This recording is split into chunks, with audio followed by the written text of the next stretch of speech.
I'd have lost myself long ago if I allowed myself to be led by the whispers of the abyss. Surviving is tough, but taming the beast within is tougher.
When you lose your way, gaining some altitude can bring some perspective.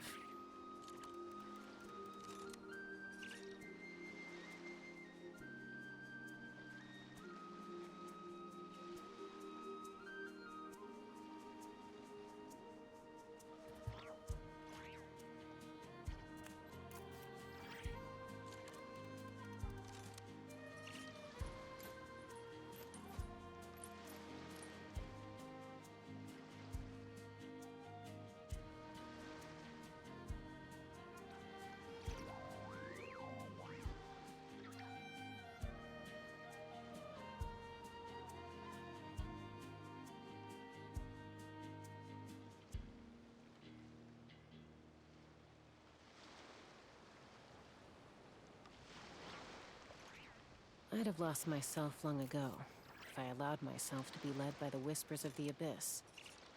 Surviving is tough, but taming the beast within is tougher.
I'm a little out of practice these days. Any conflicts around? I'm in the mood for some peacemaking.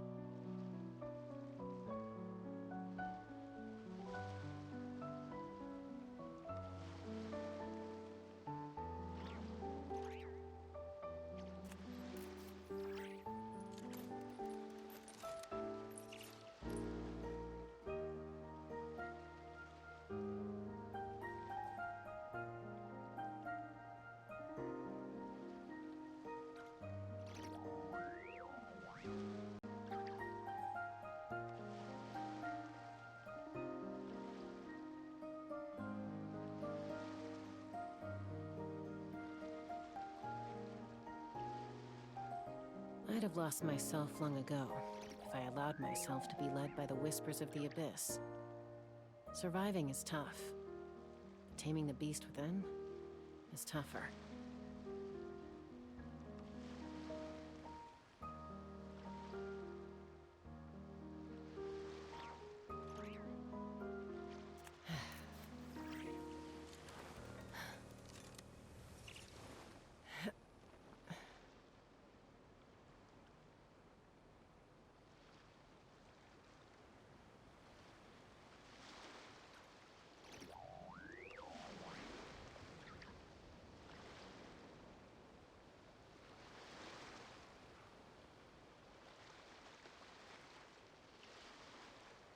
When you lose your way, gaining some altitude can bring some perspective.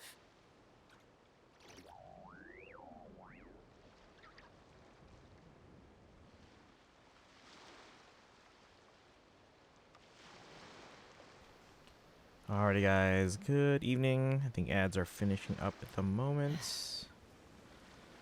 How's everyone doing? Let me go through chat. Dragon, congrats on first. Dragon, were you here yesterday? Were you able to maintain your streak?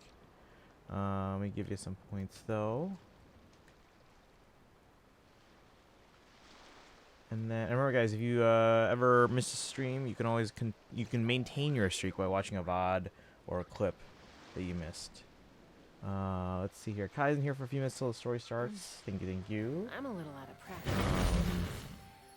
Let's see. Any conflicts around? Sparkle, welcome in. Welcome. I'm in the mood for some peacemaking. And then ad should be ending. Gamer, welcome in. Base, welcome in. 2, welcome. Can we get a shout out for 2? It was the migraine was just hitting hard. Okay. Demi, welcome. And Destiny, thank you for the lurk. Destiny, do you know if ZZZ has added in voices yet or no? I'm guessing probably not until next patch, which I'd rather not wait until next patch, but...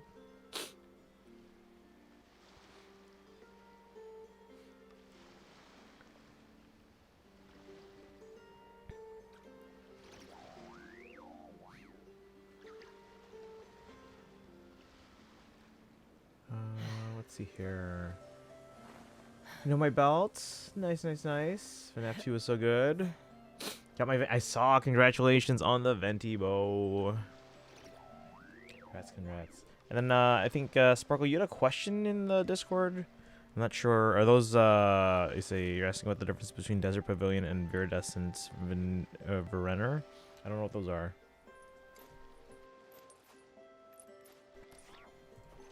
Venti bow, yes, the new one.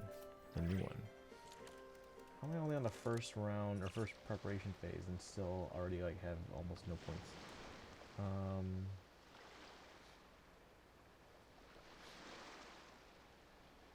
So reward battle should be fine. VV is the Animo sets. What's Desert Pavilion? I'd have lost myself long ago if I allowed myself to be led by the whispers of the abyss. Surviving is tough. Taming the beast within is tougher.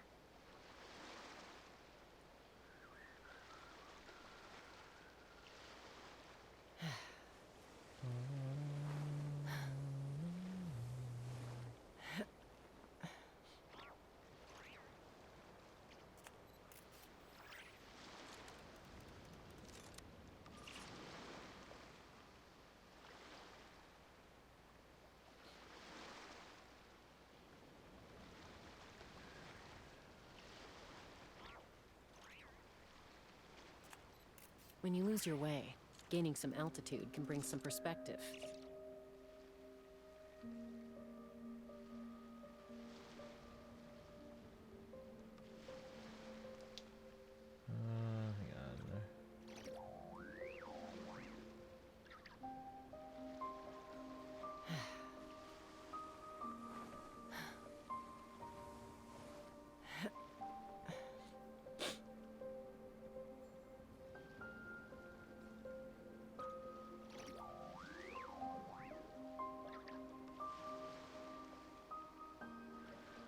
Alright.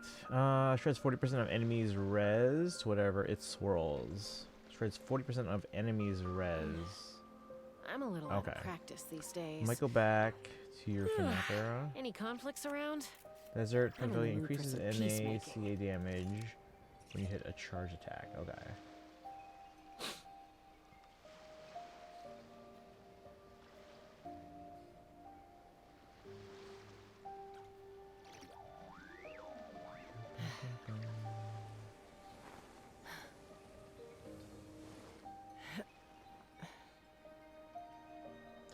All right, let's see. Yeah, neighbors were doing some very loud work, so I'm trying to, or I was trying to make use of the time. Did my dailies on all my accounts. We do have a standard pull in ZZZ if we want to do that real quick before we dive into story. Let people kind of trickle in. So let's do that standard pull. Which pity? We're getting higher in ZZ. It's not high as like I think Genshin's pity. Let me see. Yeah, because Genshin's pity we're at 67. ZZZ we're at 52. So let's do that poll real quick here.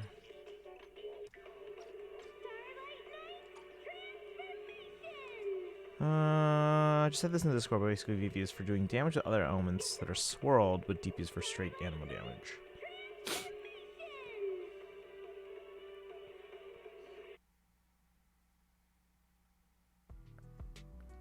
Alright, chat. One standard pull. This is, we're at 52 pity. This will take us up to 53. Here we go. Let's see what we get.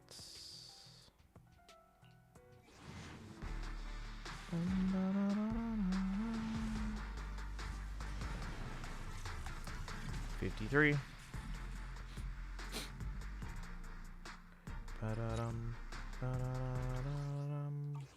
Alright, that's all I wanted to check. Wait,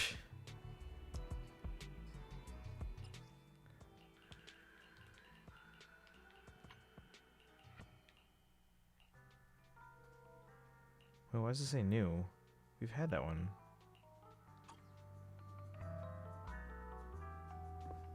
Alright. Wait, also, did you hear what's happening in Samurai right now?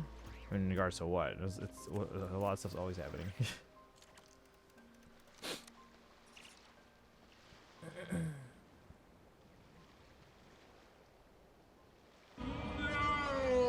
No.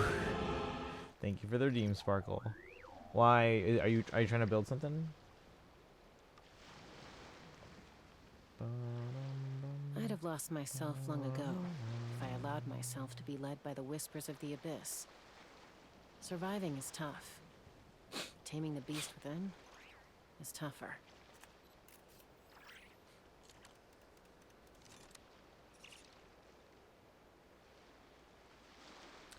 About the petition stuff about the club for what?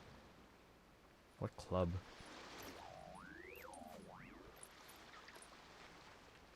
Do I have standard pulls here? Nope. And I'll check how many pulls I have after we do the Archon class. We're gonna do Act 5 today and not Act 6 yet. Apparently there's 6. And it's not an interlude according to the quest line. I thank you to Dragon for checking that. So, and it took Dragon 4 hours, so we're gonna assume it's gonna take us about 4 hours. And then we'll call that a night, and then we'll do Act 6 tomorrow. Just finished Act 6 a few minutes ago. How long did each part take you? 5 and then 6? Because we'll get through Act 5 today.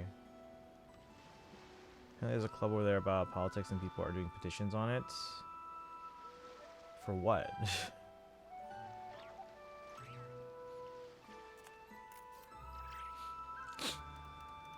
When you lose your way, gaining some altitude can bring some What's happening in perspective. America? Sounds about right for Sandberg.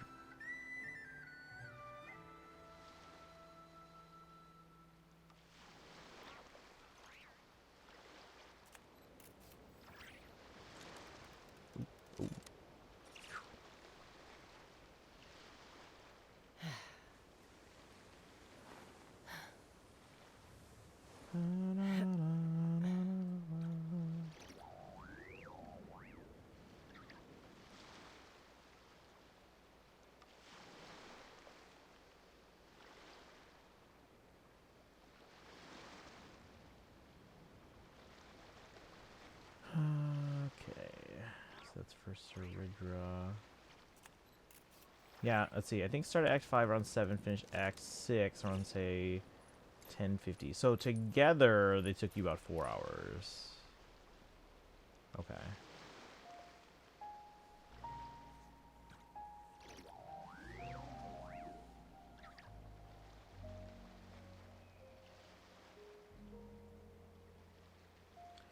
I mean, we'll get through Act 5, see where we're at, but based on what I've been told, we're probably just doing Act 5 today. I'd have lost myself long ago if I allowed myself to be led by the whispers of the abyss. Surviving is tough. Taming the beast within is tougher. People should be allowed to express their opinions, but it's causing harm that needs to stop. Well, in this chat, we avoid divisive topics, so no politics in the chat, no religion in the chat.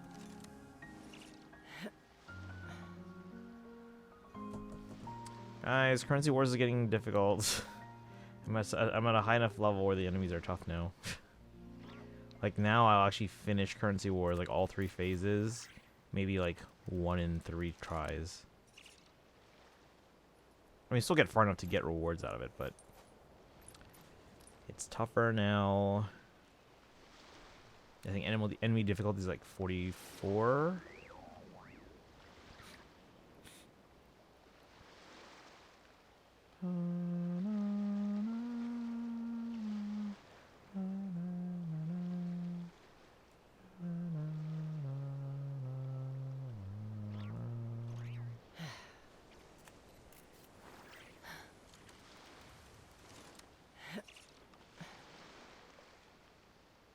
Uh-oh, we might lose this one.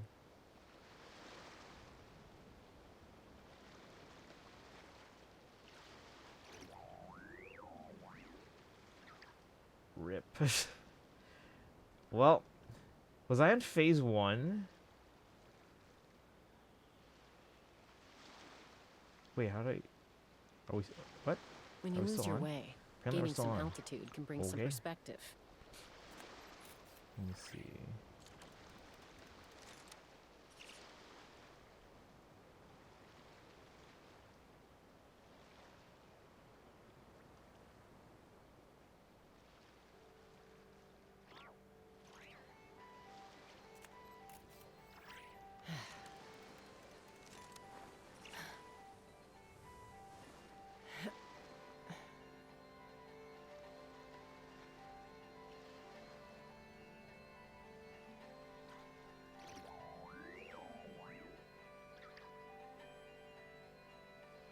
We're on phase 2, but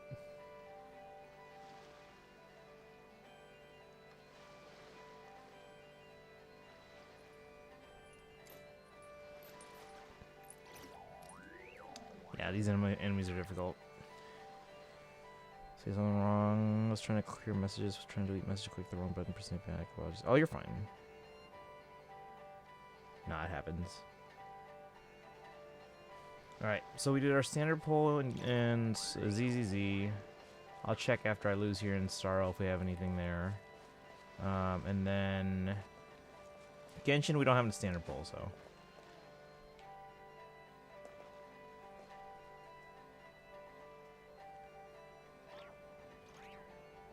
ZZZ, I'm still guaranteed to get Ishin Guang. I really hope I can pull for their engine as well, because I usually do that for Void Hunters. Genshin, guaranteed for Varessa, guaranteed for Columbine.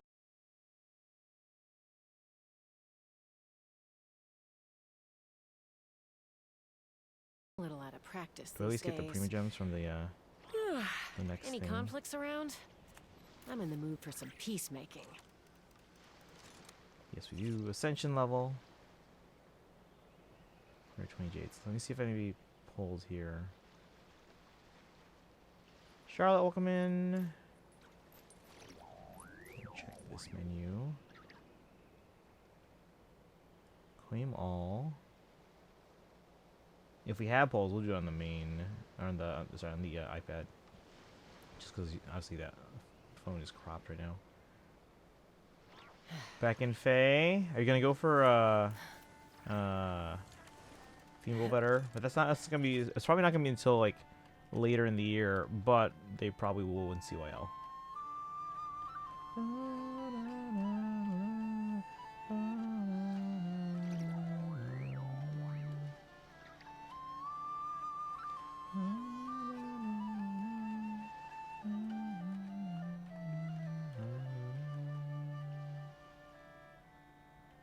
I'd have lost Look, the myself alternate long me is ago on the if I allowed screen. myself- There you go. There's Charlotte. Do not have. Wait, no, that's not it. I do not have a standard pull. How many pulls do I have? So we have 0 tickets, 1 there, and then 7 there. So we have 8. We can almost do a 10 pull for Cyrene again. Again, we're at 66 pity, so we're getting close. We should be able to get a 5-star before the end of the phase, but whether it's or not, it's Cyrene is literally at 50-50. But we're at 8 pulls. I'll see if I can farm more in Currency Wars and other stuff. Semi-decent spot in P5X now? What happened? Whose Durin did you steal after doing... oh, back up here. I think I'm behind. After doing theater and stealing someone's Durin, I realized how much he really helps Venti. Ooh. Well, they do a lot of off-field pyro, right? Didn't start until late, because like I heard that they're like an upgraded jangling. Didn't start until later because migraine was still around, and then I did it slowly because just to be careful. That resulted in me not getting to Act 6. Okay. Yeah, we'll do Act 5. We'll see where we're at. I don't know if it gets to it, because it's already a late start because I was waiting till all the noise stopped. So if you have to stop at Act 5, do 6 tomorrow, we can do that. Or if we want to try to do 6, if it's not too long for Act 5, then yeah. I'm surprised there's Act 6. I was under the impression this was an interlude. So okay. Gonna free pull every banner available. Oh yeah, do your free pulls there. Yeah, absolutely. And you should get a free CYL character too, right? Might get off and be back. Want to listen to Mystic. Still my brother's Durin. And I'll get every mandatory part of the first storm, and also get Matoy, who was a maybe, which is the pulls I have now. Music, I received some sad news. Do that effect. What's up? Music, my bad. I mean, you can listen to music while watching the stream. You can just mute me if you're on mobile. If I end up with a Durin, I'll have a signature weapon turn as well. Oh yeah, that's true. That's like me and wait, chat. Whose weapon did I pull at one time? I pulled someone's weapon. Oh, it was Emily, right? Wasn't it Emily? I pulled Emily's weapon. I forget what banner that was on. Let me see. Whose is this? This is Emily's? I was pulling on... This is Malika's. I was pulling on Malika's banner. Or weapon banner. And I lost the weapon to... Limidochi? Dochi? I don't know. Elegy, which is for Emily. Which I'm not ruling out Emily, but they're not high priority for me. Also for Marching Man next year, is there a way I can move my marching stuff on like UDB and Beam on a second phone? Yeah, just log in on a different phone. Will not allow me because I already made an account. You log into your account on your other phone. Like I use the same account on my iPad and my phone. You can actually have multiple accounts on one device too. Like I have a account for for Stag, and I count for Evanston because I work there too sometimes. And you can use that all on the same account or same device. Bum, bum, ba, da, da. Guitars played on all Stax record sessions and later in Blues Brothers movie. Passed away yesterday. Ah. How old were they? Because UDB keeps taking so much battery on my phone. Yeah. Well, I mean, they also have the thing where you can just view it from the lock screen now. That's also handy too. But yeah, you can do it on multiple devices.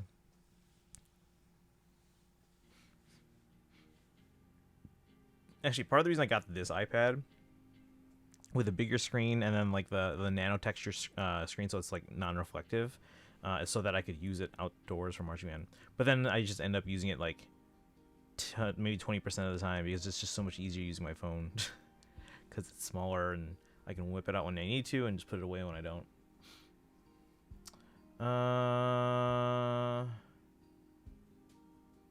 Would I use Beam? Yeah. 84. Okay. Yeah, guys, all the good musicians are getting older. Like me. But yeah. You know what's crazy, though? On certain days, Ringo Starr looks younger than I am. Sometimes. Whose is this one? Lost Prayer? I don't even know what this is. It's on the standard banner, though.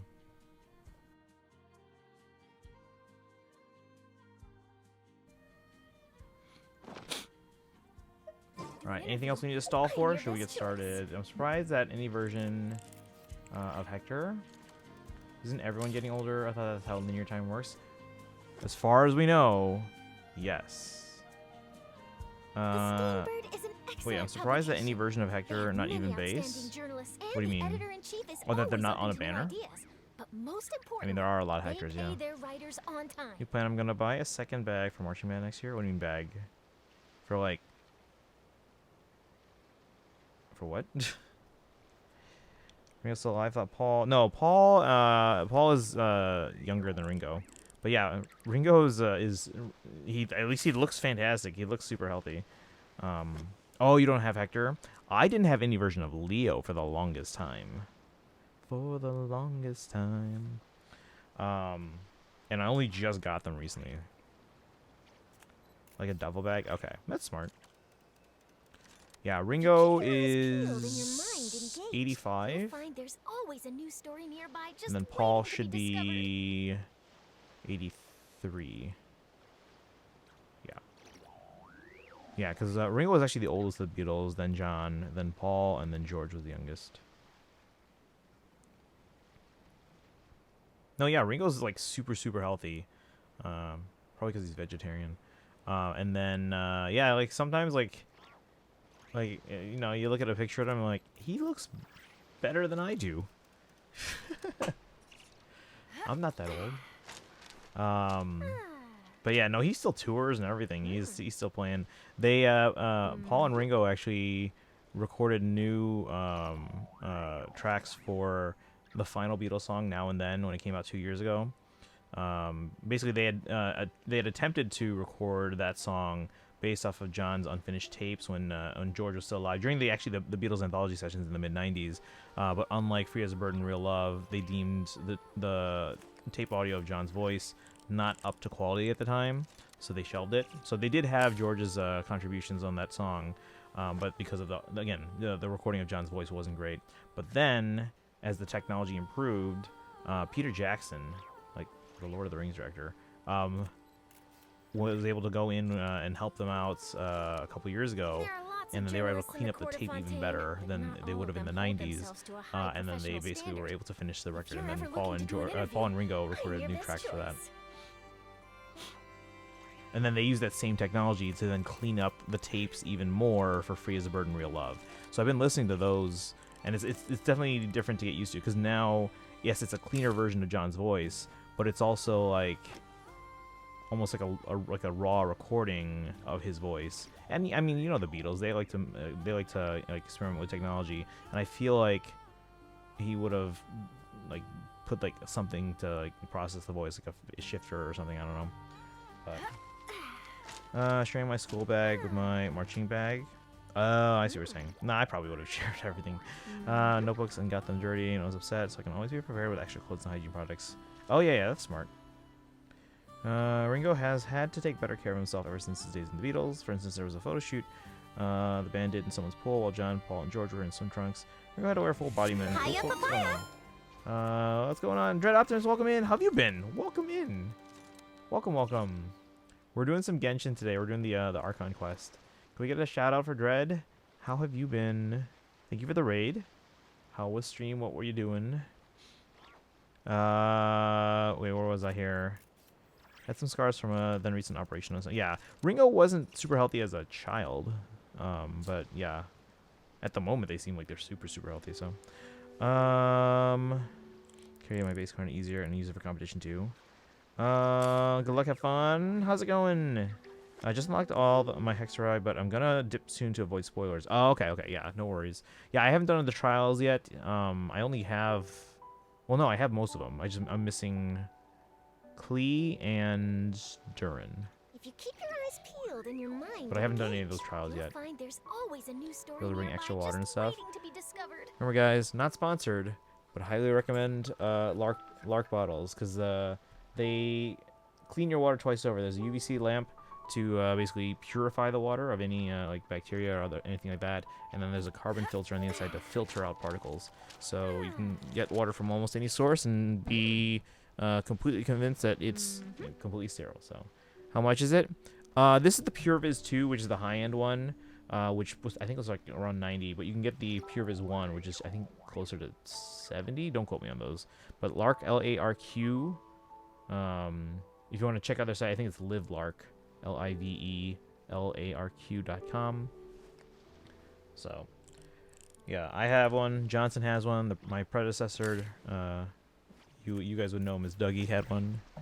So let's see here. Missing Klee and Durin Club. Oh, you same too? I only just finally got Venti myself. Nice. Yeah, Venti I was able to get before because when I started out, like, I really only pulled for Archons at that point because I wasn't sure what I wanted yet. And then I just continued. I was like, all right, let's just get all the Archons. So Venti was the last Archon I didn't have at the time. Ringo was quite sickly as a child, which resulted in him missing nearly all of his schooling. I can only assume this then led him to taking up the drums. But yes, likewise. Hope you're having a good one. Yeah, you too. Thank you. And again, thank you for the raid. No worries if you got a dip or lurk or whatever, just to avoid spoilers. Yeah, we're gonna be doing Act 5 of the Archon quest in a moment here. I did my dailies because we started streaming a lot later than I usually do, but share my water bottle with friends. No, yeah, don't do that. Don't do that. That's how the band ended up with mono one year. Okay, let's see. Yeah, I used up my resin, did my dailies. I don't think if there's anything else I forgot. Oh, yeah, one last thing. One last thing.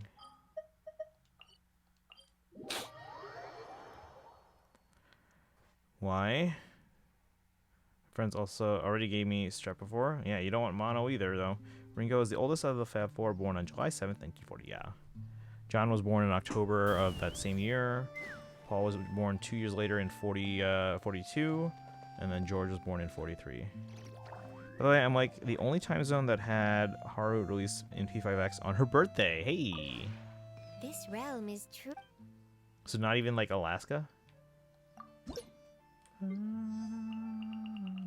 Mona went up to friendship level 4 yesterday.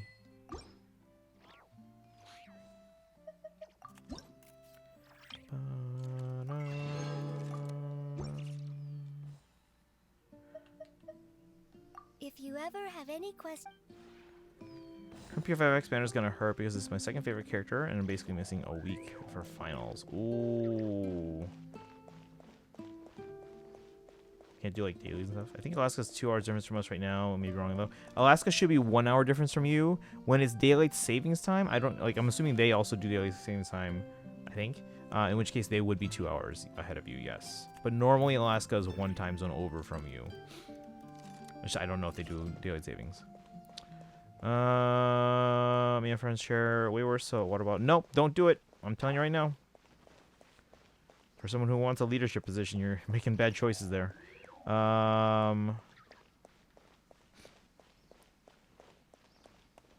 George was often treated as the kid in the band. It wasn't necessarily mean-spirited, but that's just how John and Paul treated him as a kid brother. Yeah. Alaska had Haru on birthday too. But who lives in Alaska? Yeah, no one. Jewelry phones? What?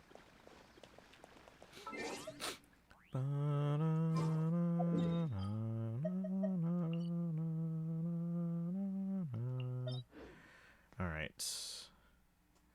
Are we basically good to go? Or... Oh, yeah, we're gonna check... Oh, no, I don't have any standards on my star rail. Friends share almost everything. Yeah, don't share things like water bottles. Even food is actually not the best idea. Because... Unless you guys promise not to sue each other if you guys have an allergy you didn't realize you had. Why? So you don't pass around germs. Half the band got mono one year, and we couldn't go to competitions. Do you want to be the reason that happens? Because they were sharing water bottles, that's why.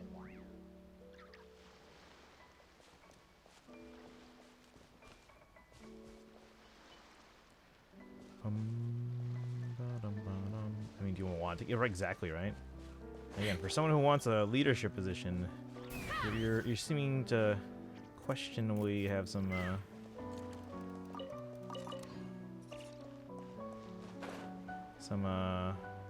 bad takes here.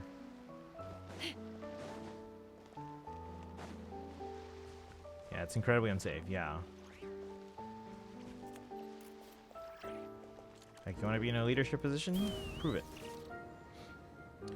All right. I think we're basically ready to go. Probably resets in 9 days. I gotta do Imaginarium Theater still. I haven't done that yet. So I'll get some pulls out of that. We are ahead of trendline, I think. Not by much. Oh, no, wait. We're slightly below trendline. Oops. Okay, we're 5 below. 5 below.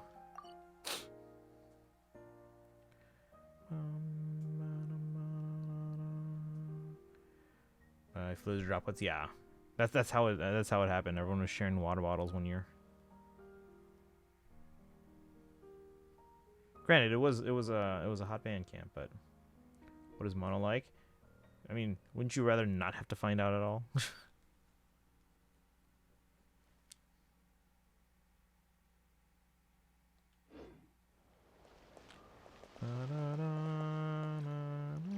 Take me up.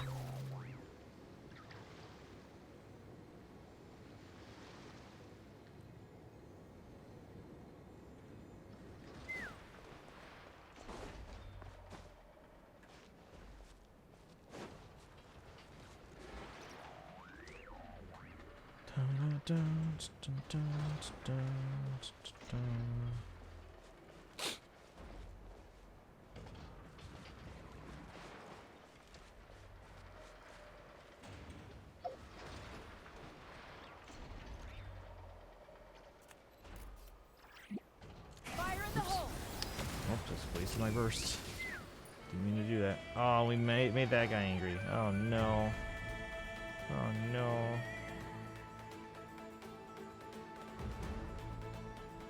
Boom, just sliding on down.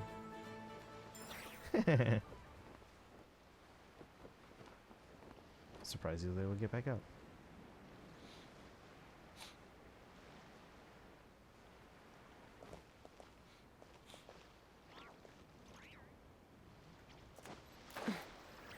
What year?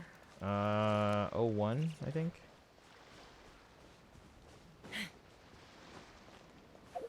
Alright. What was this? Was this something I was going to come back to?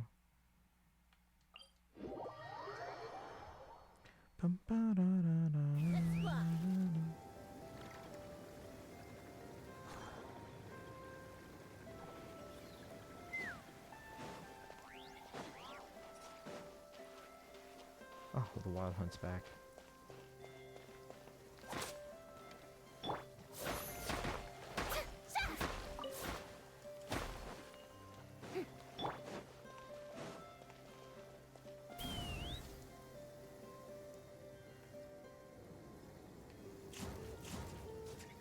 Why did I mark this on the map? I think I'll do it. And nope. Nope. Cozy. Nope. Cozy. His name is actually Makozy. But yeah, no, he's like, if anyone would want to add time, it would be me. But he is absolutely not. Because he is a family. I don't.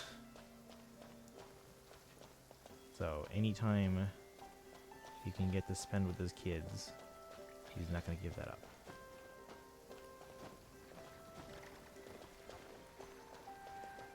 I don't know why I marked this on the map.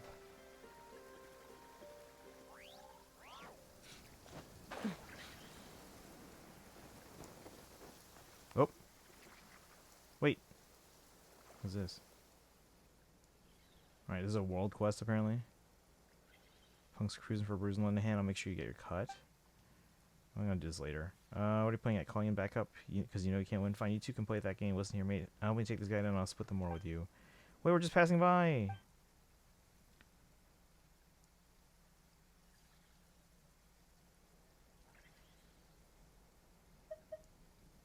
I don't even know who these people are. Default is Italian pronunciation. Assume it's an Italian name. Yes, but it's not the full name, so everyone just calls it that for short. Do a week alone band camp? Nope. Let's see. Gotta go now. No worries.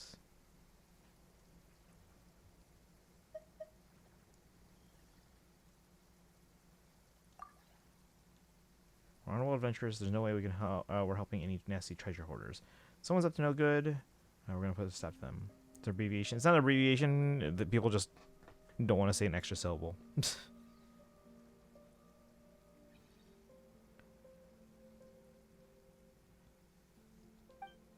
I guess we're fighting them all.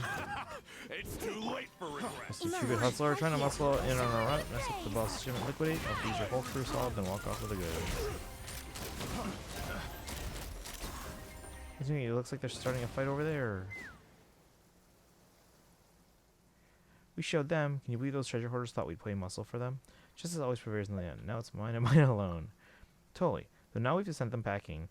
Paimon's a little bit curious as to what exactly is in there and what they were fighting for.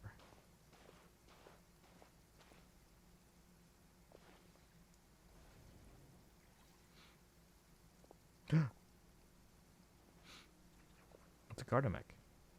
Isn't that a Fontanian clockwork mecha? Or that, yeah. Wow, Fontaine tech really is something else. Imagine still working after being transported all this way. Warning, startup mode anomalous. Energy module abnormal. Verification failed. Mademoiselle Belleville? Verification failed. Annihilate. Annihilate. Ah, Tanuki, watch out! Show them. Emerge. Right here. Let my name echo in song. Take me up. What is it? Bullseye. Ah, that's finally over. Nasty treasure. As soon as they were moving something so dangerous, good thing we shut down when we did. If anyone had gotten hurt, it shut down, right? I guess so.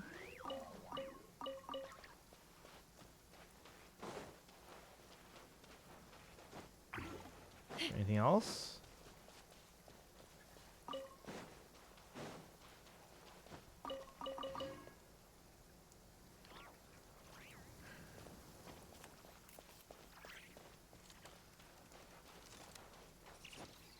Go watch on me.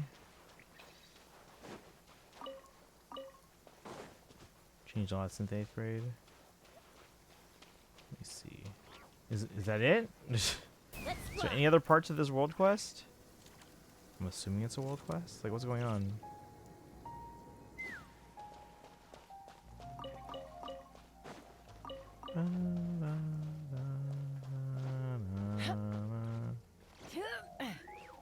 Take me up. I don't see anything else.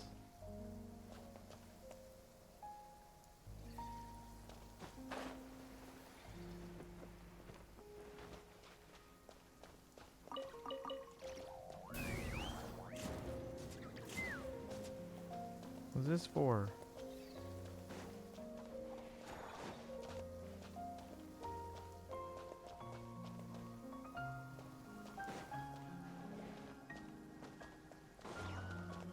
Let's fly.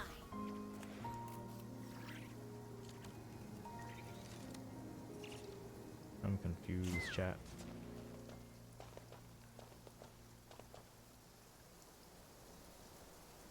Alright. Well, should we start the story now? Oh, my friend in it. Okay, that's not leadership material right there. Alright, guys. We are starting the Archon quest, Act 5. So my Discord says you're active on Star Rail. It's opened in the background. Oh, does it? That's weird. I mean, I can close it and put on Faye. How's it going, Weeb?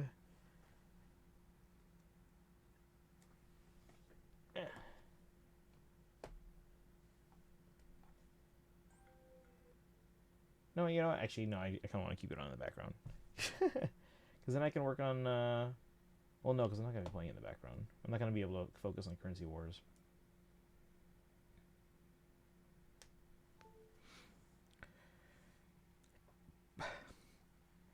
I swear it was last year. I was like, wait a minute, isn't Christian playing Genshin? Tough loss for the Blackhawks. Final score is 6-0.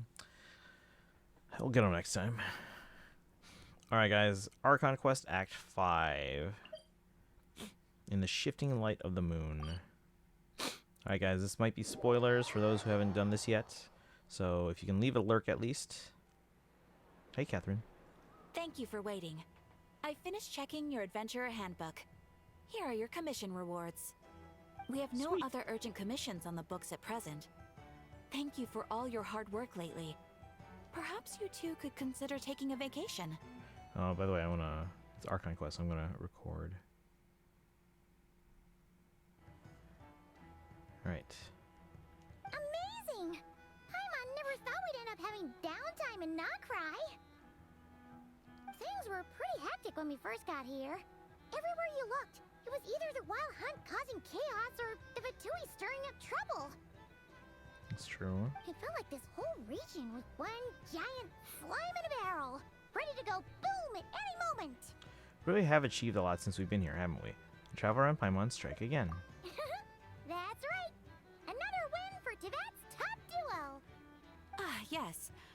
Are you two aware that the Moon Prayer Night is soon to take place? Oh yeah. Lama told us that was coming up soon. Wait, why do you mention it though? Do people in Nasha Town celebrate it too? Paimon thought it was just for moon goddess worshippers. You're partially right. Most people in Nasha Town just see the festival as an opportunity to do business. They do not concern themselves with the religious element. The festival was first celebrated by the Frost Moon Scions. On this day, they would wear moon prayer blossoms and celebrate the birth of the moon goddess through song and dance. They would also prepare food and handicrafts and give them as gifts to others. Over time, it became Nod Krai's most lively festival. Oh, sounds like fun. Definitely up for it. Great. Well, in the meantime, since Catherine doesn't have any commissions for us, let's focus on some personal business instead. When we first got here, you mentioned that this was where your spaceship landed? We didn't get to follow up on it at the time, because we got wrapped up in that whole rare situation, but now we can finally start investigating it properly. Except we have no idea where to start. Well, there's a saying Paimon's heard around these parts, which goes, if you lift up a rock, you'll find something you weren't looking for. By that logic, you'll never find what you're looking for while you're searching, but the moment you stop looking, it'll jump right out at you. Not sure it's as simple as that. Could be worth a try though, right? Anyway, Paimon suggests we focus on other stuff we want to do for now, and just keep an ear out for spaceship-related intel as we go. We haven't seen Columbina in a while. She used a huge amount of power in the final battle against Rorier, and has been much weaker since then. I don't know if I can do anything to genuinely help her, but surely a little chat can do no harm. One other thing that concerns me is we've seen no trace of the doctor so far. What's wrong? He looks super serious all of a sudden. I was just thinking about Columbina and the doctor. Huh? Paimon gets why you'd be concerned about Columbina, but what does the doctor have to do with anything? We learned back in Natlan that he's been investigating the moon, but he's been suspiciously absent so far. Oh, that's true. And now that you mention it, we're definitely overdue for a showdown with the Fatui. Of course, we say this as we have recently just partnered with, like, Arlecchino and Sandrone and a former Fatui Harbinger to take down Rerir. It is weird that he hasn't shown himself this whole time. What could he be up to? Gross in one of his experiments, perhaps? Either way, his current inaction is a good thing. True. Paimon would much rather deal with Marionette anyway. She says the meanest things, but when it comes down to it, she doesn't seem like a bad person. Maybe it's the pressure of being a Fatuse? Especially as a Harbinger. Does she feel like she's gotta act tough to keep up appearances or something? Maybe? But then, every time we headed out with Rerir, she always wound up having to repair Polonia and her other robots. That's gotta sting. Losing face always hurts more for people who care a lot about their image. She's probably still furious about it. Paimon, I have a feeling she might have heard that. What? Relax, she's not even here. Huh? What's the matter? Oh, nothing. Sorry, we'll be on our way now. Where are we again? Oh yeah, Columbina? Right, yeah, let's go see Columbina.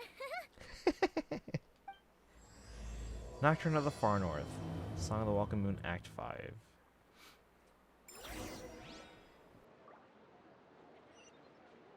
Go to Silver Moon Hall. I'm gonna talk to Columbina. Catch up on chat.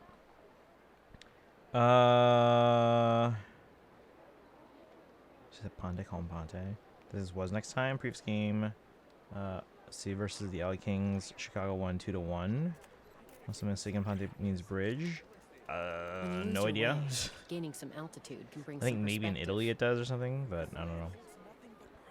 Remember you from junior high nights? I mean, yes, I do go to those. Alright. Off to see Columbina. Talk to Catherine? Okay. You won't snitch on us, will you? I'm not entirely sure what you're talking about. But rest assured, I protect client and adventurer confidentiality as a matter of principle. Phew, that's a relief. Paimon does not want to get an earful from her. That's fun. Alright. Let's go see our friend.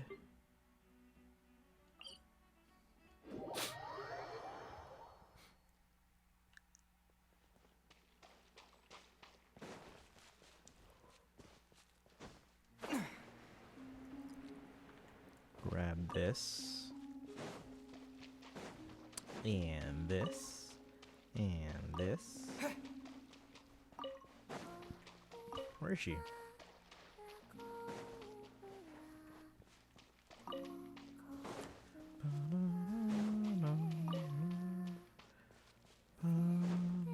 Wait, what do you mean you remember me? Like the Journey song? Remember me.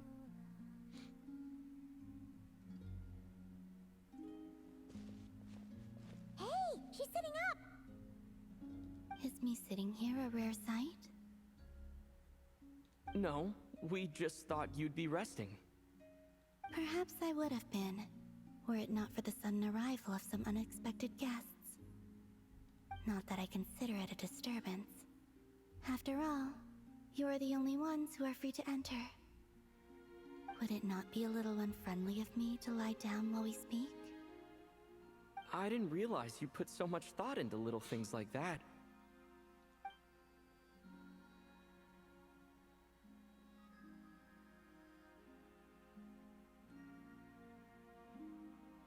Only sometimes. There have been moments lately where I think about you and your companions. They are warm, mysterious, and cozy memories. Very few of my past memories are anything like that. They say that travelers return home bearing bags full of souvenirs. But my luggage was empty, and I believed it would stay that way. Return home? So, you're still planning on returning to the moon? Yes.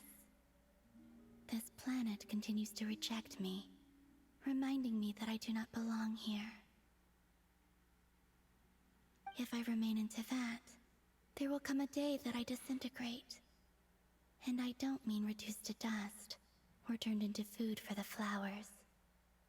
I mean, I will cease to exist entirely. Alright then. Well, we're sure gonna miss you. But it sounds like we'll have to say goodbye. How do you intend to return? The moon prayer night is soon to arrive. On that day, the moon will be closest to Teyvat. The Kuvaki in this land will reach its peak at that time. I merely need to grasp the tide, and with relatively little effort. Oh, Paimon gets it! It'll work like a slingshot! You make it sound like she's gonna get blasted up to the moon. If I did that, I suspect I would crash into the false sky. I will be using a much gentler approach, but I do like the analogy. It's fun. You see? She gets Paimon's sense of humor. In the blink of an eye, the time has come to part ways. It does feel that way, doesn't it? Time seems to fly fastest when you are enjoying it. I have always thought of myself as a wanderer on this earth, and it has never expressed any desire to keep me here.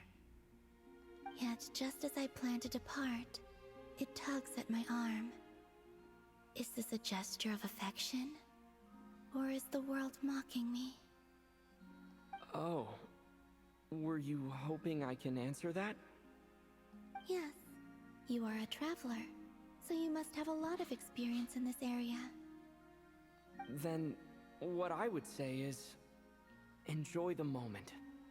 That's right! Don't overthink it! Happiness is happiness and joy is joy! The point is to enjoy it, not analyze it! I see. Then what I would say is, even though I am very tired right now, I am still happy. I can't tell from the tone of your voice. Oh, really? You don't think I sound happy? I'm just kidding. I could tell you were in a good mood today from the moment we saw you. Ah, a joke. Albeit not a funny one. Oops. Anyway, I assume you're here about you-know-what. Give me your hand. Actually, it's not that. There's something else we wanted to discuss with you. Oh. Then, do you still want to give me your hand? Or not? Sure.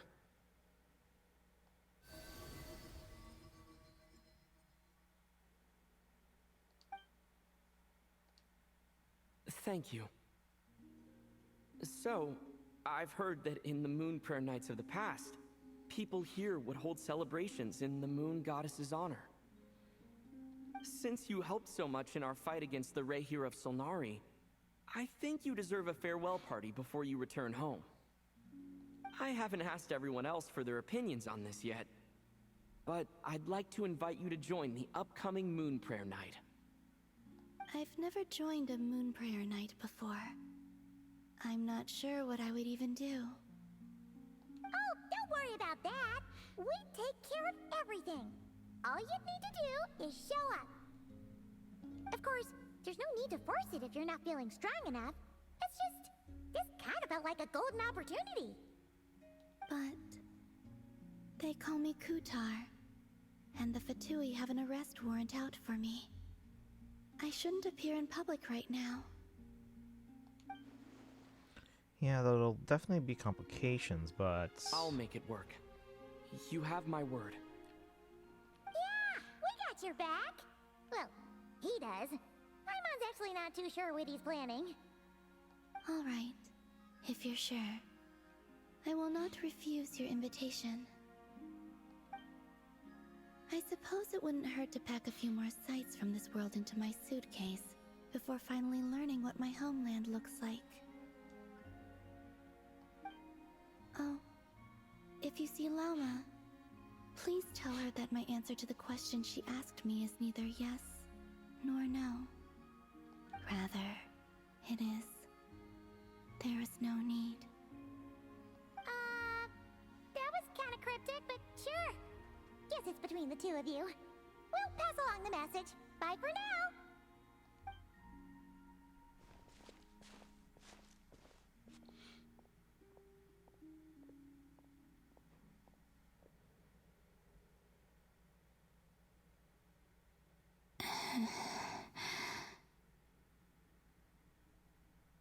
And also, I do not know.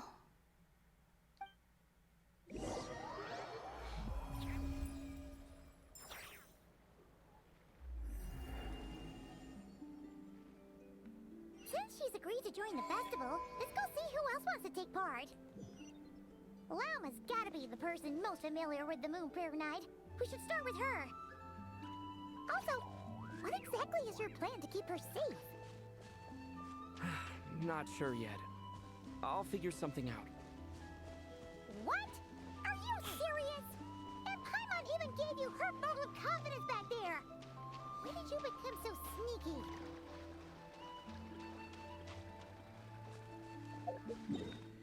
Alright, we catch up in chats. Kind of funny how we become good friends with a few Harbingers. Well, yeah, because the Harbingers aren't inherently bad people. It's just that they've pledged themselves to the Tsaritsa who has their own agenda. Now, beyond, you know, working for the Tsaritsa, they all also have their own individual agendas. So for people like, you know, the Doctor, you know, their agendas might go in a different direction than someone, say, the Captain, you know. My phone died. Let's see. I'm gonna let my phone charge at 1%. Guys, you know, letting your phone go below 20% is actually bad for your phone's battery health. Keep it between like 20 and 80 if you can, or at least 20 and 90.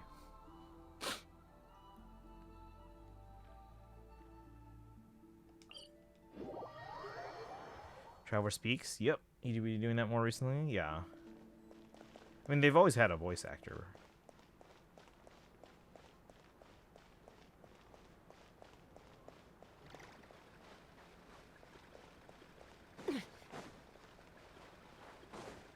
Take me up!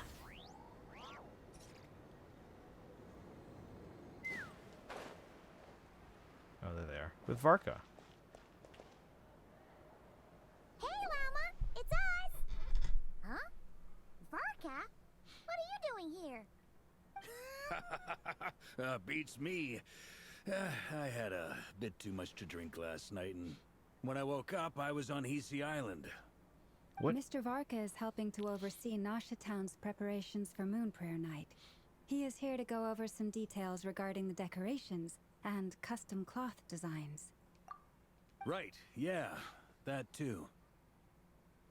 What do you mean, that too?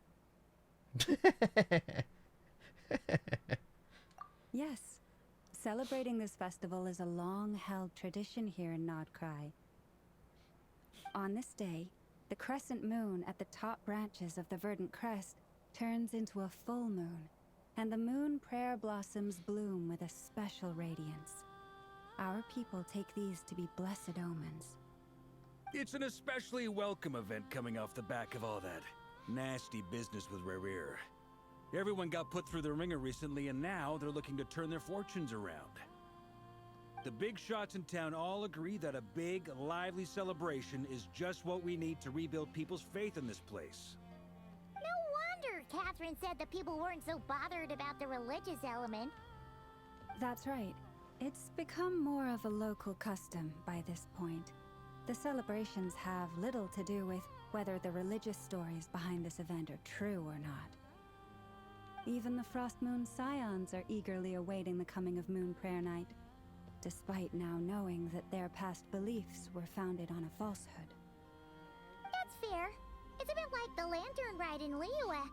It's a chance for people to enjoy themselves, not debate the existence of the Adepti.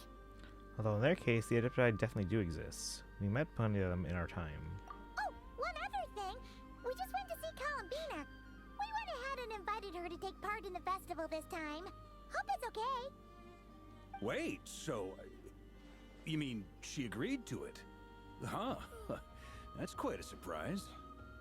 Then, I suppose that she intends to return to the moon on that day. Oh, yeah. It's kind of a complicated process, but basically, it's like a slingshot. She probably shouldn't have endorsed your metaphor. I understand. In truth, I had a feeling that she might make such a decision.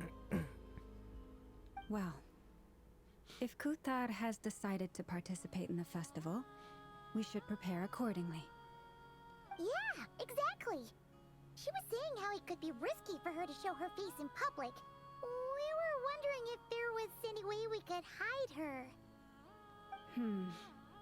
Unfortunately, the people who carved the statues did an excellent job of capturing her likeness. It will be very challenging to hide a goddess whose face everyone is so familiar with. Darn! We may have bitten off more than we can chew here. Nah, don't sweat the small stuff. We can handle that. Huh? Are you saying you have a plan? Not as such, no, but the most important thing with a festival is to keep the mood light and your spirits up. You can't go preparing for a festival with those long faces. You'll never convince anyone to enjoy themselves. The Mondstatter spirit is strong with this one. As it happens, I agree with Mr. Varka. Let's start by making our appreciation for Kuthar the beating heart of the festive atmosphere. And who knows? Once we get the ball rolling, perhaps everything will just fall into place. Hey! Did you catch that? Lama said the thing! Or close enough, at least.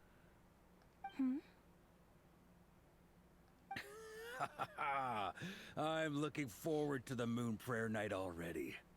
We have a festival in Mondstadt called Windbloom, and you can always tell which couples are celebrating it for their first time by the smiles on their faces. Big, beaming smiles like their whole face is glowing. And I have a feeling we'll get to see that same smile on the Moon Goddess's face at this festival. Not quite the same, surely. Anyway, I'll take care of business in the city, but I'll have to leave the decor up to you and the Frost Moon Scions. No one else can capture that traditional aesthetic quite like you guys. But lastly, there's the final key element that brings the festival to life. Companionship. We'll take care of that part.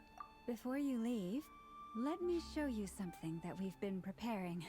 Mr. Varka had asked to see it already, so you may as well tag along. Also, I have some further questions about Kuthar's decision. Call Llama and look around.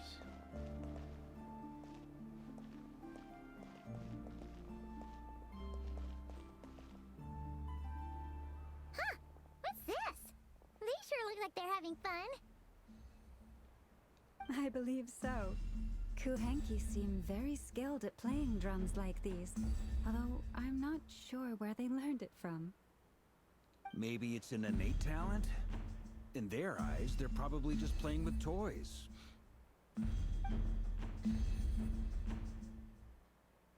Wanatar! You wanna play too? Guess not. Yeah. She looks more confused than anything. Maybe we can teach her next time if we get the chance. Continue following Llama. Hit on the left side, hit on the right side. We can play the drums.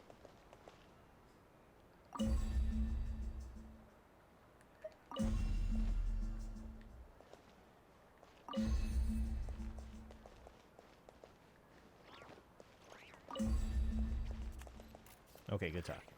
What are these floaty things? Moon veils. We hang them from buildings in the city during the festival. When you look at the sky through them, it creates a lovely misty effect. Let's see. Starting using Ye as a way to say yes somewhat recently. Maybe coincident with the Guang appearing. Everyone seems hard at work. Do we know if it's voiced yet? Because I want to play it. Pretty common among Zoomers to do that. Did a run of Radiant Dawn. Everything went pretty well. And then Ike decides to miss two 50% on Ashura, and Tibarn died because of that, but I beat it. Rip Tibarn, though. Yeah, no, it's tough at that last battle. But Ike missed two 50%. They're preparing items for Moon Prayer Night. For instance, the sculpture being made over here. Mr. Varka and I were just finalizing the details of where it will be placed. It's looking pretty good. Ah, there she is. I didn't know the finished article would be so large. Not to worry, though. All the necessary arrangements have been made. Just let me know once it's ready, and I'll get some people to ship it over. You have my thanks. And over here, we are preparing a very traditional confection. Oh, look at all these colors! It looks great! Can Paimon try one? Of course. I have a feeling you'll like it a lot. You bet! Sweets and treats are Paimon's favorite. If you included those in the Feast of the Moon, I bet Paimon would have joined the Frost Moon Scions by now. There will also be verdant crests like this present in Nasha Town during the festival. The timing of Moon Prayer Night is not completely set in advance. We make a rough estimate, then observe the changes in the verdant crests and moon prayer blossoms to guide us. As such, the wait itself is a fun feature of this particular festival.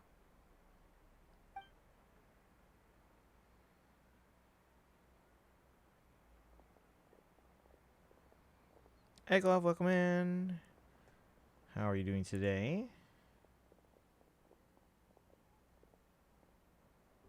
Let's talk here. To tell the truth, I am very surprised to hear that Kutar is willing to participate in the festival. She just said she expected her to make that decision. I once asked her if she'd be willing to stay with the Frost Moon Scions. I could introduce her to everyone, and we could be a family to one another. She did not answer, but she has not appeared here since. I took this to mean her answer was no, but if that were the case, she would not have accepted this invitation. Speaking of answers, she asked us to pass along a message. There's no need. Ah, I see. Maybe she is right. Maybe the Frost Moon Scions of today no longer need a moon goddess. But my wish was not for her to come here and be worshipped as a deity. I simply wanted to offer her a place to stay. I'm sure she believes that showing herself here might invite Fatui intervention, and as such she does not wish to cause us trouble. But what really pains me about all this is that this is her birthplace. She ought to belong here, yet no one has been able to grant her shelter. I think I'm qualified to weigh in here. When someone's about to depart on a long trip, what they need is blessings, not burdens. We should wish her the best, not make the journey harder than it already is. Anyway, she's agreed to attend, hasn't she? All we need to do is simply respect her decision. I see your point. Yes, she will soon depart after all. Our job is to leave her with some happy memories. Besides, who's to say her journey to the moon is a one-way trip? It's not like she can't come back and visit if she wants, right? Paimon agrees wholeheartedly. Festivals are all about having fun, so let's keep it simple. All right, I'm gonna head back to Nasha Town soon. Want to come with? I'm guessing you have some other folks to visit there. Sure thing, let's go. Bye for now, Thank you all. Goodbye.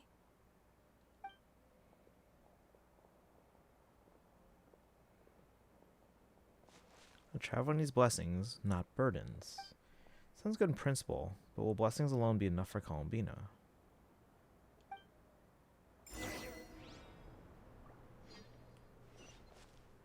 Alright, let's see. Weave says, yeah, Ashra did the AoE attack, and honestly, I thought Timber could tank it, but he died. Ugh. Was he the only one who didn't make it? Llama talk faster? Legit question, is there an in-game reason why Llama talks slowly? I think it's just how they basically designed the character. That's just an aspect of their personality, I guess. Like, she's always had to carry herself as, like, a very, I don't know the word I'm looking for. In a prestigious way. Some people just don't talk fast enough, yeah. Alright, back to Nasha Town.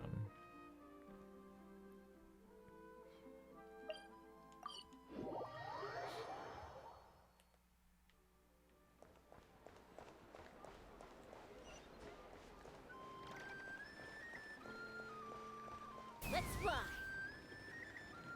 Where am I going? Hiya, papaya. Hiya, papaya. Thank you for the follow. Welcome in. Trying to figure out where to go.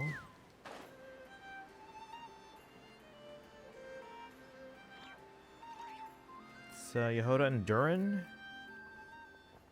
And Flint's. Huh? Hey, over there. It's Durin and Albedo with Flint's. Oh, it's What were Albedo. they Never mind. chatting about? I know, I thought Yehoda. It makes sense for Yehoda to be more with,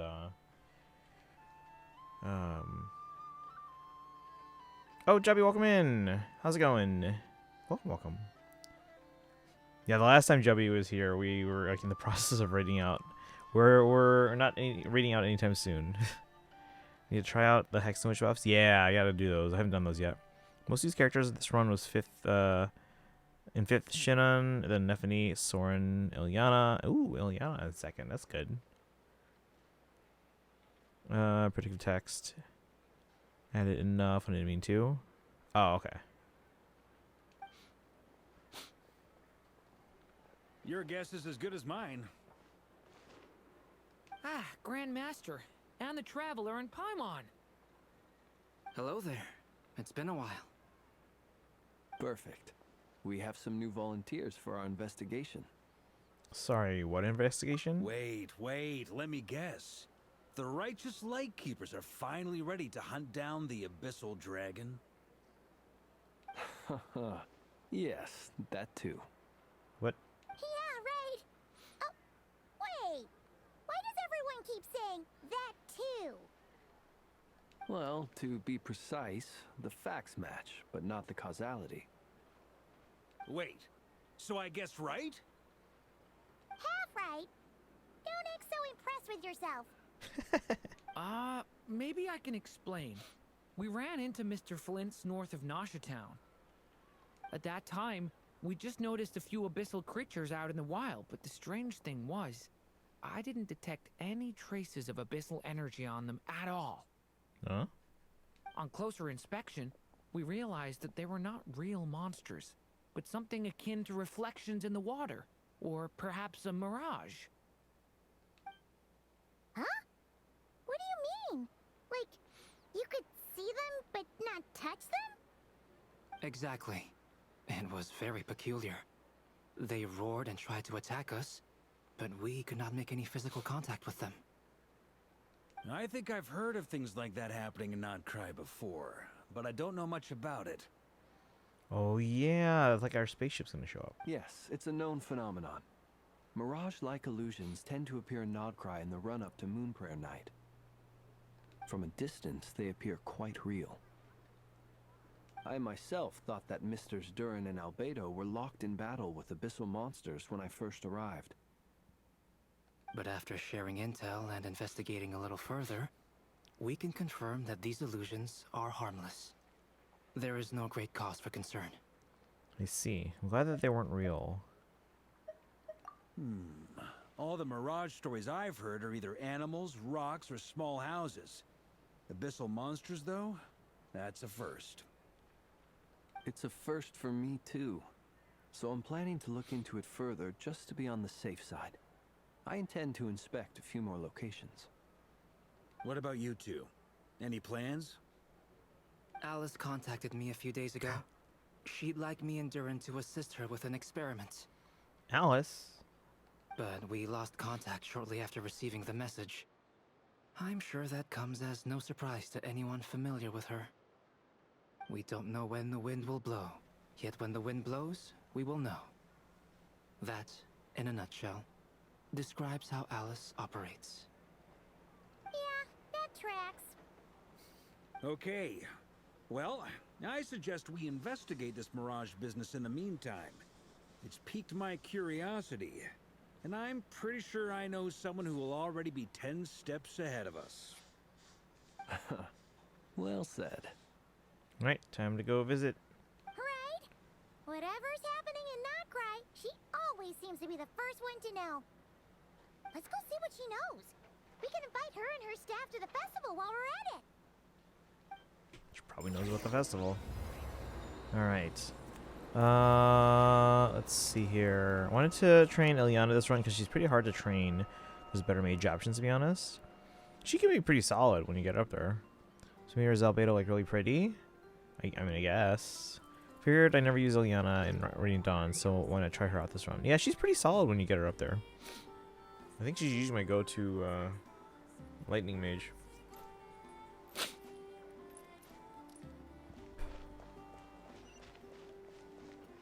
Take me up!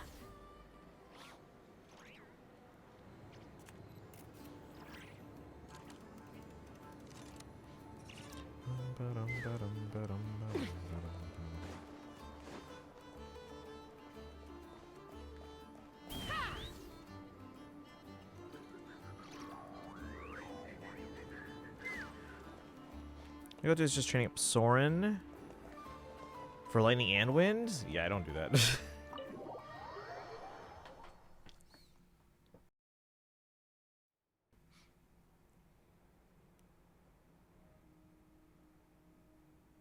You're right, I have noticed.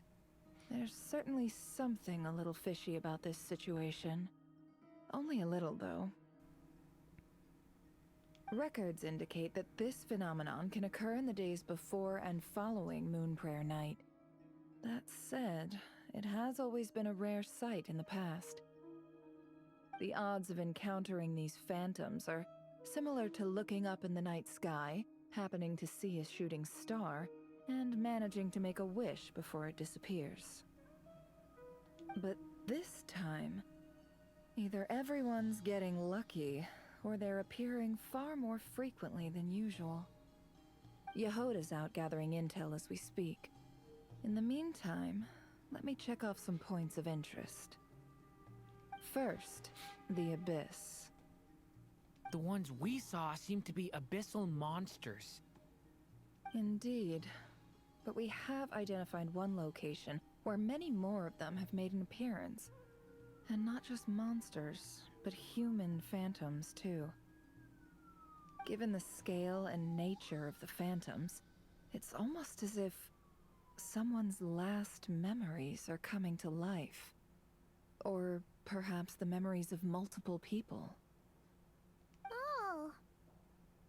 So you mean the phantom monsters are hunting down the phantom humans? Exactly. The phantoms can interact with each other, but we have no means of intervening. In addition, some of the human phantoms would seem to be from the very distant past. This is clear both from the clothing they wear and the stories they tell. So it's an overlapping of different times. Like they're like phasing through. And that's why our spaceship's going to shoot. Because I think that was in the trailer. And it looked like that kind of like see-through, kind of ghost-like appearance as well. They claim to be from Hyperborea. What? A name which I've heard from Lauma before. If this is true, it means they must be from 6,000 years ago. What?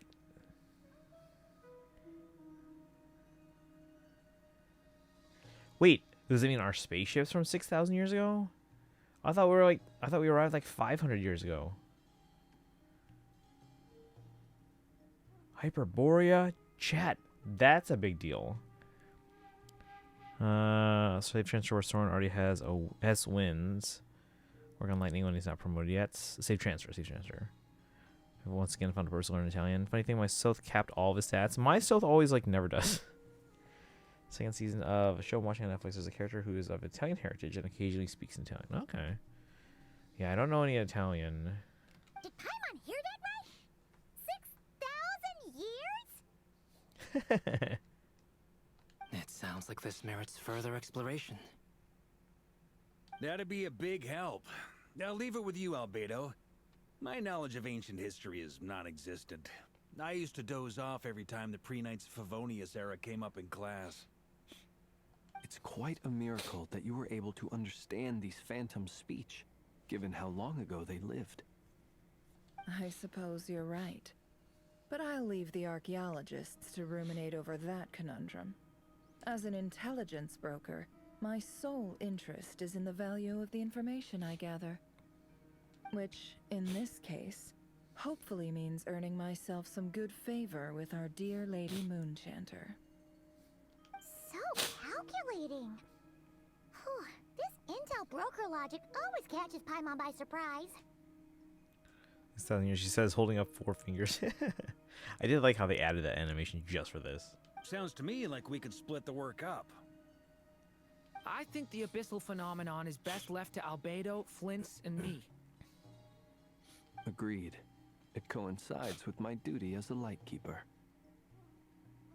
For my part, I'd like to understand the abyss better. Even a little knowledge would go a long way. This is certainly a rare opportunity to study the abyss. But even rarer, perhaps, is the chance to make contact with the ancients. The Curatorium will take the lead on investigating the Hyperboreans. We put in the work to learn what we know so far. It seems only fair that we get some quantity of exclusive intel.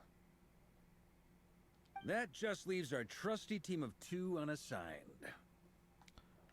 Seems like it, yeah. Wait, we're a team? Since when? Since you became an honorary knight, of course. This was part of my grand plan all along. Ha ha ha! Oh yeah, by the way, we managed to convince Columbina to come to the Moonprayer Night celebrations. Would you and Yehoda like to join too? She agreed to that? Huh. Quite an achievement. Never underestimate the traveler, I guess. I'd be happy to join. No point shutting myself inside when the streets are all decked out. I doubt any clients will be visiting during the festival in any case. And Yehoda loves a party, so I'm sure she'll jump at the opportunity. No. No. No. No. No. No. No. No. No. Way to contradict me in front of... Wait. No, that's not what I have bad news, boss. So many people. All right, everyone inside. Quick. Oh, there she goes. This is gonna sound crazy, but hear me out. I saw one of those phantoms at Star Sand Shoal, and it was some sort of flying ship. Guess we found our spaceship. 6,000 years, though? I thought we were only like 500 years. Like a spaceship? Spaceship at Star Sand Shoal. That's gotta be the one you came to Tibet in. You said you saw the same thing through the moon marrow, right? Huh? You already know about it? Ugh, I thought I was gonna blow people's minds. Turns out I'm the last to find out. Wait. Back up. You came here in a spaceship? Now my mind is blown! What's it like on the inside? Was it like flying through space? I want to know everything! Maybe that's a conversation for next time. It's still a huge discovery on your part. Yep, exactly. Huge discovery. You're the best, second best intel broker in the world. After your boss, of course. Wow. Really? Well, I don't know if I'm all that, but... I guess that decides where we're heading next. come on, don't look at me like that. I know the spaceship doesn't have anything to do with me, but you don't want to leave me as the only one twiddling my thumbs, do you? Please? Fair enough. You can tag along. In that case, let's meet back here to discuss our findings once we're done. I wish everyone a productive investigation. You too.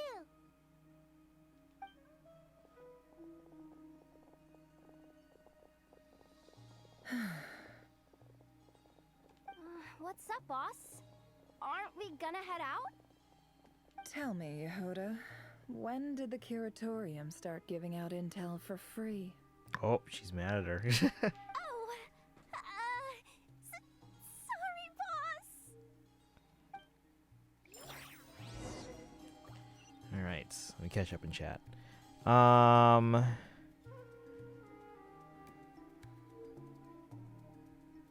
Let's see, wait, really? Not even picking up a few things from Italian American folks in Chicago. I mean, I'm not in downtown.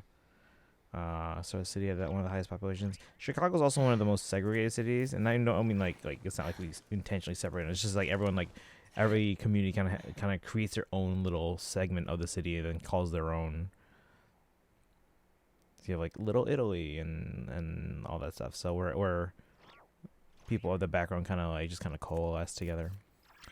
Even rarer, you mean? I see what you did there. Hilda speed. Trevor's an alien. I don't think I can do Archon quest. Wait, how come? Is it because it's how? Wait, how come? Trevor was like a god or something? Segmented rather than segregated. Yeah, but I mean it's often referred to as segregated. Nope. Yeah, wait, how come? How come you can't do Archon quest?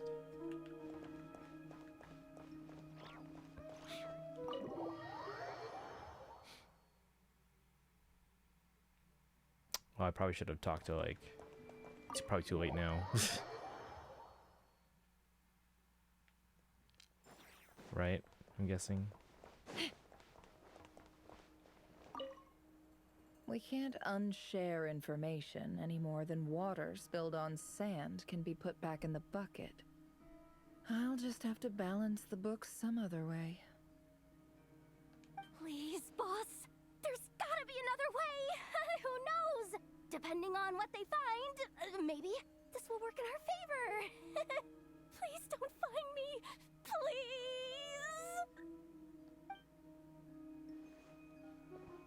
Alright. Find your own. Ouch. I'm just curious.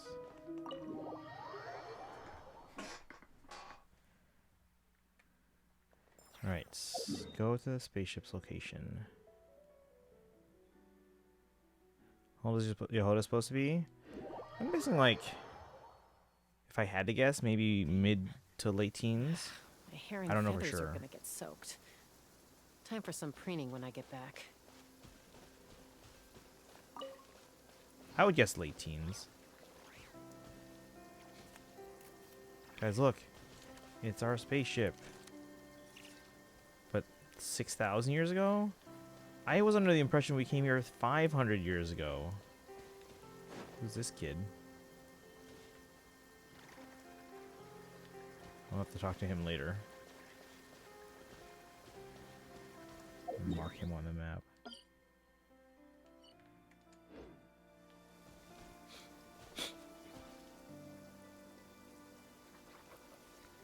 So it's our spaceship.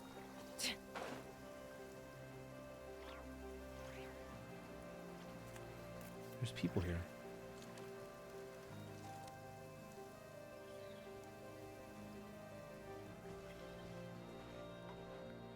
Wow, what do you know? Yehoda was right on the money. This Phantom really is your spaceship. But that's so weird. Why would it show up here? Is it some kind of projection? Or a ghost? Like, maybe it no longer exists. But somehow it left an after image? Not sure either. Ah, you're already here. Miss Lauma, what a surprise. I thought you were busy with festival preparations. I was, until one of our people informed me that a strange sight had appeared at Star Sand Shoal. No one's ever seen something quite like this before. I thought I should see it for myself. Same here. Oh, so we heard that these things appear around the festival period.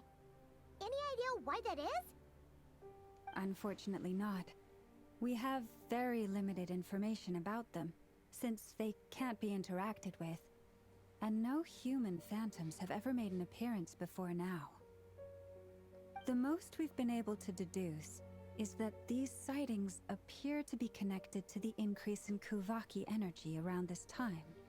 Let's look around and see what we can find out. Yeah, seems like that's all we can do. This is all so confusing. Allow me to lend you a hand.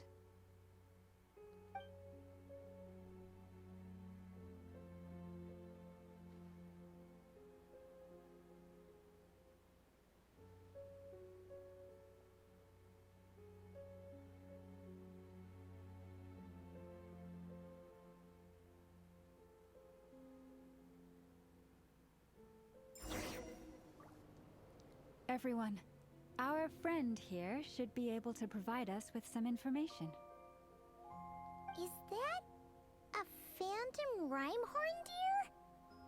I've heard about how the Frost Moon Scions live in harmony with the animals, and can even communicate with them. That's coming in handy now, for sure. Okay. Yes, I understand. Then how about this?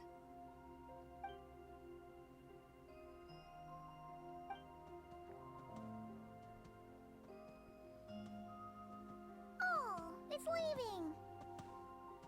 It appears to share our curiosity about this giant spaceship, so I asked it if it wouldn't mind investigating along with some friends. In return, I told it about some nearby spots where the wild fruit grows abundantly.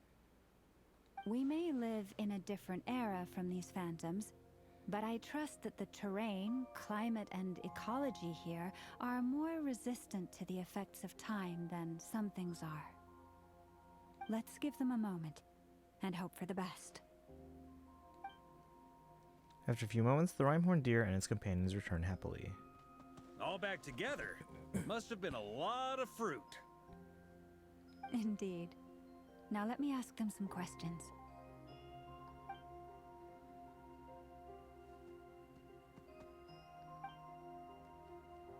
It did find a lot of wild fruit, enough for them to feast for a long while.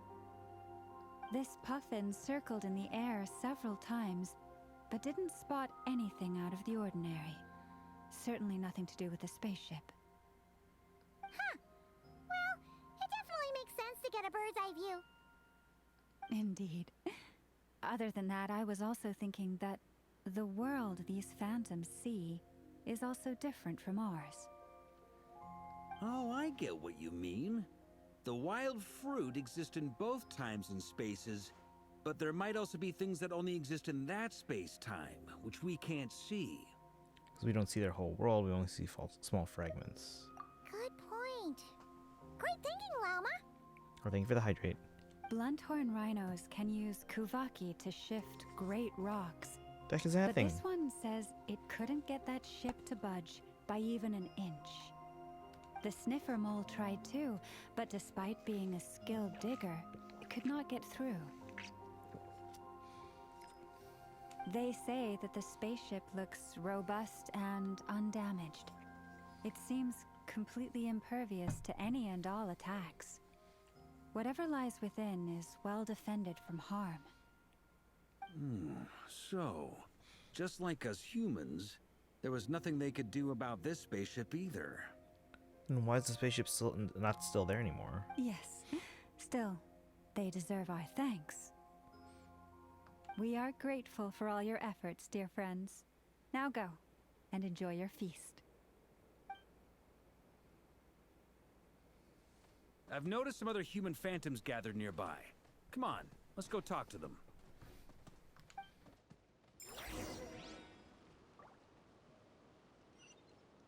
Let me catch up. I was under the impression this wasn't science fiction, but I mean it's all tied together. Like in the Hoyo lore and all that.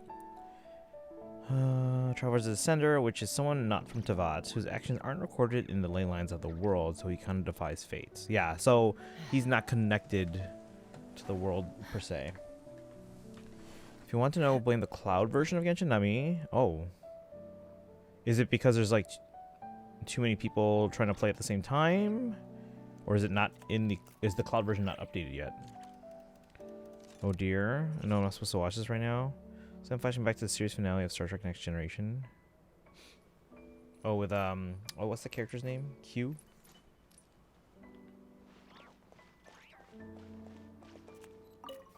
Those illusions and those people. It's all a little creepy, don't you think? Nah, all part of the festive atmosphere.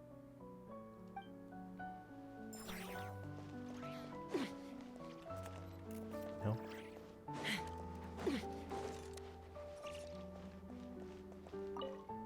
Have you ever seen anything like this? Nope. Never seen or heard anything this weird.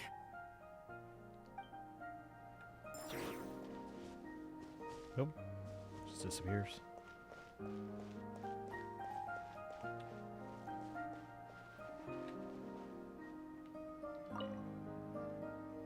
What is this thing?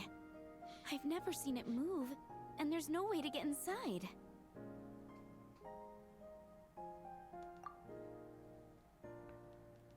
Goodness knows. My grandpa says it's been sitting here at least since his grandpa was still alive. Oh, so it's... Okay, so it was around for a long time. But for some reason, these people are coming up to it as if it's like brand new for them now. What about his grandpa? Did he say anything to your grandpa's grandpa about it? Huh? I don't know. In all likelihood, it was here back then too. Hard to imagine something this huge could move. Guess that means that as far as they're concerned, this ship's been around a long time. Yeah, so I'm wondering why they're even gathered around it then. If it's been there for a long time.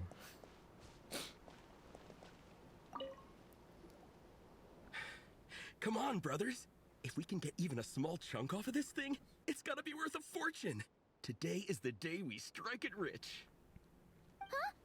You mean Paimon? Yes, brother. I shall join you. Let's make our fortune.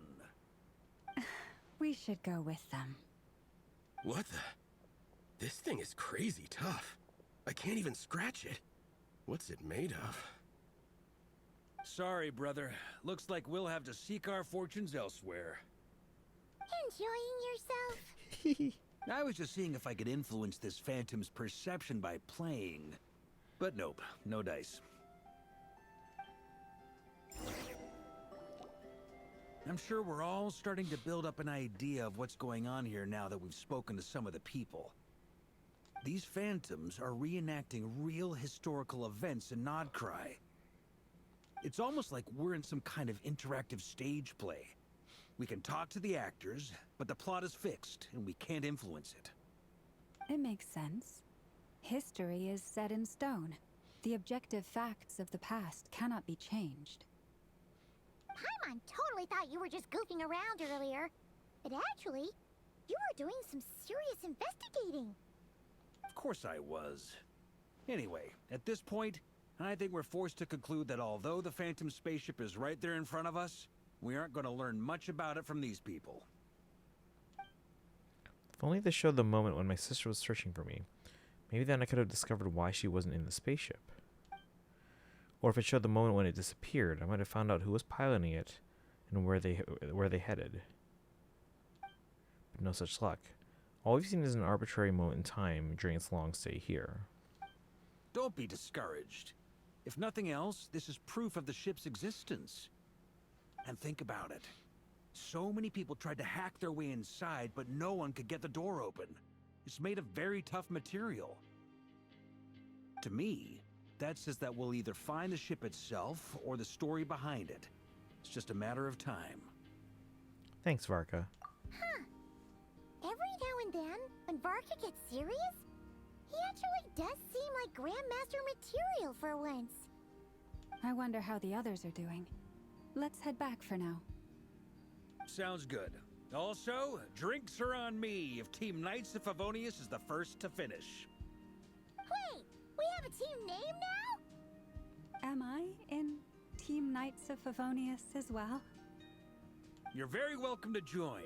We've even got a cathedral ready for you. Isn't that technically blasphemy? You wouldn't dare make a joke like that if Barbados was in earshot. Nah, I'm sure Barbados doesn't mind a little harmless blasphemy once in a while.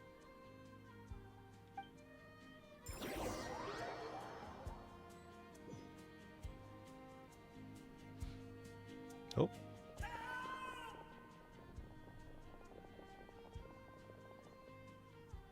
Oh, no! Get away! Oh.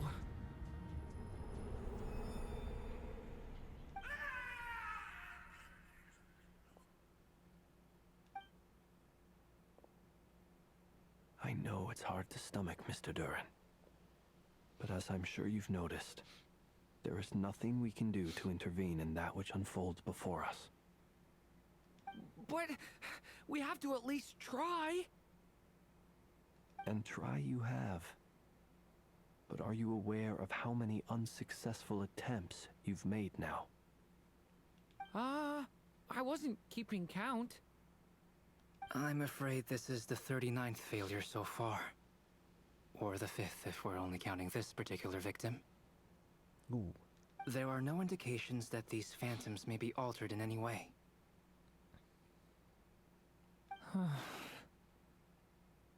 You seem to have calmed down a little. Hey, Daito. Oh, thank you for the check-in. I'll make us a fire. You should rest and have some water. I'll catch up with chat in a second. Feeling any better now, Mr. Duran? May I ask a few questions? Be my guest. What exactly are we witnessing here? What happened to those people? My guess would be that we are seeing Nodcry during the Conrian Cataclysm. Would that be accurate? Conria. That is correct. As you know, once the Abyss senses even the tiniest crack, it floods in and spreads like wildfire. There was a time in the distant past when it permeated all of Nodcry, causing immeasurable harm. The people paid a terrible price to heal this land. Then, 500 years ago, the whole of Teyvat suffered an abyssal disaster. Once more, Nodcry was dealt a devastating blow. I see. In the face of the abyssal onslaught, all were like grains of sand tossed around by a tidal wave. Be they human, fae, or god. Boshock, welcome in. Hope you're doing well. How's book 10? It was interesting. It was good. The moment you witnessed is but one drop in a whole ocean of catastrophe. All right. I guess that answers my second question, too. I wanted to know why there's nothing I could do to help them, and that's because what we are seeing is history. That would be my guess as well. As I understand it, history and fate are not all that dissimilar. The latter may be unseen to us, but both are immutable. Yes. Fate was determined long, long ago. I still have a couple of other questions for you, Mr. Flint's. You mentioned more than one abyssal disaster that has struck this land in the past. How can you be sure that what we're seeing is from the Conrian incident?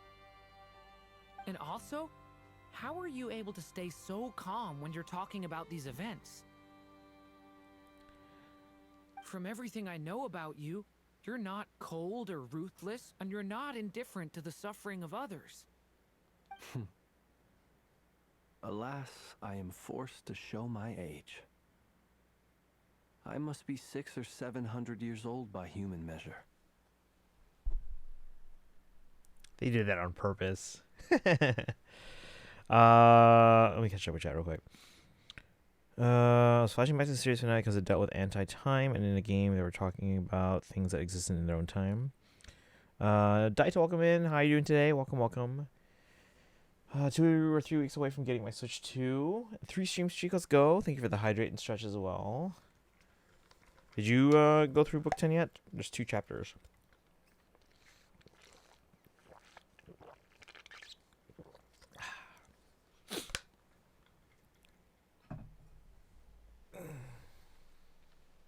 Wait. So, you... One is not easily moved by history when one has witnessed the truth firsthand. I'm sorry. You needn't apologize. Your passion is a good thing to have.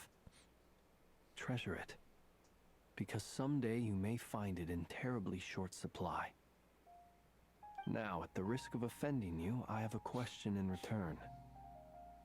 Your curiosity toward the Abyss, is it born from hatred or because you sense its call? I only ask because I kept a fragment of Rerear's body in my lantern for a short time.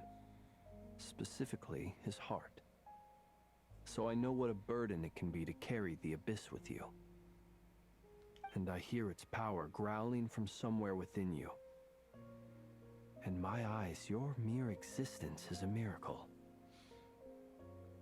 My honest answer is... I don't know. I don't think I have the confidence to say for certain. What I will say is the Abyss is not the only issue that haunts me. Even before I became who I am today, the question dogged me constantly. Should I even exist at all? My doubts remain unresolved. But when we fought Rerear, something became a little clearer to me. Sometimes it is the darkness within us that allows us to achieve the impossible. I certainly got the sense from your 39 attempts that you were trying to achieve the impossible. It sounds like you've resolved to see the truth for yourself. Absolutely. In that sense, he and I are quite similar. Then I wish you every success. I look forward to the day of your transcension.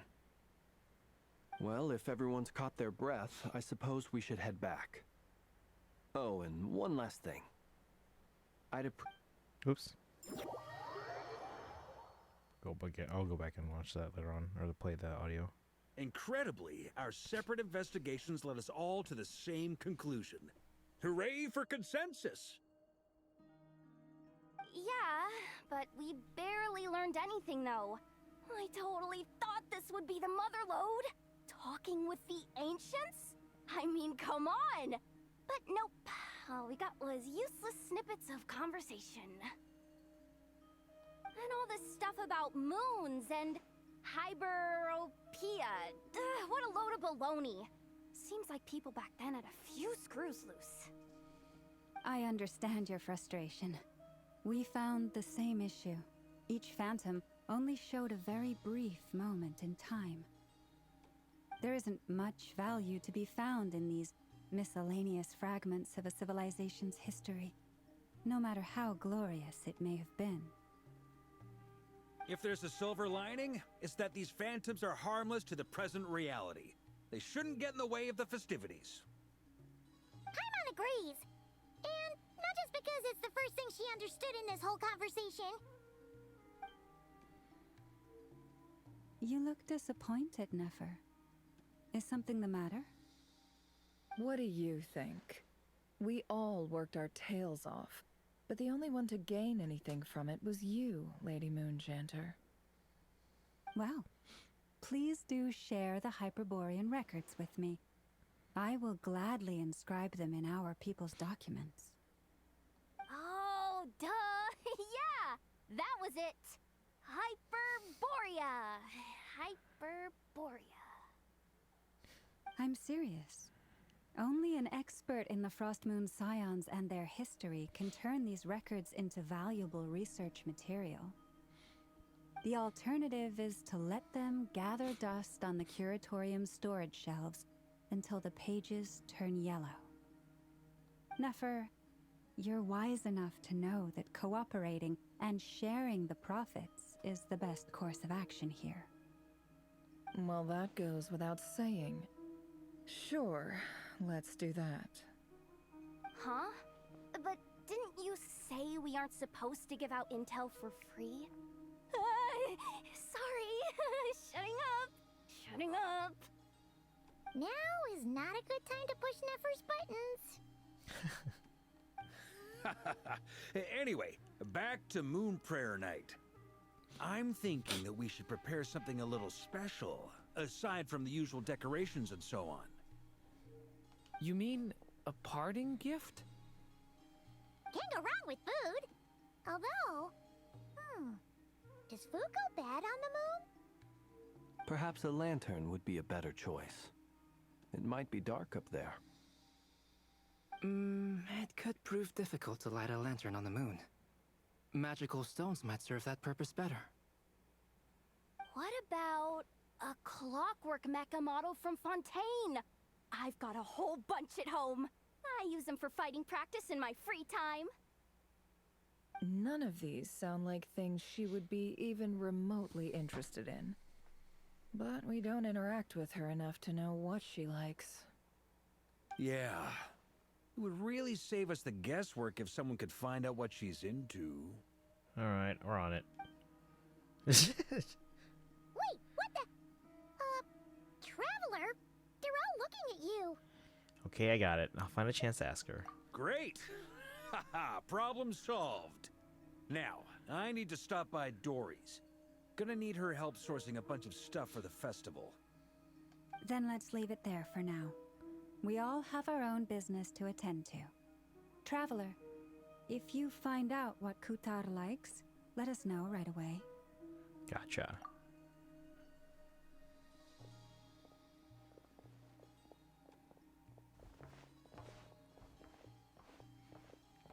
Is something the matter? What's my line, Durin? You seem a little down. I'm fine. It's just... I'm still feeling a little rattled after witnessing the horrors of the Abyss. But it's okay. This is something I have to work through. I'll be all right. Thanks for your concern. Well, don't put too much pressure on yourself. If you ever feel like something's wrong, physically or mentally, we're here to talk. Don't forget, I'm a member of the Knights of Favonius. You can always rely on me. Come on. Stop treating me like a kid.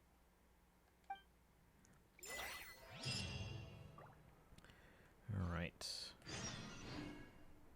Gomi Kombina. Let's see, didn't even notice that. My final game on Switch Lite is is Fortnite. Mama once again proves that she knows how to get an effort to do what she wants. She plays her cards close to her chest, more than you would think.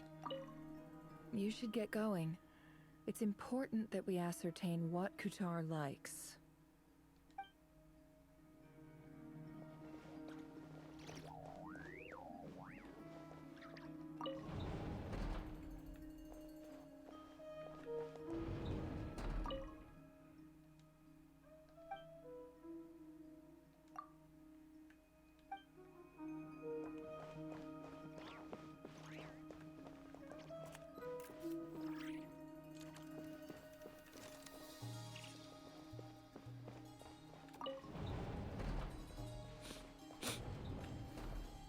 Which is why we need a lantern guaranteed to work on the moon. Yes, I have a few ideas, but the lantern itself is the easy part. The real issue is how little we know about the lunar environment. Wait, you two are serious about this? Let's just say I'm intrigued by these shining magical stones that Mr. Albedo has mentioned.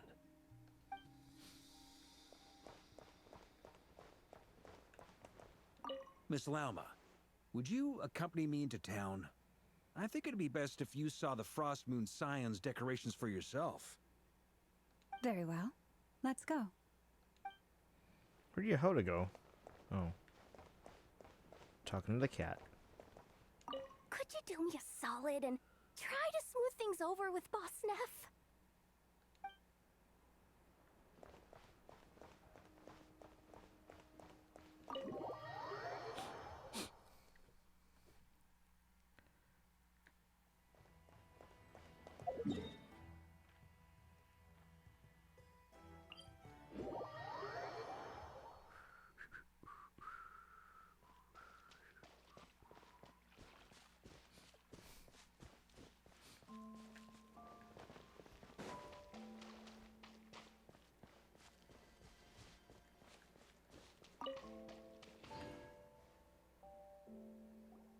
Columbina, we're back!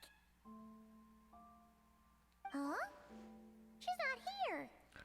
I can't sense her presence at all. Weren't there a few Kuhenki here last time too? Where did they all go? Maybe she took them out for walkies? Walkies? For Kuhenki? You're not pets, you know. Oh, well. Looks like we just came at a bad time. Let's try again tomorrow. There's still a few days until Moon Prayer Night, so we're in no rush. Besides, she needs time to rest anyway. Fair point. Let's go.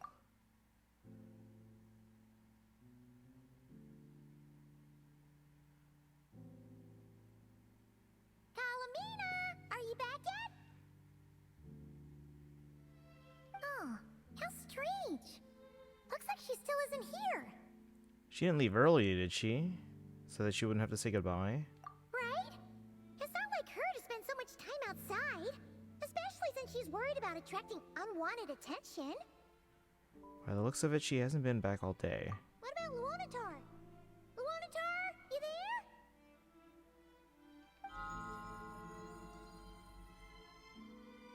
Hey! Do you know where Columbina went? Sorry, didn't understand. But if you know where she is, could you take us to her? Sounds like I don't know. Sounds like an I don't know either to me. Yeah, that's even stranger. Paimon, look, the flowers. What about them? Oh, that's not good news. They change color when Columbina gets weaker, right? And they look super pale right now. Let's go. We've got to find Loma. Good idea. She might know what's happening.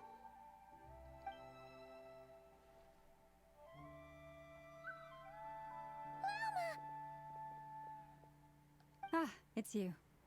How is Kutar? Is she okay? She's missing. Has she visited the Frostmoon Scions? No, she hasn't. I came here to check on her after I noticed the flowers had changed color. Based on past precedent, she must be very weak right now. Even getting up to walk would be a struggle. It seems unlikely that she wandered off outside. Unless she was taken. Not to mention that she doesn't do that at the best of times either. So yeah, this is super weird. Has anyone approached Silver Moon Hall lately? No. Very few people are in the know about Kutar's whereabouts. And if anyone suspicious had visited, they'd have left some sort of evidence. Come on, let's go to Nasha Town. If anyone has seen her, someone there will know about it. It's not Krai's information hub after all. Makes sense. Let's go!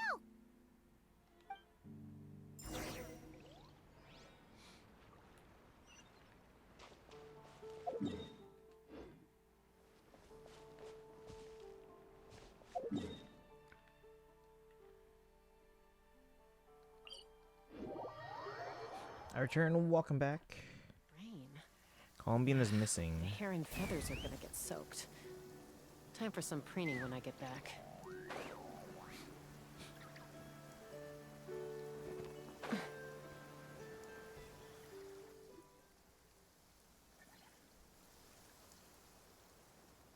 a moment. Is it just Paimon, or is this stall kind of suspicious? It's never been here before, right? No, I don't recognize it. Alas, your free and easy adventure time is over. Now, prepare to face the final boss of Nod Krai. Who is this? Whoa! Where'd that voice come from? Not sure, but it's definitely hostile. No, not that way. The final boss is right here. The heck? The sniffer mole?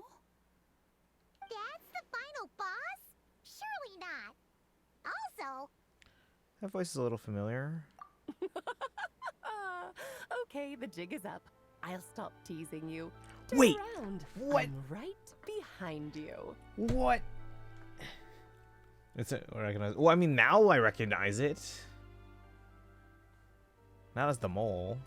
It seems I've managed to leave quite an indelible impression, even though you've never seen my face. Ah, nothing could make a great mage more pleased with herself. The fact that she adjusted the camera.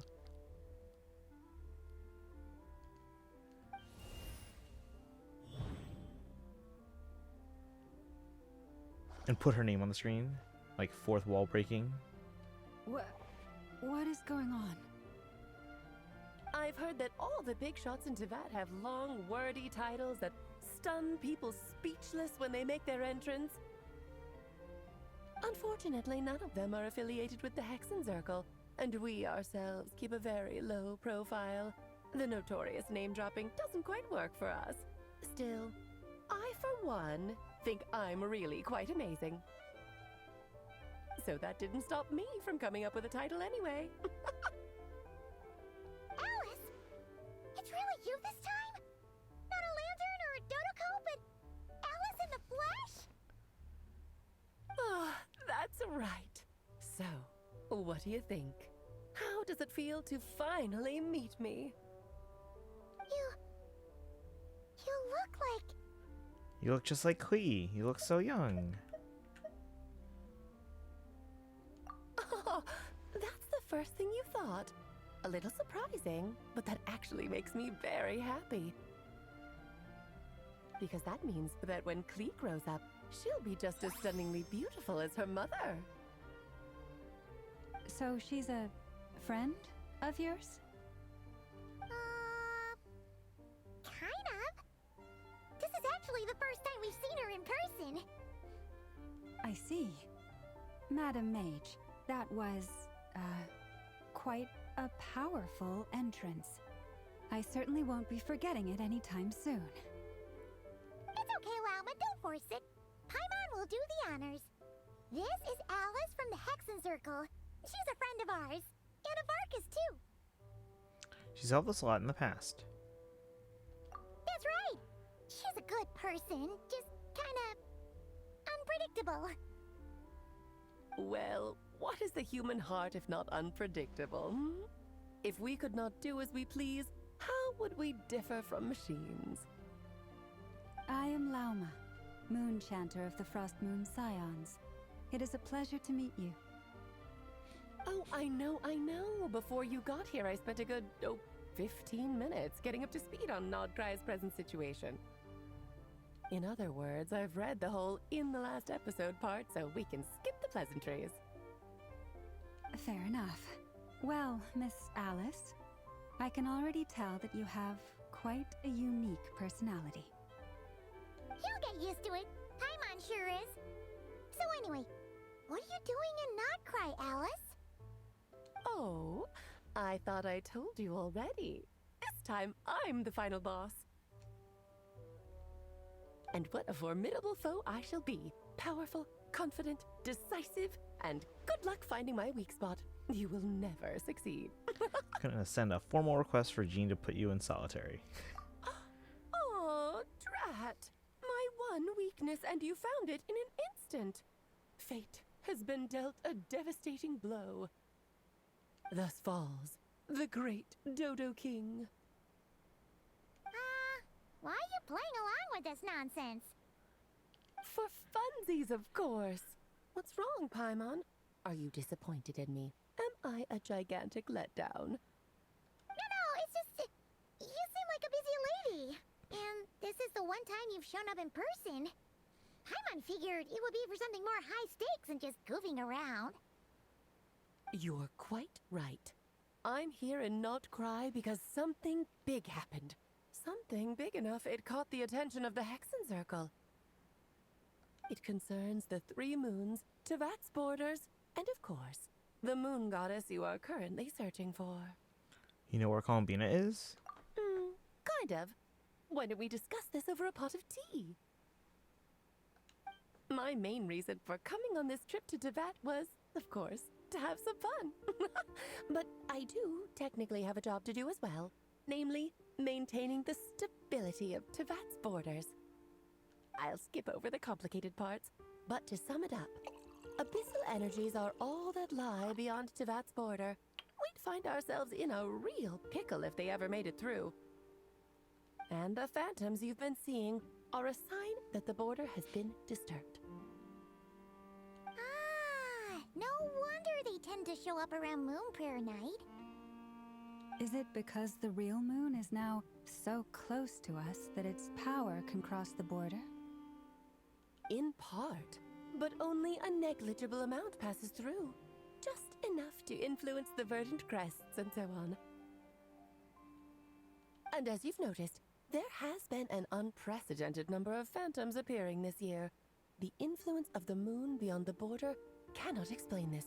No, there is another far greater factor at play. The trilunar syzygy. Trilunar syzygy? A trilunar syzygy. Eons ago, before the heavenly principles came to Teyvat, it was the then 3 moon goddesses who controlled the laws of this world. You're talking about life, death, and such? Oh, that's exactly it! The 3 goddesses split these powers amongst themselves, promising never to consolidate them into one singular body. This was meant to keep the world stable. But, fast-forwarding to the present, the eternal moon's marrow is with you, while the iridescent moon's marrow, which should never have appeared in this world, has been retrieved. Add that to the presence of a moon goddess in the flesh and... the power of all 3 moons is gathered here in Krai. There hasn't been an event like this since the War of Funerary Flame. Does that mean Arlecchino's still around? And it's having a noticeable effect on Teyvat's borders. Why are you so concerned about said borders, if I may ask? Because I wish to give my darling daughter a peaceful, sunny environment to grow up in. Is that a good enough reason? Kinda sounds like you're dodging the question, but it does make sense. Well, that's one reason anyway, and the most important one. The others are a little complicated to explain. For instance, cleaning up after dearest Miss R. Albedo could tell you more about that if you're curious, but right now, I have a more important question to ask you. Why are you collecting the moon marrows? Columbina wants to use their power to return home. I see. Nicole told me about that legend once. Nicole? Nicole? You mean Mage Anne? Oh, so you remember. We heard her voice in Fontaine. Yes, of course. That was a story about fate, her area of expertise. But back to the story of our dear moon goddess. I'm afraid her intended method of returning to the moon is unlikely to work anymore. What does that mean? She may be missing, but she hasn't gone anywhere. She has disappeared. Oh, that's right, she said that. Once long ago, the damselette who lived here... Okay.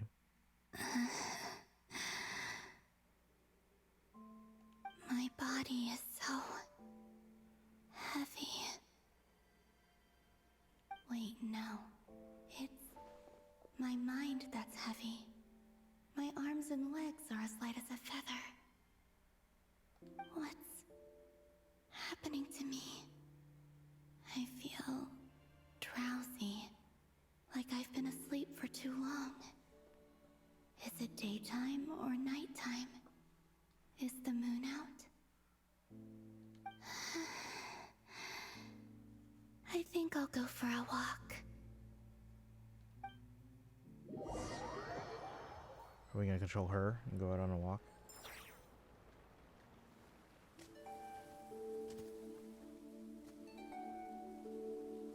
you out for a walk too? Huh?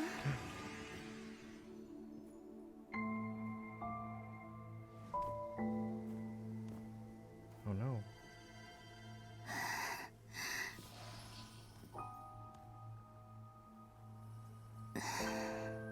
The day has come at last.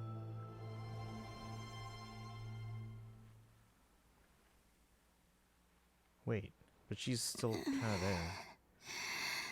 What if she's like transported 6,000 years in the past? What if she took the spaceship? No, that's not. Have I grown so weak that I can't even sustain my physical form?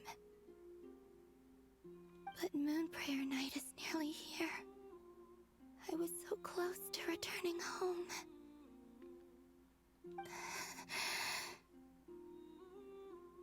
Death is near.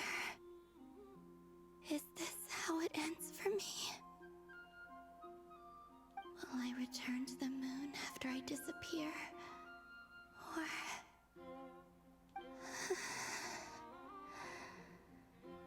I don't want it to end like this.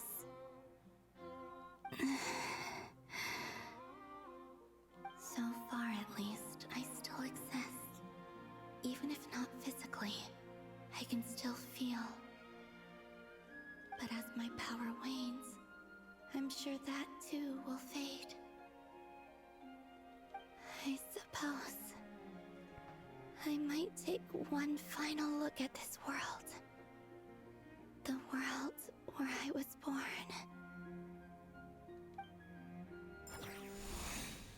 So maybe your last chance to visit the Frostmoon Enclave. Don't let it slip away. Come on, come on! Wait for me! Wait, so they can't see her? The Frost Moon Enclave. How much it has changed since I was born.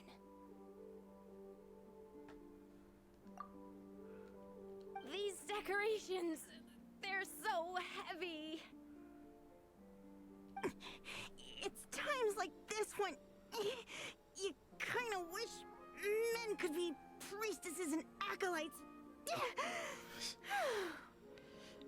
The illusions weren't all from the same time. Some were from 6,000, some were from the time of the Cataclysm. Yeah, I think so, because like when the spaceship showed up, I was like, we're not from that far long ago.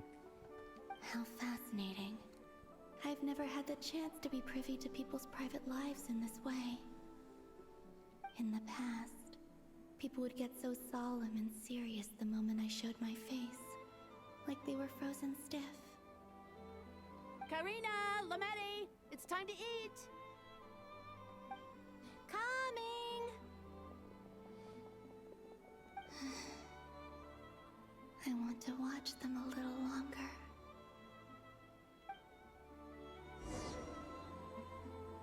Oh, we are her.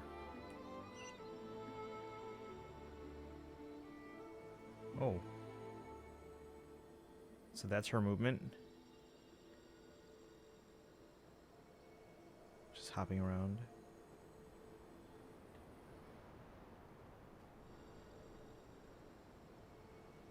So just fill these balloons with air, right? Yep. Try a couple now to test things out. The rest can wait till Moon Prayer Night. Think fast. Rita!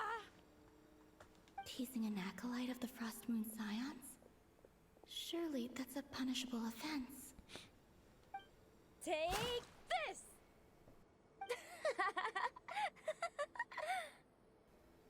Huh? Alright, enough horsing around. Lady Lauma gave us a task. We should get back to it. The task is just to check that the balloons don't leak, right? Doesn't matter if we fill them with air or water. Okay, you got me there. And you got me there. But still, we can't use all the balloons before the festival even starts. We won't use all of them. And as long as Lady Lauma's trusted acolyte doesn't snitch, This can stay as a little secret between friends. A couple more can't do any harm, right? Oh, you menace. Then, think fast!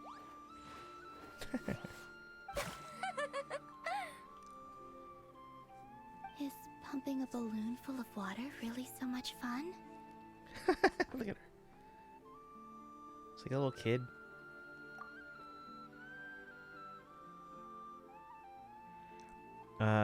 You want me to read his lid or hat?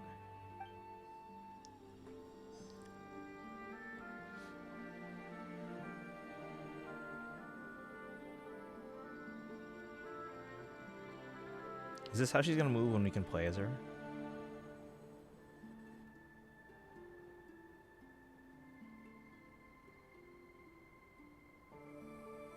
I'm sure you're both tired from playing all day. Come on, eat up. Check the sword. I'll check on sand. A plain, humble meal. That has always been the way of the Frostmoon Scions. Huh? How come Lamatti got a midsummer berry dessert? Oh, I always get Lockaberry.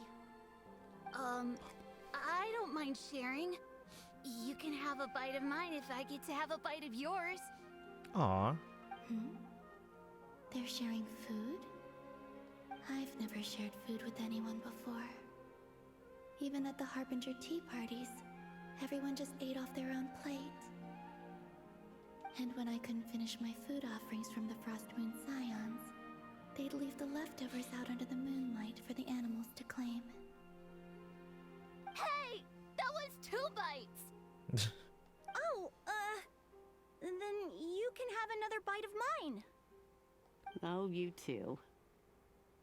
Oh, don't fret now. Here, have some of Granny's too. So this is what it means to be family. Aww.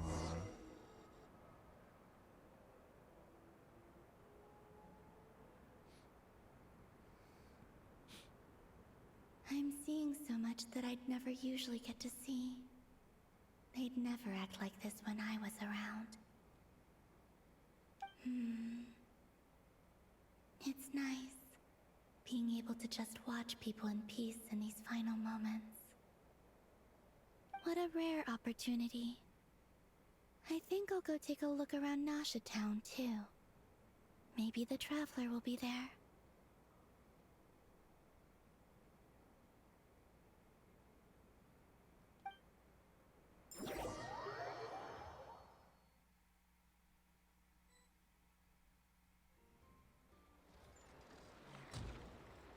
After the War of Funerary Flame, the Moon Goddesses were no longer recognized by Tevat.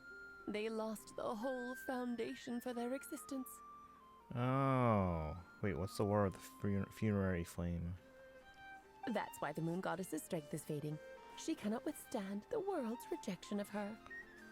Just like what Columbiana said, the world itself is rejecting her.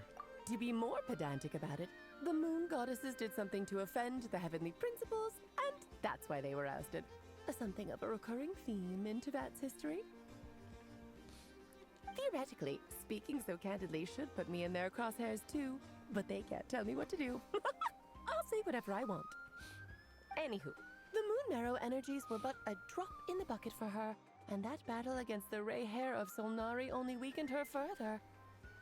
Fortunately, it happened close enough to Moon Prayer Night when the Kuvaki concentration here is high.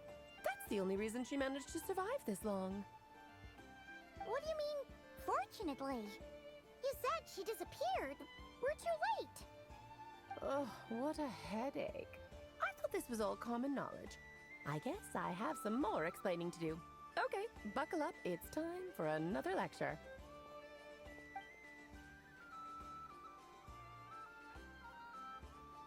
Now, I said earlier that the Moon Goddesses lost the foundation for their existence. The reason for that has to do with the natural order. Basically, the rationale for their existence in Tevat was lost.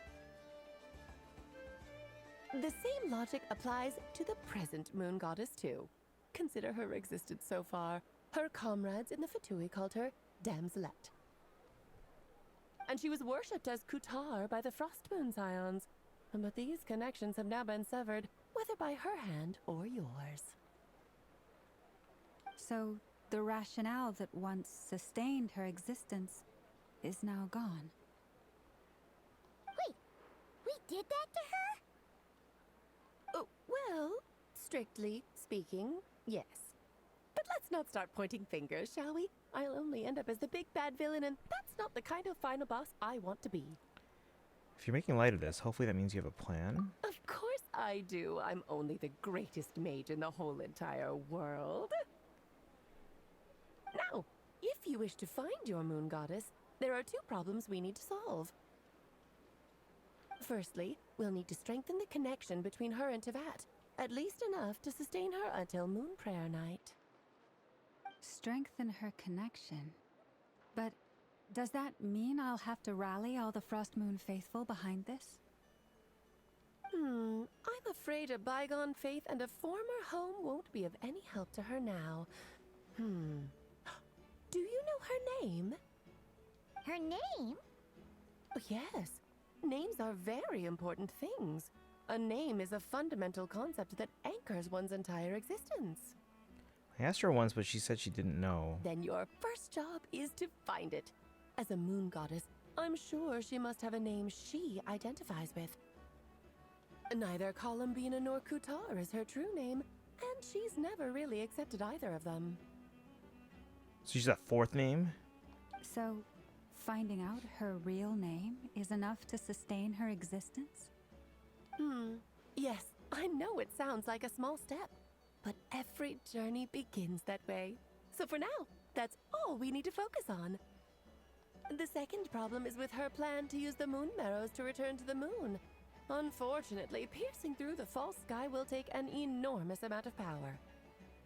Given her current condition, she won't be able to provide anywhere near enough power, even if she recovers her physical form.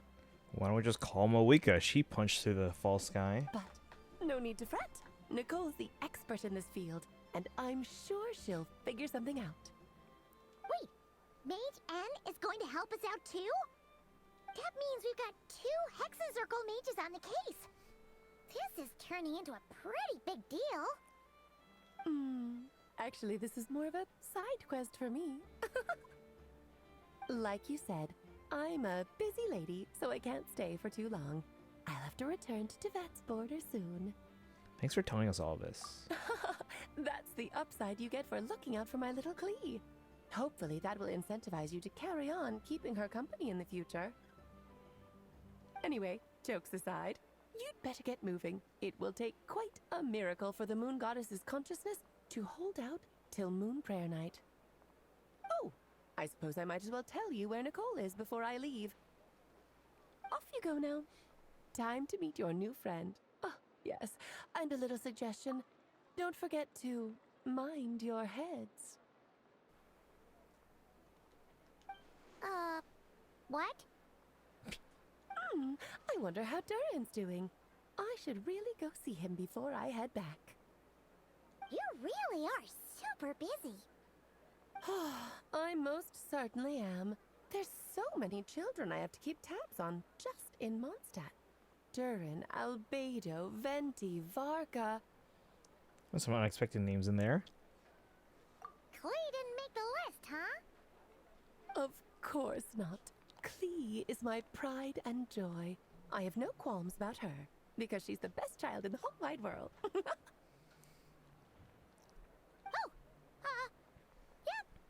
Klee's a little angel. I'm glad you agree. Well, all the best. See you when I see you.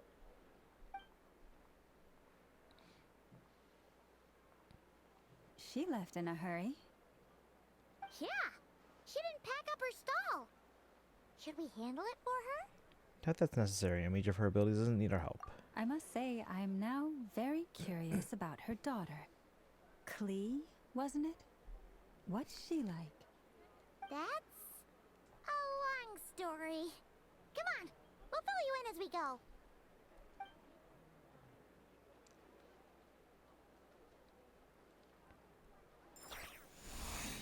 Oop. Or back as Columbina.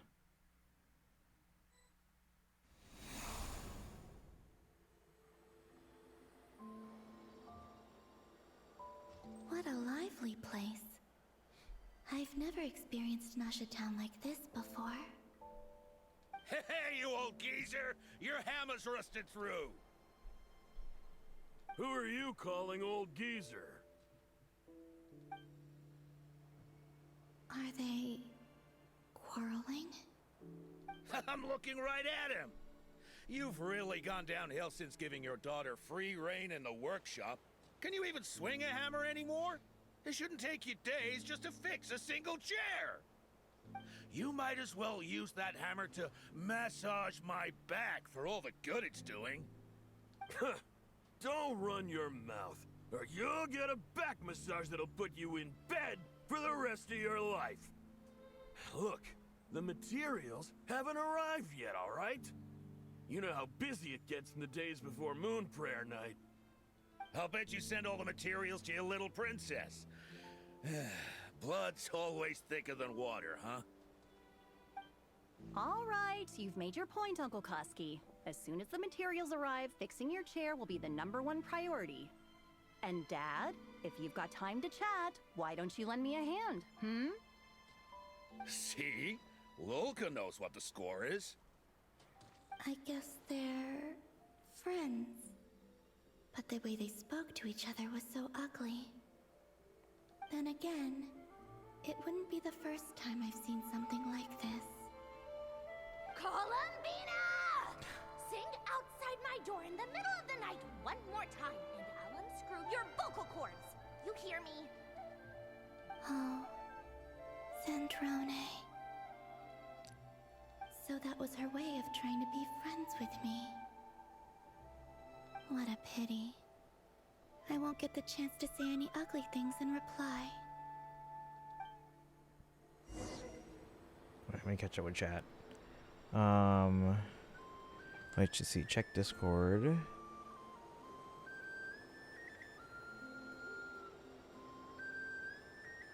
Just because it's funny. That's pretty good. Wait, what was this?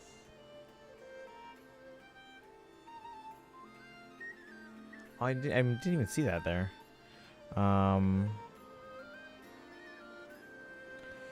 Let's see. Have you read my comment about Genshin Impact about not being able to play the Archon quest? Yeah, is it because it's not? Is it because the cloud version is not updated yet, or because is it maybe too many people are logging into the cloud version? I was gonna have you someone call here. Okay, no worries, Charlotte. Have a good night. Yeah, it is past midnight. We're gonna keep going though. Whether I get spoiled by this or not isn't gonna make a difference anymore. Yeah, how come the cloud version isn't working? Is it because is there too many people, or is it like not updated? She's clearly an angel. She's got an explosive personality, yeah.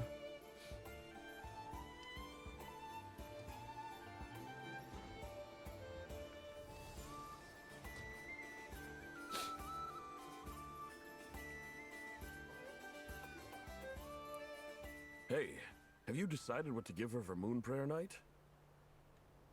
I sure have. She's gonna get the surprise of her life when she's least expecting it. Then I'll whip out the ring and pop the question. The surprise of her life. What a fun turn of phrase. Cool, I get the picture. You can spare me the gushy details. Ooh, looks like we have a customer. Hello there, ma'am. Would you like some Moon Prayer Night candy? Wait, can they see us? Huh?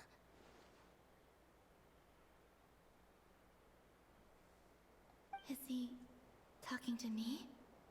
Can he see me?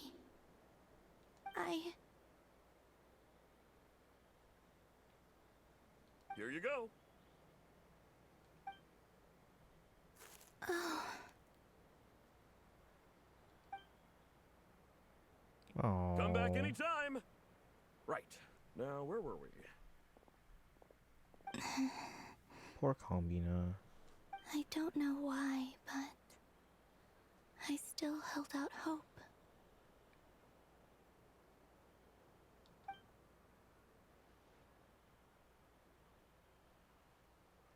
The most important thing right now is to find that mage. Well, she found us. Let's see. Call me, Sydney, welcome in. 34 wishes right now. I need more for Venti. Do you have a guarantee? Wait, Sparkle. What did you mean by like? So you said the cloud version doesn't work, right? Also, let's see your free pulls here in Fae. Get hard. I still don't have this harden on my main. Get Joffrey. Ooh, you got Nidavellir. I don't have Nidavellir. You got Mist and Happy. Nice. Those are some pretty good pulls, and those are just free summons. You don't have a guarantee? Okay. Are they your must-have at the moment? Yeah, my next ones I'm thinking for are Varessa and Columbina. This name thing seems super important too, but where do we even start looking? I'd better go pay the Fatui a visit. Aww.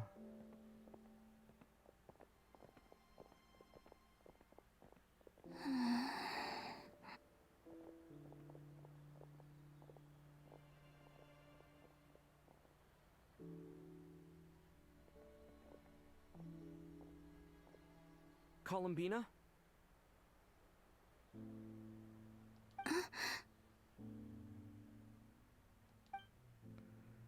We can censor.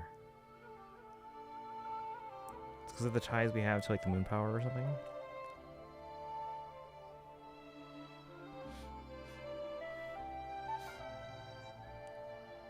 Traveler? Let's go! This is no time to be spacing out!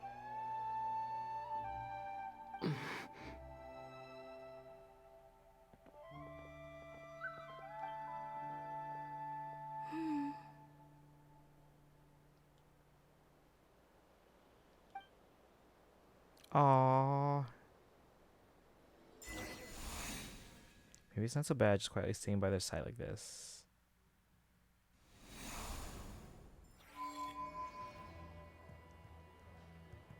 I think that was a nice moment.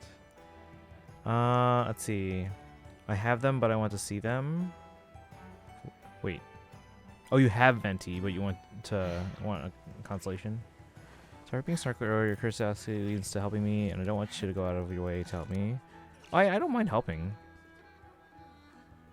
Yeah, if I'm available and if it doesn't inconvenience me, I don't mind.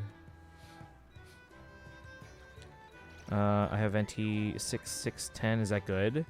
Probably. I mean, they could probably build up their skill though. At the very least, like 6, 9, 10. I'd have lost myself long ago if I allowed myself to The be cast led by the brings whispers such of the refinement and abyss. elegance to the flavor. I'm glad Surviving you is found. tough. I found you here, Virion. Taming the Something beast within you said the other day stayed on my mind, so I did tougher. a bit of research on you. Into me? Did I say something you found particularly interesting? I understand that your homeland was on the brink of invasion by a powerful force expanding its influence. Many retainers didn't want to stand down without putting up a fight. Yet you abandoned the people and territory you were meant to protect and fled to the Halidom of Belize. I'm ashamed to admit that is exactly what happened. For someone like you, who values noble behavior above all else, to flee like that, it's a surprising choice. One I imagine you agonized over and made to avoid seeing your people and retainers die in vain. It sounds better the way you present it, but it doesn't change the fact that I ran. After defecting, you chose to bear the stigma of an aristocrat who abandoned his country. Giving up honor to protect something can be considered a truly noble act. When you lose your Am way, I wrong? gaining some altitude can bring some perspective. Except Happy, I don't like none of the polls. I mean, they can still be useful though, at least. Like, yeah, I don't have Harden or Nidavellir yet for my collection. I mean, Mist is, I mean, she's a cool character, but I mean, she's mostly useless in Fae now. Joffrey's getting older too.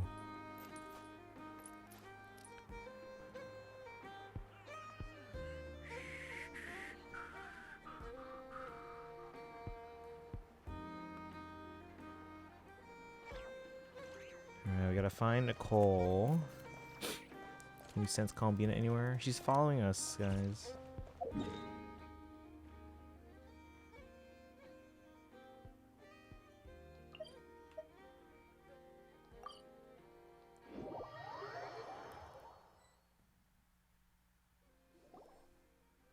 Where are they going? They mentioned a mage and a name?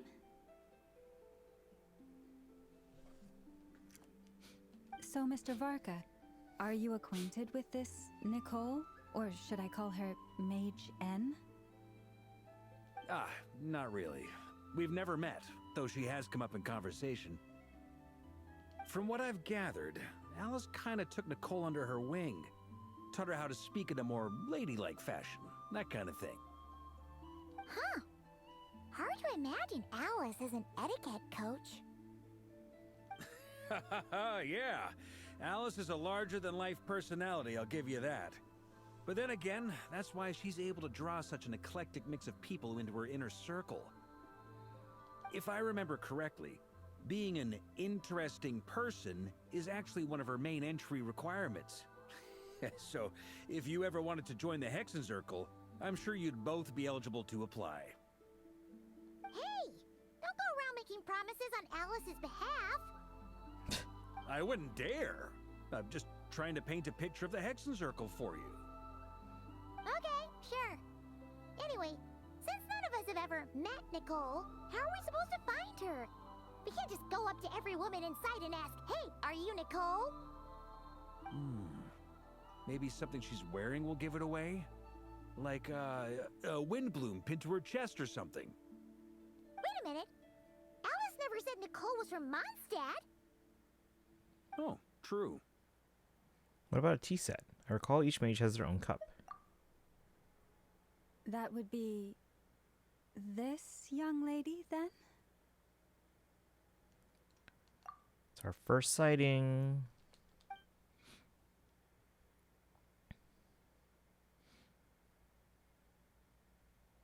Hey there. Sorry to disturb you, but are you Miss Nicole? Varka, Knight of Boreas of the Knights of Favonius. Alice might have mentioned me before. Mm-mm. Have we got the wrong person? Sorry. Well, this is awkward.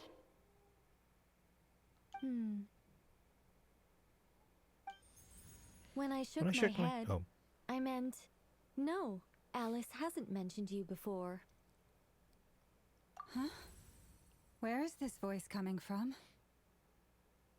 My apologies. For certain reasons, I am unable to speak. This is the only way I can communicate with you. Huh. It might take some getting used to, but I hope you can understand. Hey, it's fine. I'm more shocked by the fact that Alice never speaks about me. I mean, As for you two, we have crossed paths twice before, but it is nonetheless a pleasure to finally meet you. It's really you! Thanks for all your guidance in the past! You're quite welcome. This time, things are different. We have reached the unwritten pages of the story. You might say that we stand at the crossroads of fate. Now then, allow me to formally introduce myself. My name is... Nicole.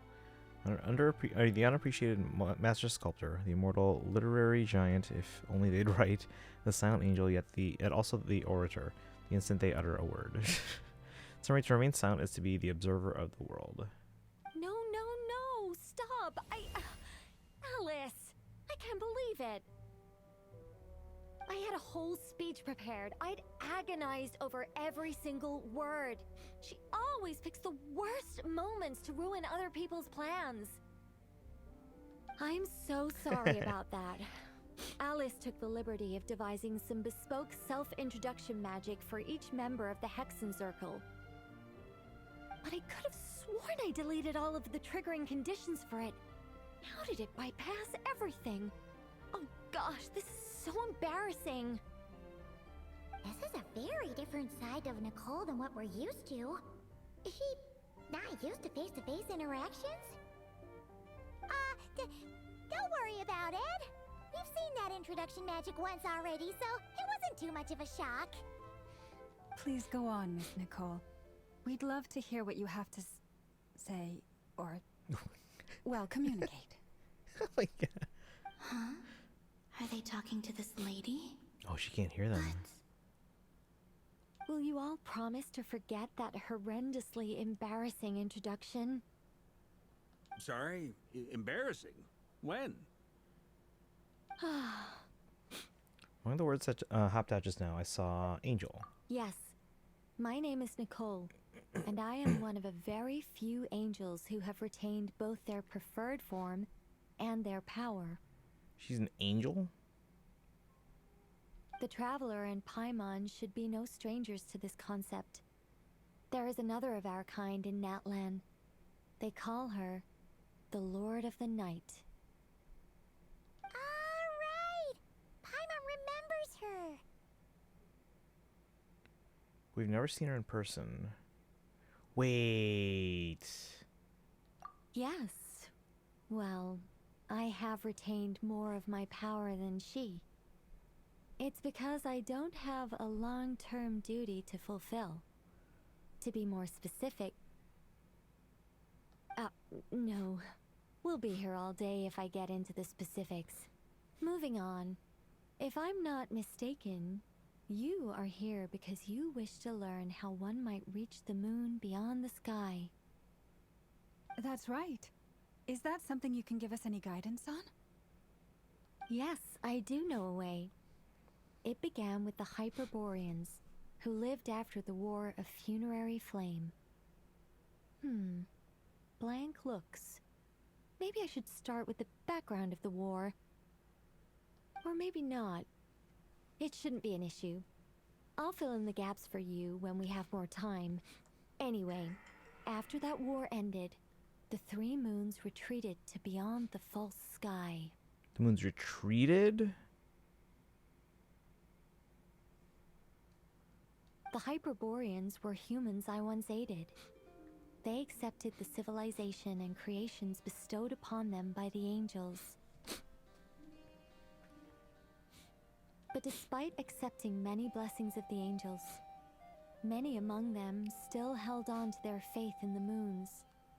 They were reluctant to accept the new order.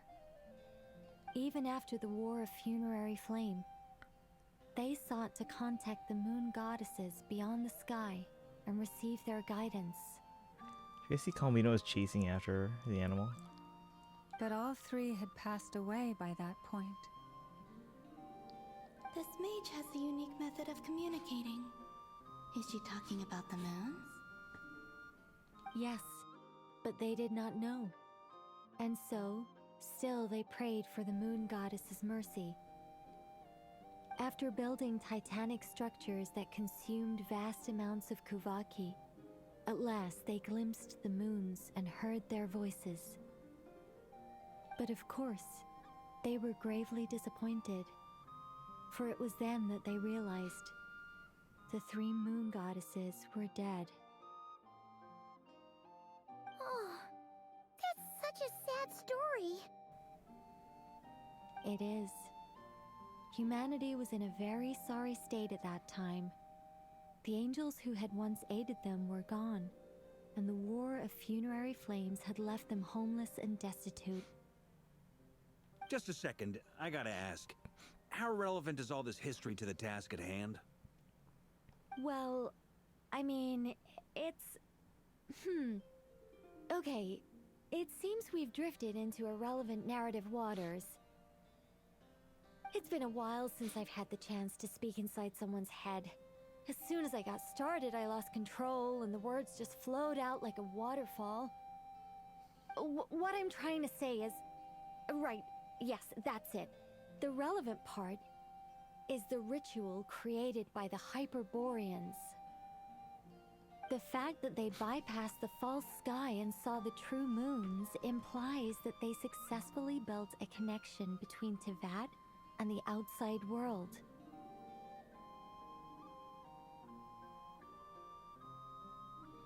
Oh. Which means, with enough Kuvaki and a sufficiently stable connection, it should be feasible to send one person over the border.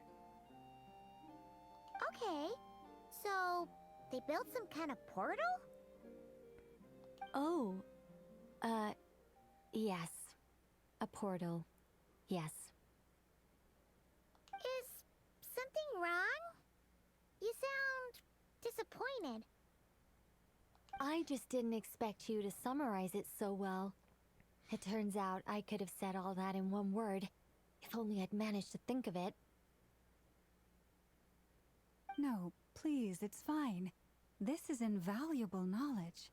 I'll be sure to record and preserve everything in writing. Oh, really? Well, in that case, I suppose I could backtrack and add some more detail. I did gloss over a few things so far. Whoa, whoa, whoa, time out. Let's summarize what we've got first. The Hyperboreans were the last ones to use this method, right? So we somehow need to find whatever structure they built and make sure there's enough Kuvaki to power it up. Luckily, we have the moon marrow of both the eternal and iridescent moons, so we're all good for Kuvaki. Which means the key issue we need to focus on is finding the place. Am I right so far? Yes. Although, I expect the structure is long gone by now. That said, what if we could take advantage of the phantoms to travel back to a time when it still existed? Well, travel back isn't quite accurate. It's more like we'd be creating a handshake between 2 points in space-time. We wouldn't even have to pick a time when it still existed. It could just be a time when it still appeared in phantom form via projection, or we could project our own phantoms, fold them together, and...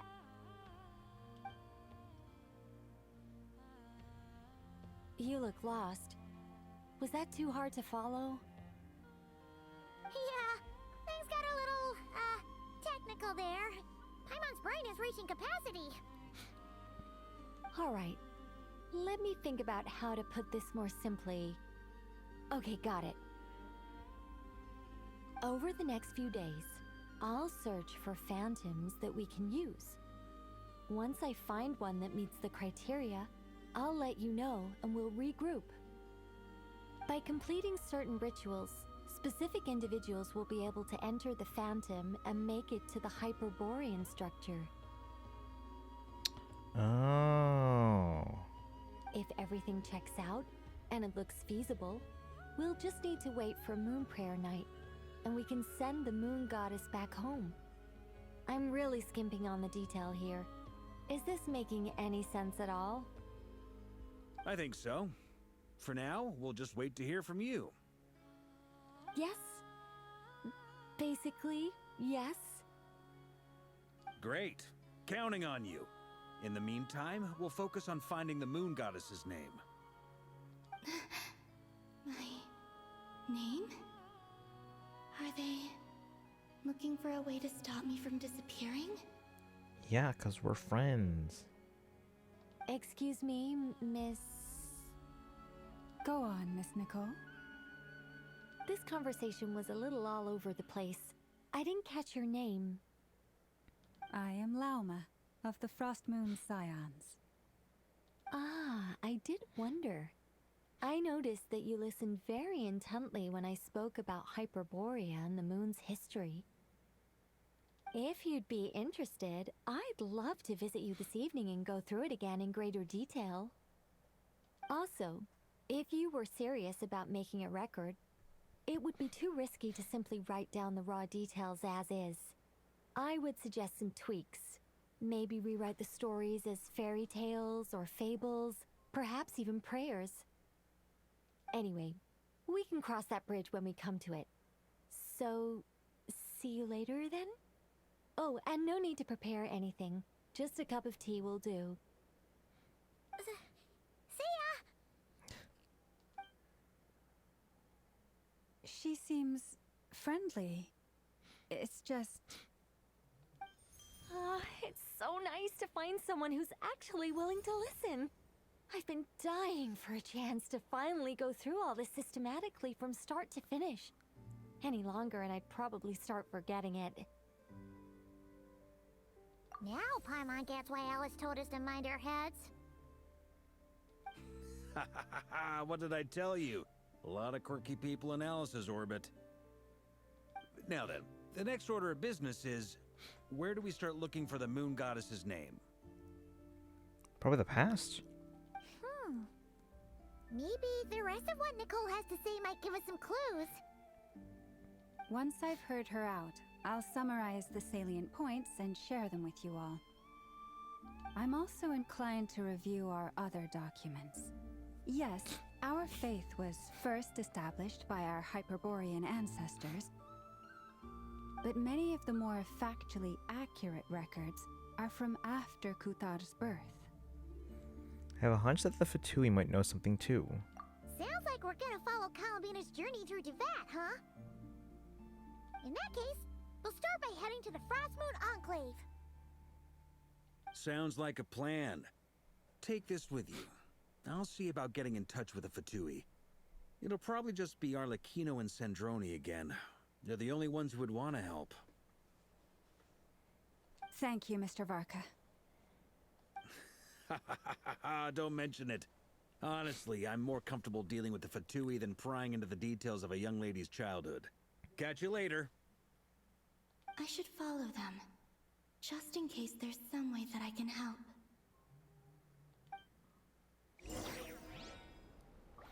Alright, let me catch up with chat. Let's see. You don't like Paimon that much anymore? How so? Let's see what it used to be. Yeah, no, I just realized that, yeah. Did you find Paimon a little annoying? I mean, she's meant to be, like, comedic relief. So, like, yeah, she'll stick out a little bit, but myself long I don't ago mind. if I allowed Sorry, myself excuse me, to I be don't led mind. by the whispers of the abyss. Limit time on the cloud version? Surviving is oh, tough. okay. Taming the beast within is tougher. No, wait a second. So, Sparkle, the cloud version you play on your phone, right? Would go for both Hex and Circle Witches? Yeah, I know I definitely want Alice.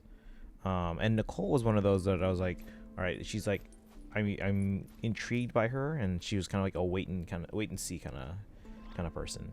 Because right now, like after Varessa and Columbina and Escoffier, my next like must pulls were Alice, and then Sandrone looks like it's gonna be a must pull for me. But then, like I said, Nicole is one of those like, okay, well, let's meet them first and let's wait and see. They're interesting, so we'll see how it goes.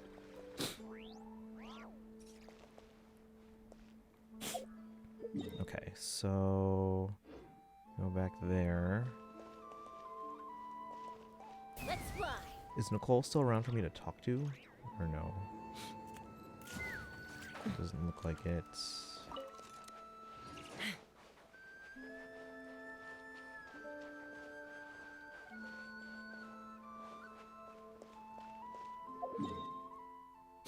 Right.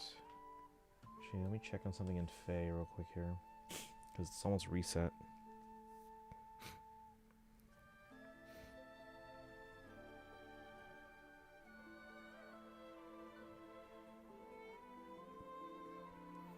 Okay, because I haven't finished Hall Forms, but I think the red limited tickets are from the last set, which I don't really need anymore.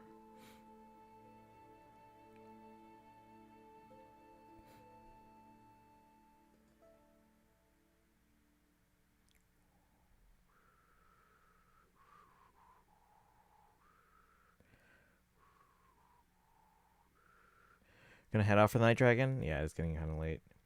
We're gonna keep going until the at least end of Act 5. Like I'm gonna know when I get to the end of Act 5, right? Hopefully.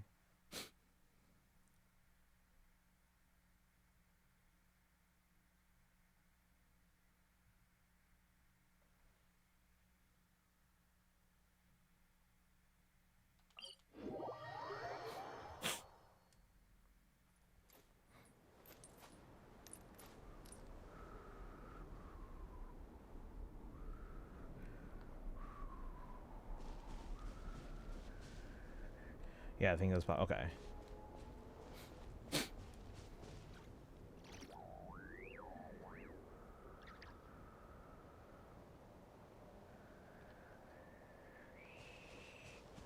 Alright, well, you have a good Night Dragon. Like I said, we'll probably do Act 6 tomorrow. And then after that, we'll probably just spend the rest of the time just finishing 100%ing Leeway. So if you guys want to do co-op for that, you're out. Alright, Sparkle, have a good night. I took the time to organize all documents in our possession that pertain to Kuthar. What you see here is the material I consider reliable. Alright, but yeah, you guys have a good night. Like I said, I'm going to keep going until I finish Act 5. I don't know how far I am, so we're going to keep going just so I have it all in one VOD. You're saying there's unreliable material too? Yes.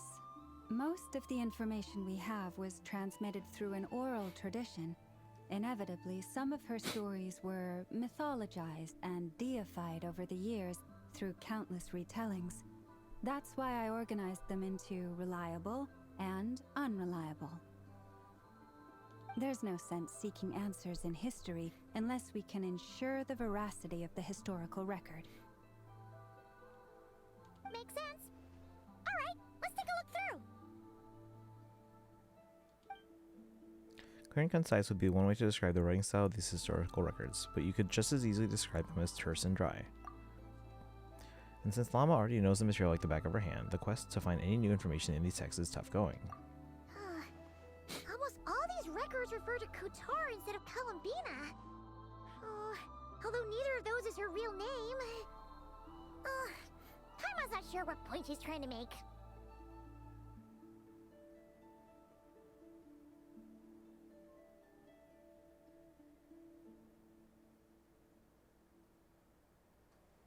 What we can gather from these records is that the Frost Moon Scions worshipped her as a god, placing impossible expectations upon her. I cannot fault them for their earnest faith, but for all their devotion, worshipping her day in, day out changed nothing. I imagine that none of it resonated with Columbina. It wouldn't surprise me if, even back then, she had already begun to reject the name Kutar and everything it represented. Llama speaks the truth. When I heard them call upon Kutar with hope and expectation in their voices, they may as well have been calling upon somebody else.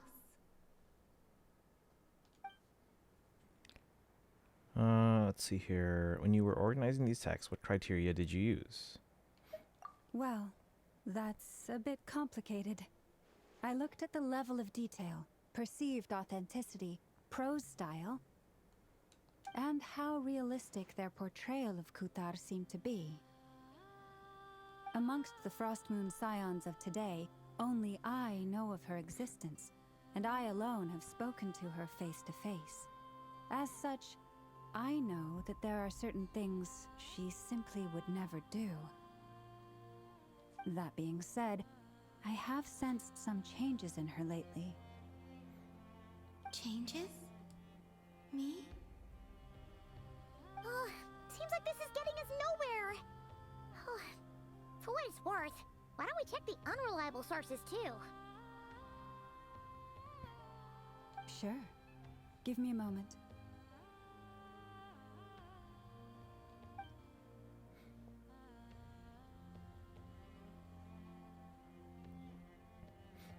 Exerting but a fraction of her divine might, Kutar sheared a great mass from the snow-capped mountain and cast it into the sea, upon whose surface shone the mirror image of the moon.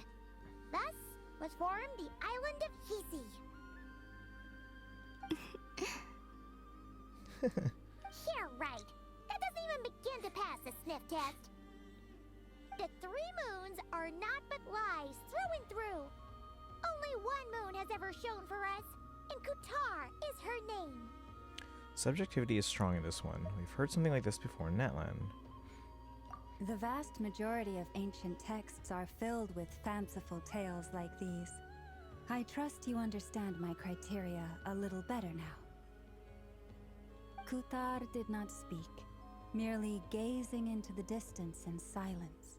And where her gaze landed, this was her prophecy. Clearly, whoever wrote this text never even met Kutar. Otherwise, they'd know that her eyes are always closed. What about you, Traveler? What are you reading? Seems like a collection of anecdotes. Come on, let Paimon see. The child wished to build a wooden nest with which to shield a fledgling bird from the cold. But being so young and lacking in strength, the child could not snap the branches from the trees. Katar was passing by. Upon seeing the child, she summoned forward the Kuhenki, who built a beautiful nest for the child. I remember that. Aww. Not knowing the meaning of Katar's divine intervention, the child dared not to respond, and thus ran home to call their parents. But Katar was gone. The Moonshanter declared the event a miracle and took the nest as a relic, placing it on high for all to see. The child was named as one favored by the goddess and was greatly respected amongst the people. Yet, no further miracles were bestowed, and this matter was forgotten in but a few years. Huh. Any thoughts after reading that? If it's true, it gives off a somewhat lonesome feeling. Yeah. Columbina probably just wanted to join the kid in making nests. Ah. I'd originally considered this a fabrication, because Kuthar did not perform any similar actions in subsequent records. But now that I think about it, it does seem like something Columbina would do. It's just that... She didn't know how other people would interpret her actions. She was probably worried about making things difficult for people. And so, she gradually stopped joining in.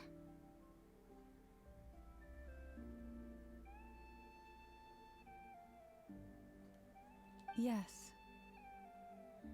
Oh, that's so sad.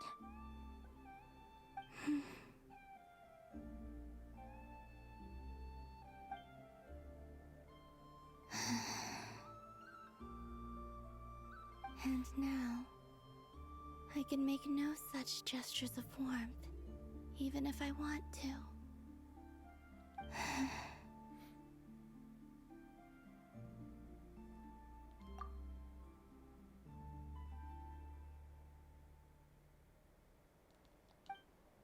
Still no name. That's a bit of a shame. But we did learn some interesting stories. That's gotta count for something. Barca said he was gonna set up a meeting with Arlecchino and Sandrone, right? Let's go back to Nasha Town and see how he's doing. Practice these days. Any conflicts? Take me up! Where's the nest? It's gone.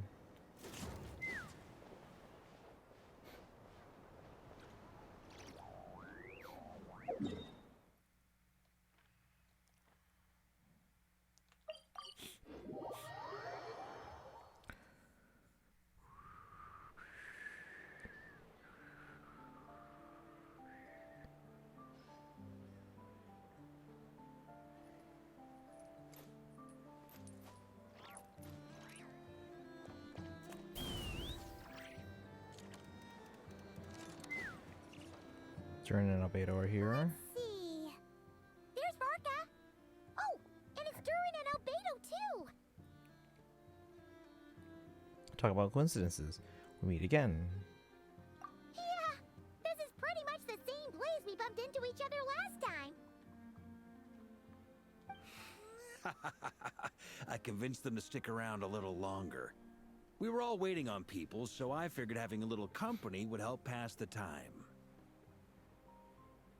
Ah, so you've been waiting for us? Does this mean that you've already arranged things with the Fatui? Sure does. Now you're back, we can go meet up with them together. How'd your investigation at the Frost Moon Enclave go? Well, we didn't find out Columbina's true name. But apart from that, it went pretty well. We learned some stories from her early days. Aha, just as well that I didn't tag along then. I'm sure our moon goddess wouldn't want every man and his dog knowing all about her private life. Still, desperate times, desperate measures, I guess. Someone had to do it. So, Barca was waiting on us, but what about you two? Are you waiting for Alice? Oh, no. We already met with her. We discussed that experiment I mentioned to you last time. Oh, and she also handed me this communication device. Of course. This looks familiar. I'm sure I saw one of these back on the Golden Apple Archipelago. Wait, Golden Apple Archipelago? That's right. I understand she informed you about the relationship between the Phantom phenomena and Tevat's borders, yes? She wants me to help her with some more experiments on that front. She said that she'll contact me through this device with more information. Ah, I see. Following instructions and making observations. Pretty common research method. Takes me right back to Albedo's lab. Wait, then who exactly are you meeting? Who's left? Someone you know. Albedo's met him too. But I don't think Miss Lauma or the Grand Master have been introduced. Introductions are overrated, especially in cases like this. That's why we called him Enlil. It's Wanderer. It's you! So, it's not like the academia has prohibitions against going abroad. Also, I applied for leave. Oh, he's with the academia? I don't even remember that. I've been writing to Hat Guy since obtaining a human form. I've already brought him up to speed on everything that's been going on in Krai. We're just getting reacquainted with all the former Fatui, huh? Hat Guy?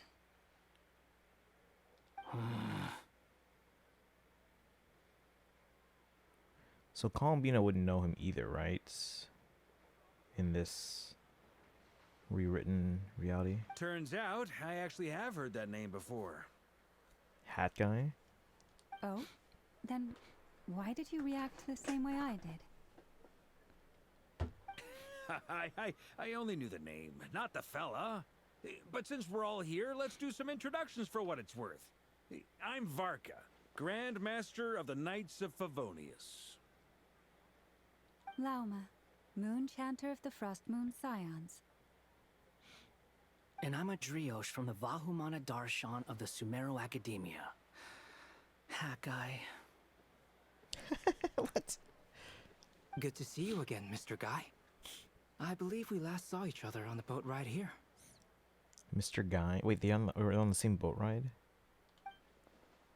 So they came to Krai together. Mind you, the only reason I came here is because there's someone I want to look into.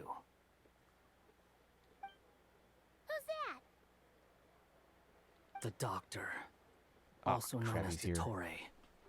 Second of the Fatui Harbingers. Oh, he's second? I forgot about that. Just as I thought. From the tone of your voice, it sounds like there's bad blood between you. No. I was reviewing our archives and noticed that a lot of information about him was missing. Left a bad taste in my mouth. That's all there is to it. Dottore, or Zondique, as he was then known. Zondique. Once studied at the academia, but he got kicked out before he could graduate. Zondique, I've heard that name before, back in the ruins. When the Ibis King mentioned that students. That was the Doctor?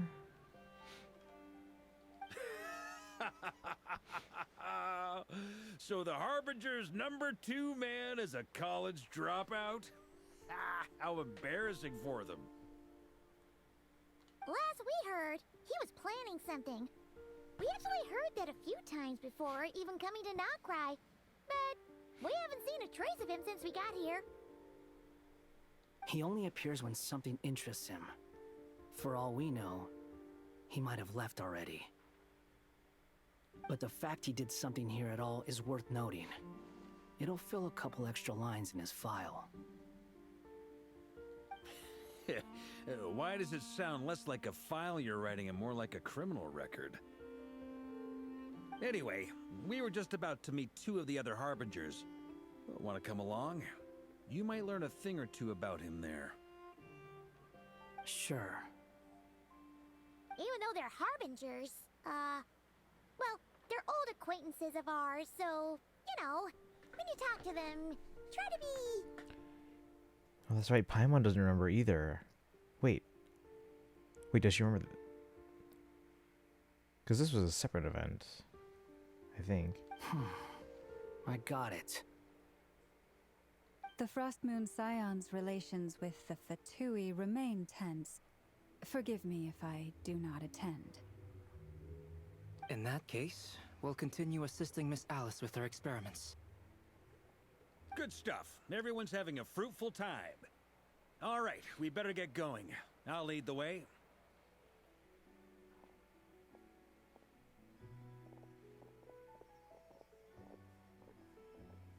Hey, Enlil. Hmm? You here for revenge? Well, yeah. That's obviously part of it. But I'm not the only one who has a score to settle with him. Neither you, nor Lesser Lord Kusanali, nor I want to see him meddling with things again. Fair enough. One other thing. When we return, let's talk about Columbina. What's the hurry? Don't worry. Pigeons always know which way home is. After the conversation ends, the group splits into two teams, led by Varka, making safely into the whatever. You made it. Who is this? Yeah, that's right. None of them remember. A scholar from Sumeru. They call him Hat Guy. He's an old friend of the Travelers. Wait, this is the academia representative you wrote about? He doesn't exactly look the part. I believe this will prove my identity. You'll notice it bears the seal of the Sanctuary of Surasthana. Well, what do you know? So it does. All right then. My mistake. It's fine. I expected as much. What? So as I mentioned in my letter, the Academia's got its eyes on Dottore. But this matter remains top secret. Apart from those assisting in the investigation, the fewer people who know, the better. If anyone asks, I'm here in Krai to pursue my personal academic interests. Gotta say, Varka, you did pretty well to keep all this under wraps for so long. Sounds like you got in touch with the Academia about this way back. You flatter me. You're all harbingers. What reason would you have to disclose information about Dottore? Where do I even start? Remember that time we fought Rerir at Star Sand Shoal? He sure let me have it then, didn't he? I'll bet Dottore had that all sketched out, with me as his convenient little pawn. He could not care less about us if he tried, but hey! The feeling's mutual. Does Dottore really strike you as the sort who values his relationships with his colleagues? Fair point. Definitely not. I mean, they all showed up for the funeral. Which is why I always keep my guard up whenever he starts making suspicious moves. To that extent, our motivations align. On top of which, I consider you trustworthy people.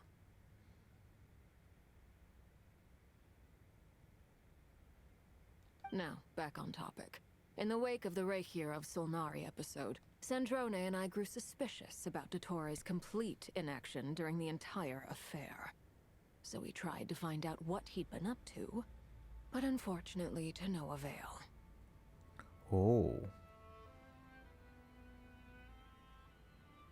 Suspicious of Dottore's complete inaction during the entire affair.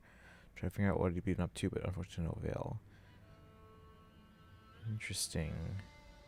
I mean, I don't think they'd get involved really unless it seemed like he was at odds with like the Tsaritsa, because they're supposed to be at least all have that in common. He never lets anyone in on his plans.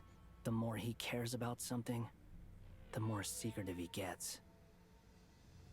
Indeed. Perhaps he believes that by keeping a low profile, he can avoid trouble. But that trick isn't going to work on his colleagues. Yeah, I mean, he's been researching the ancient moon's remnants. And he's been trying to get his paws on the moon marrows. Only an idiot would believe he doesn't have something more planned. With this in mind, I returned to Snezhnaya and relayed my thoughts to Her Majesty the Tsaritsa, entreating her to have him recalled. Oh. That's pretty direct. Did the Tsaritsa agree? Yes. I made it abundantly clear that the Fatui's business in Krai is almost concluded, and we do not need 3 harbingers in this territory. Her Majesty concurred. Accordingly, Dottore has returned at her orders. I imagine he is continuing with experiments, which no one besides he would ever have any interest in. Common sense might mean nothing to him, but he's not stupid. He knows that no good can come from opposing the Tsaritsa. Smarts alone won't get him all the way. He needs the Rooster's resources and Regrator's Mora, both of which the Tsaritsa can strip from him by waggling a finger. But doesn't he have a track record of publicly following orders while going against them in private? He probably has it down to a fine art by now. Wouldn't put it past him. We worked together on a research project once. Only briefly, but it was enough to show me that we're fundamentally different people. He has no interest in doing things methodically, stage by stage. His thoughts jump all over the place, and the moment his curiosity is satisfied, or he gets the results he wants, he disappears. Hey, Atri, welcome in. How you doing tonight? The only similarity we share is that once we set our minds on doing something, we will see it done, whatever it takes. Oh, we definitely saw some of that in your battle with Rerir. You got so competitive. Ugh, do not remind me. Then I believe we all concur. Dottore will not simply give up. Fantastic. Now this is turning into a whole day of unpleasant memories. Ugh. Are you talking about the moon marrow stuff? He also strikes me as the kind of person to disregard experimental regulations, ruin all the equipment, and go way over budget. Then leave the first person he can find to deal with the fallout. Yeah, that sounds right. Exactly. This one time, he was running some high-temperature experiment and the substance exploded. But does he care? No. He orders his subordinates to open the device so he can observe the results, which causes the gas inside to leak out.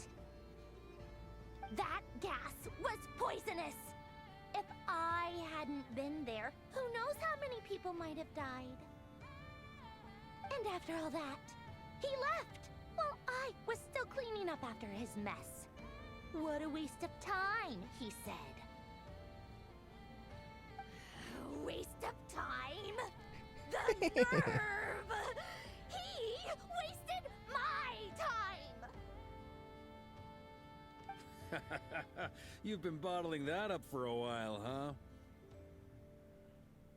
Hat guy, I must say, you seem awfully familiar with internal Fatui affairs, especially when it comes to Dottore.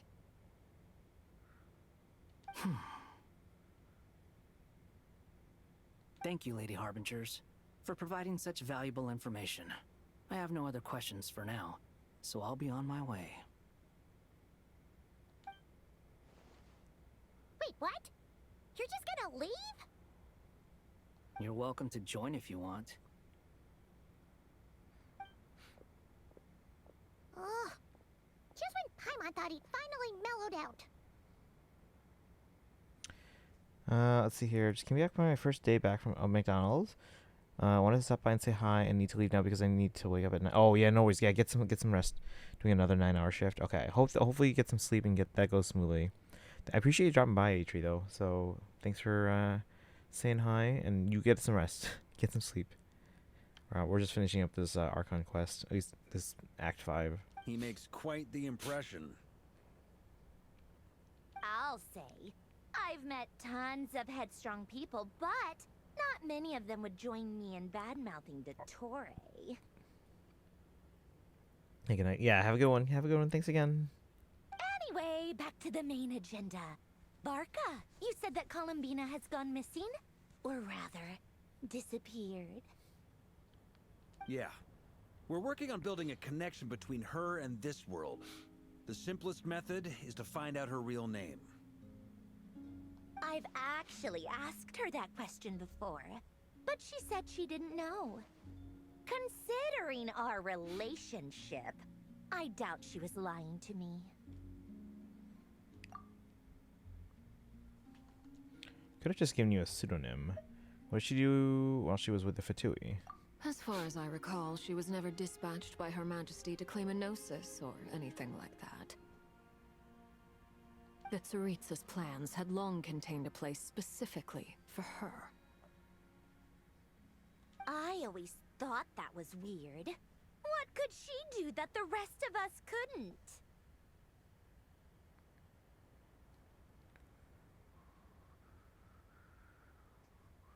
Knowing what we do now, it's probably something related to Kavaki, right? More than likely. When she first arrived, Columbina would often go to Her Majesty and ask when she could start the task assigned to her. But Her Majesty always gave the same reply. The time has not yet come. So she spent her days in Snezhnaya doing basically nothing. The Tsaritsa has summoned a beautiful blind maiden to be a harbinger, giving her the third seat by virtue only of her enchanting voice.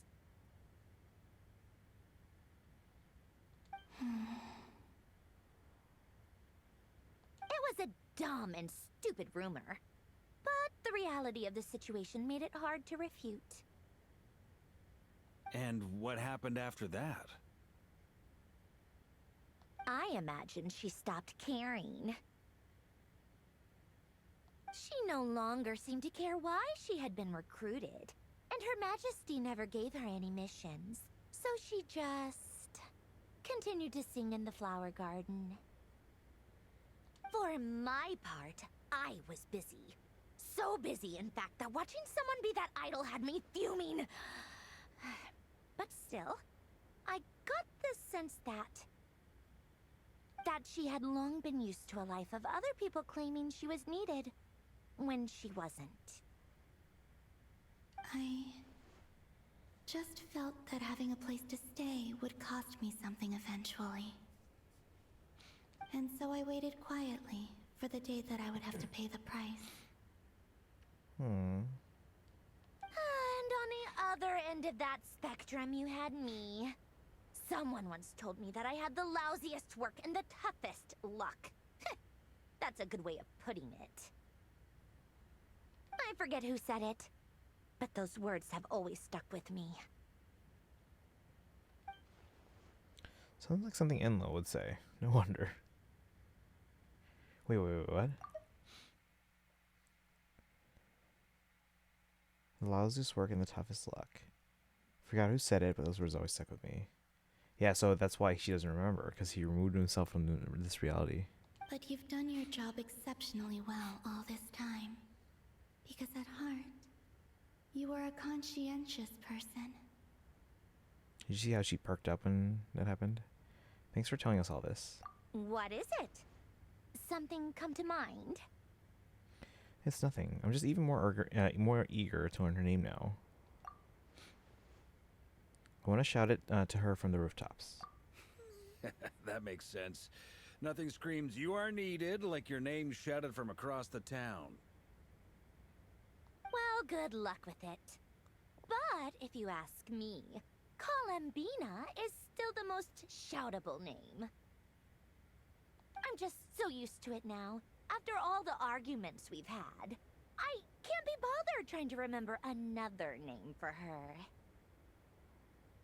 Nor I.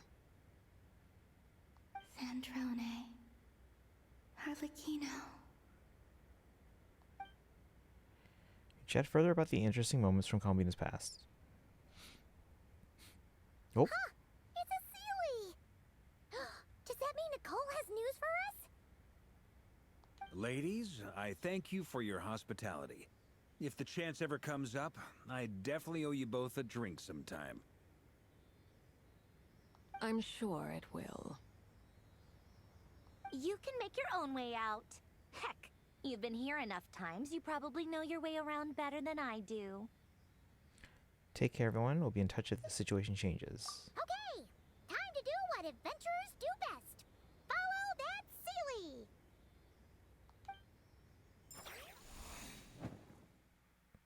Oh, we're Durin. Oh. Here you are.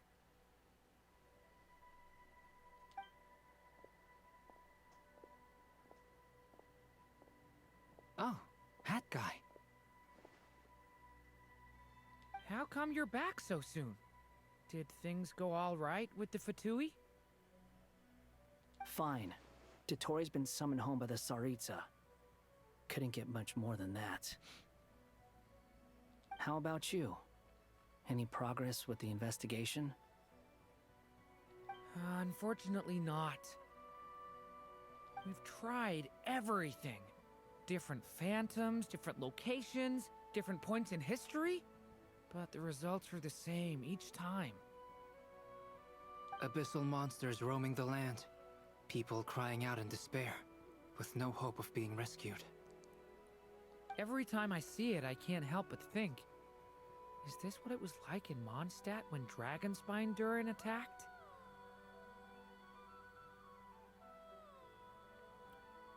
And if I fail in the task I've been given, will I create yet another tragedy? That's just meaningless speculation.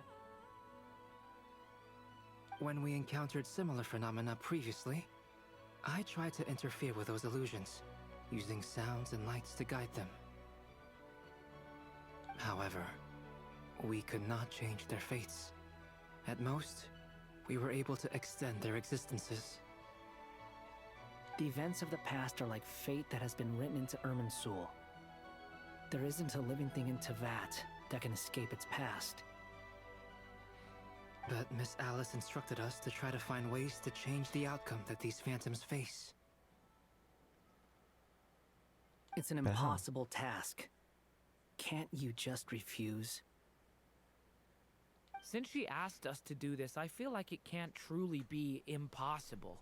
Or if it is, well, mages can make the impossible possible. I could not have been born as Durin otherwise. But you also said that your past 39 attempts were fruitless. That's true. But you're still going. Yes. After this many futile attempts, surely you realize that you're not doing this because you still believe what some mage told you.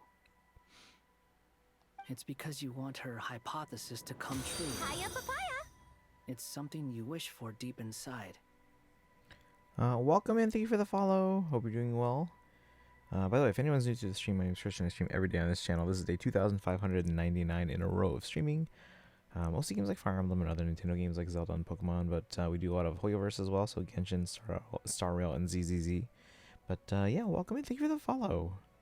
We are doing the Archon quest, Act 5 for Nodtry, so just FYI in case you haven't gotten this far yet. So, think for yourself about what you want to do. As long as you don't believe it's futile, it isn't. Ooh. Yeah. Nice words coming from a wanderer there. Morado Potato, welcome in. How are you doing today? Previous experience indicates that we cannot touch the phantoms, which limits the effectiveness of our interventions. Then become phantoms. If we want to clear this hurdle, we need to break this rule somehow. Same thought here. Following the same rules means repeating the same failures, reducing ourselves to mere playthings of fate.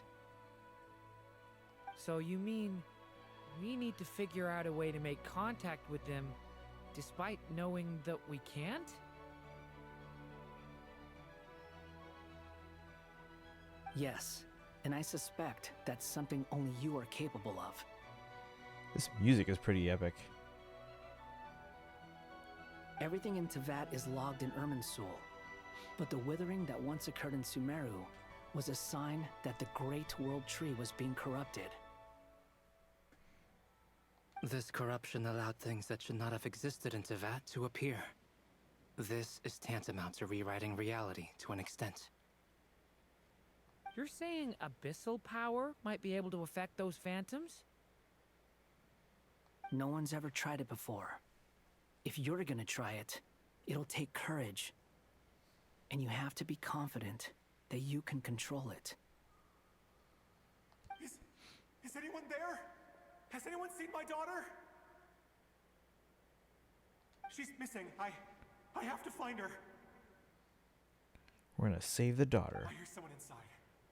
Spargana? Are you in there?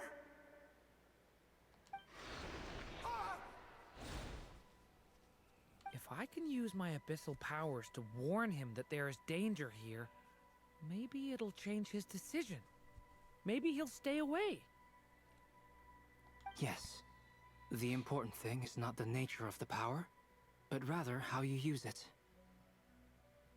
To intimidate and obstruct. Sounds about right for the Abyss. Well, let me try. I should be able to influence that thing.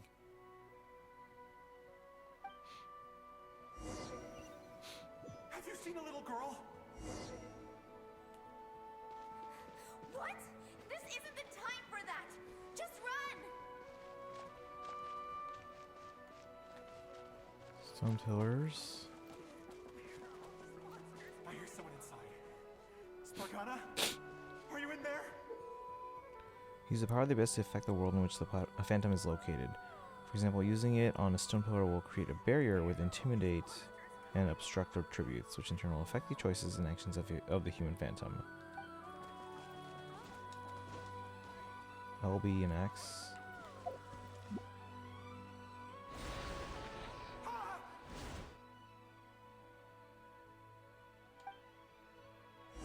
Have you seen a little girl? What? This isn't the time for that! Just run!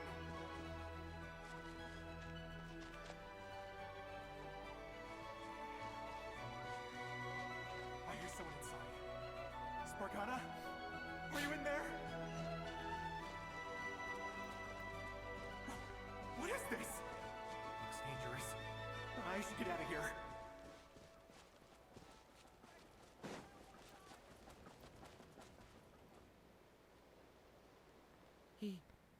He really left. Ha! We did it! Don't celebrate too soon. Follow him. See what he does next. Yeah, because the River of Fate's gonna want to correct. Monsters approaching from the front. You need to stop them and create an opportunity for him to hide.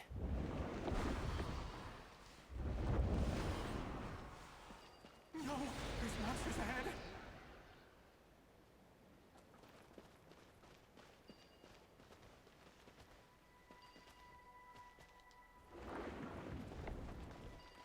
Wait, is that the barrier I saw earlier? Why is it appearing now?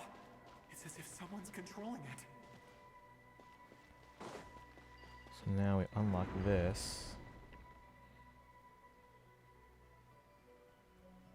The monsters are gone. Is it safe now?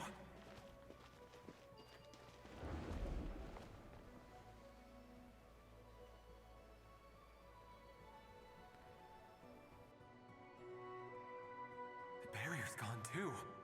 How odd. Anyway, I guess I'll keep going. Quickly, let's keep up.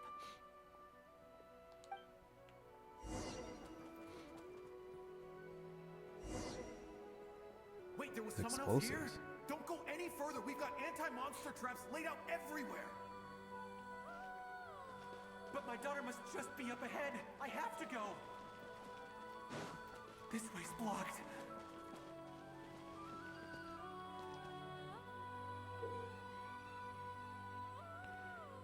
Also cause damage to human phantoms, so use with caution.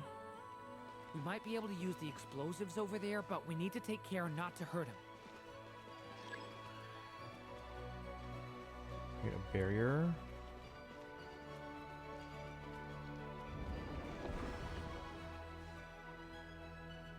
I'll use the barrier to keep him at a safe distance.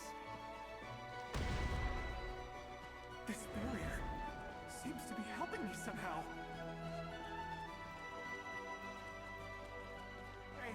Hey, wake up! Oh, no good. Gotta keep moving ahead.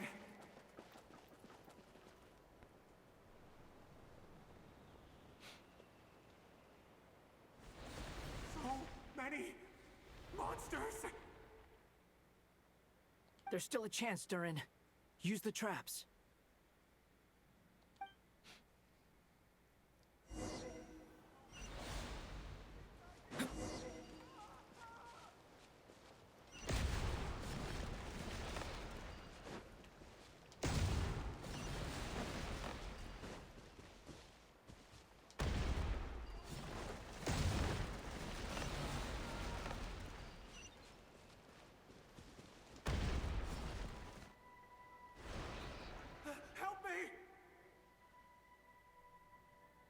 Jorka, welcome in. Good morning. I just woke up. Hopefully, I did Act 5 yesterday, so the scene spoilers. Okay. Let's end. Wait, what? Did I miss one? Might have missed one. Hold on.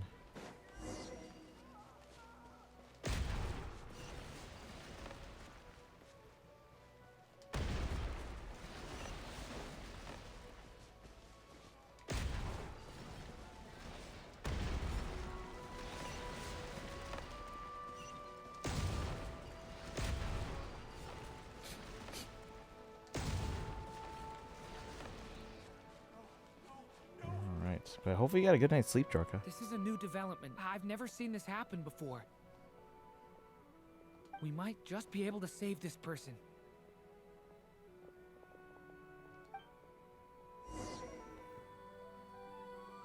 To gather information, continue escorting them.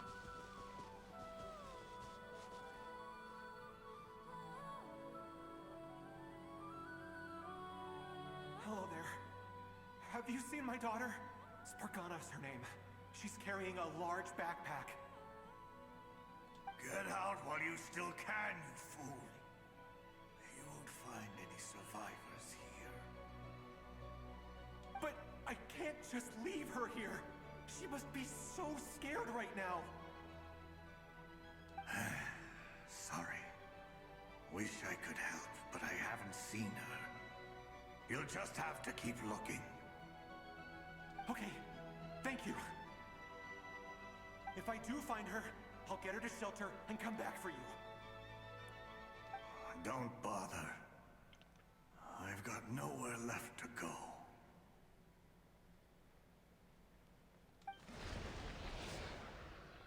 Not sure what the thing about. The game gives you during special outfit for free automatically from doing his story quest, or even if you skip him.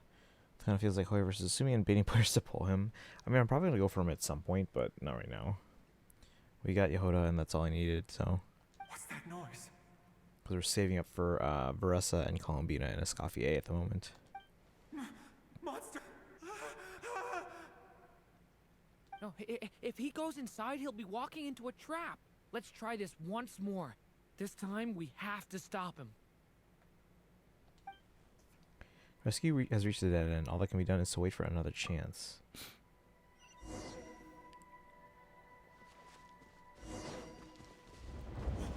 Why? How will I know where Spargana's gone like this? You know what? I'll trust this strange barrier. It's gotten me this far after all.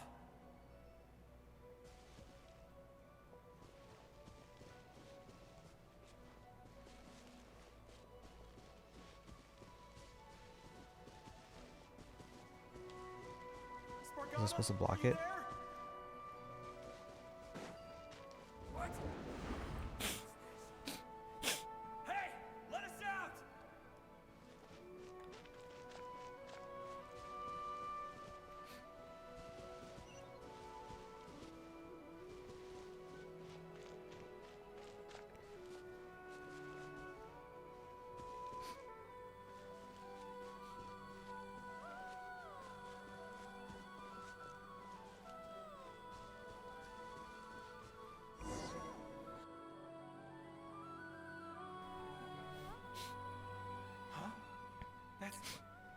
That looks like one of my daughter's books. Thank you. Thank you. Yes, it's one of hers for sure. That's her name on it right there. She left her backpack here. Durin, just like last time. Use the explosives.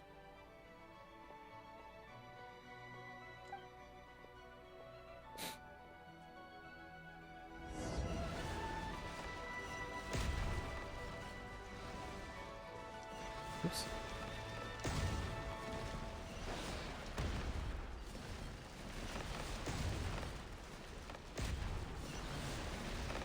Jesus, what? It won't work. There's not enough left. If he makes it in, he'll die. But then, this clue could be the key to him finding his daughter. It might not be the only one. Better he misses that clue than loses his life.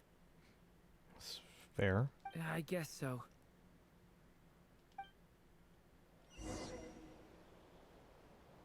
Block the gate ahead of him, okay. Stop him, Durin. We can't let him get any further in. That's my daughter's book. She's passed this way. Why? Why won't you let me go in?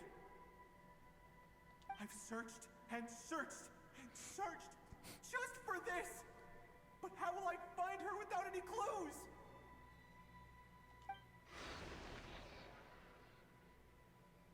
I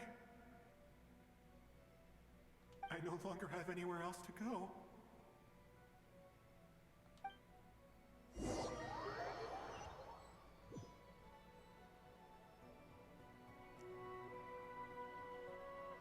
I'm sorry.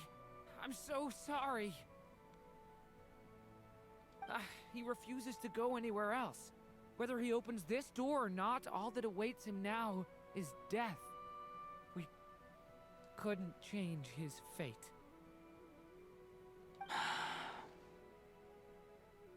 Albedo? Hat Guy? Let's try one more time. I don't know how we're gonna do this, but I don't want to give up either. Couldn't come up with a better, like, placeholder name than Hat Guy.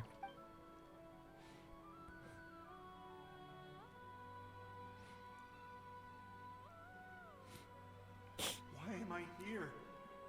What's going on? All these scenes running through my head. Where are they from? Huh?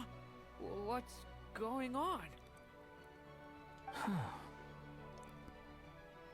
His reactions have changed. How many times have I... What's happening to me? Huh? Wait. Who are you? You can see us now? I feel like I always could, but that I only just realized you were there. I'm sorry, I don't know how to describe what I'm feeling. But you were the ones guiding me using that marked barrier, right? I haven't done anything yet, but those monsters, those deaths, they feel like memories. Like things I really did experience. I won't find my daughter. In fact, I'll ultimately die trying to find her. Isn't that right? Well, no, it isn't. Yes, it is. Even so, we're trying to find a way out of this. You've not seen my daughter either, have you? It seems she really isn't here.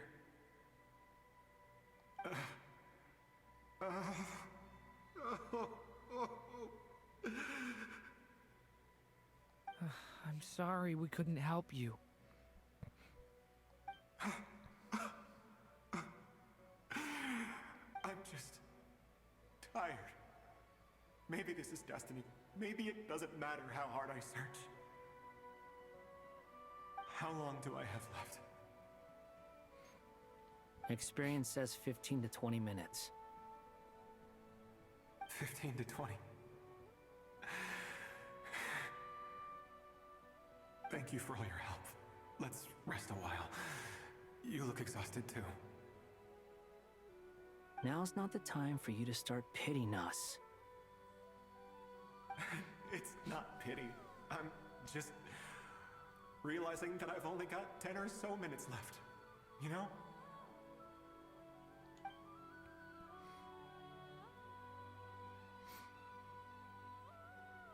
You say you're from Mondstadt, yes? A place with windmills, where people enjoy limitless freedom? Do we find out why the wolf moves eastward? Because they're supposed to be from the... Wait. And you're from Sumeru, where they've built an academy into a giant tree? Yes. It seems you've never heard of either place. Those names are unknown to me, I'm afraid. Yes. Have you heard of Hyperborea? I have, but I heard that it was destroyed in the distant past. I see. That was where my ancestors once lived. What about Delphi Pytho? Was it later rebuilt? Delphi Pytho? I've never heard that name. Then what about Salvindaknir? What are these places? I have seen that name on stone tablets on Dragonspine. But I'm afraid the only things left of that place are its ruins. I see. Sure enough, there was no way to turn this around, huh? I'm sorry. I was the one who asked to chat, but it seems like we're too many ages apart. There's barely any common ground to start from. It's all right. We did hear something new, at least. From how you speak of your lives, things must be going all right for you, I guess. They are. Mondstadt is a place of freedom and happiness. There's a lot of good people in the church and the Knights of Favonius, and even outsiders find that it's an easy place to feel at home. We have festivals a few times a year. Everyone gets together to drink, sing, and be merry. Sumeru is a lot more uptight. Not really the kind of place where you can relax. It's a nation fraught with problems wherever you look. But if all you want in life is to seek knowledge, I guess it's pretty much paradise. That's wonderful. In other words, after this all-devouring black tide passed, humanity did not merely avoid extinction, but rose to build prosperous civilizations anew. I mean, I can see you all right now. That must mean the future isn't a total mess, right? That's true. Well, time's almost up. Let's part ways, I think. Might be best if you don't waste too much time on me. The chances are slim, I know, but I'd like to spend these last few minutes looking for Spargana. If things work out, I'd love to tell her about what I've heard. May we meet again. Well, or not, most probably. In that case, may your wishes come true.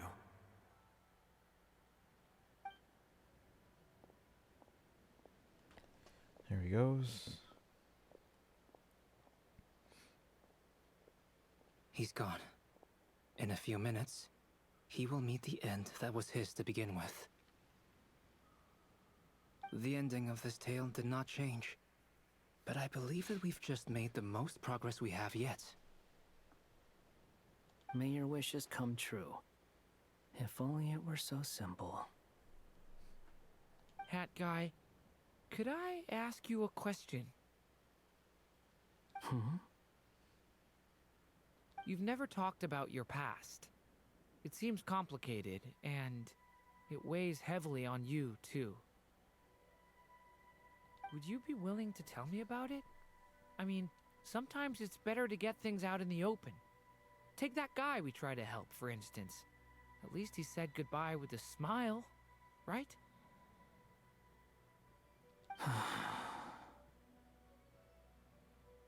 I know about Albedo's past. Our experiences are very similar, and he created me. As for you, you're my first friend, and you've witnessed every step I've taken. But by comparison, I know nothing about you.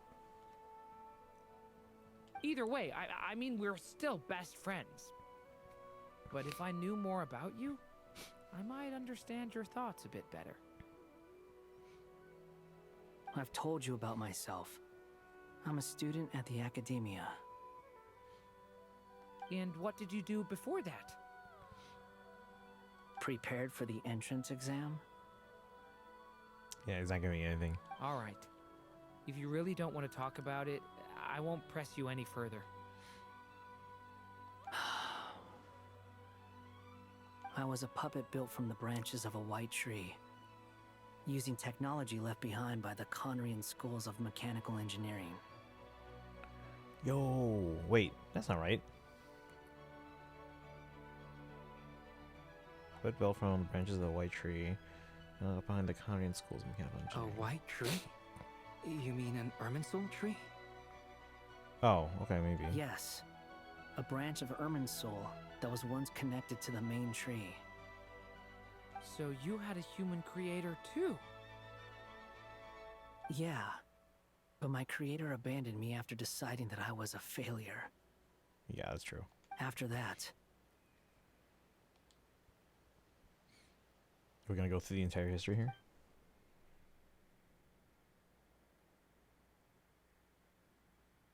Durin, resisting the influence of the Abyss, suppressing the urge to destroy, trying to do the right thing. None of these things are easy. But no matter how hard they are, trying to rewrite past wrongs is far harder. You asked me if you would create a new tragedy if you failed. I told you there was no point speculating about that. But the real answer is, yes, you absolutely will. That guy. But at least you've got people here to help steer you away from the wrong path. So, just keep aiming towards the light. I will. I promise. All right, break time's over. Yeah, so all three of these guys were created.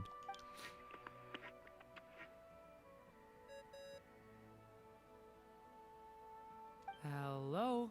Durin speaking. Hello, friends, it's me.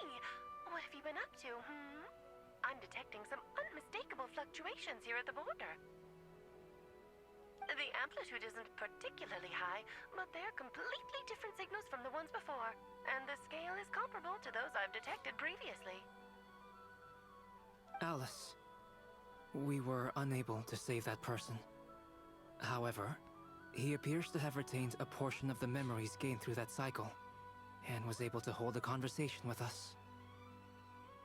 I see. Well, that is rather odd indeed. It definitely merits further attention. Could I trouble you to keep trying the same approach? I need to gather some more data. Counting on you. I should probably have Nicole come and check this out as well.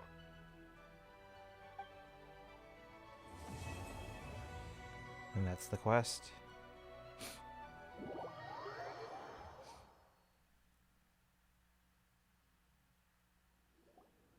There you are. I was worried you might stop to collect treasure chests opened by the Seelie along the way. It would have taken you so much longer to get here.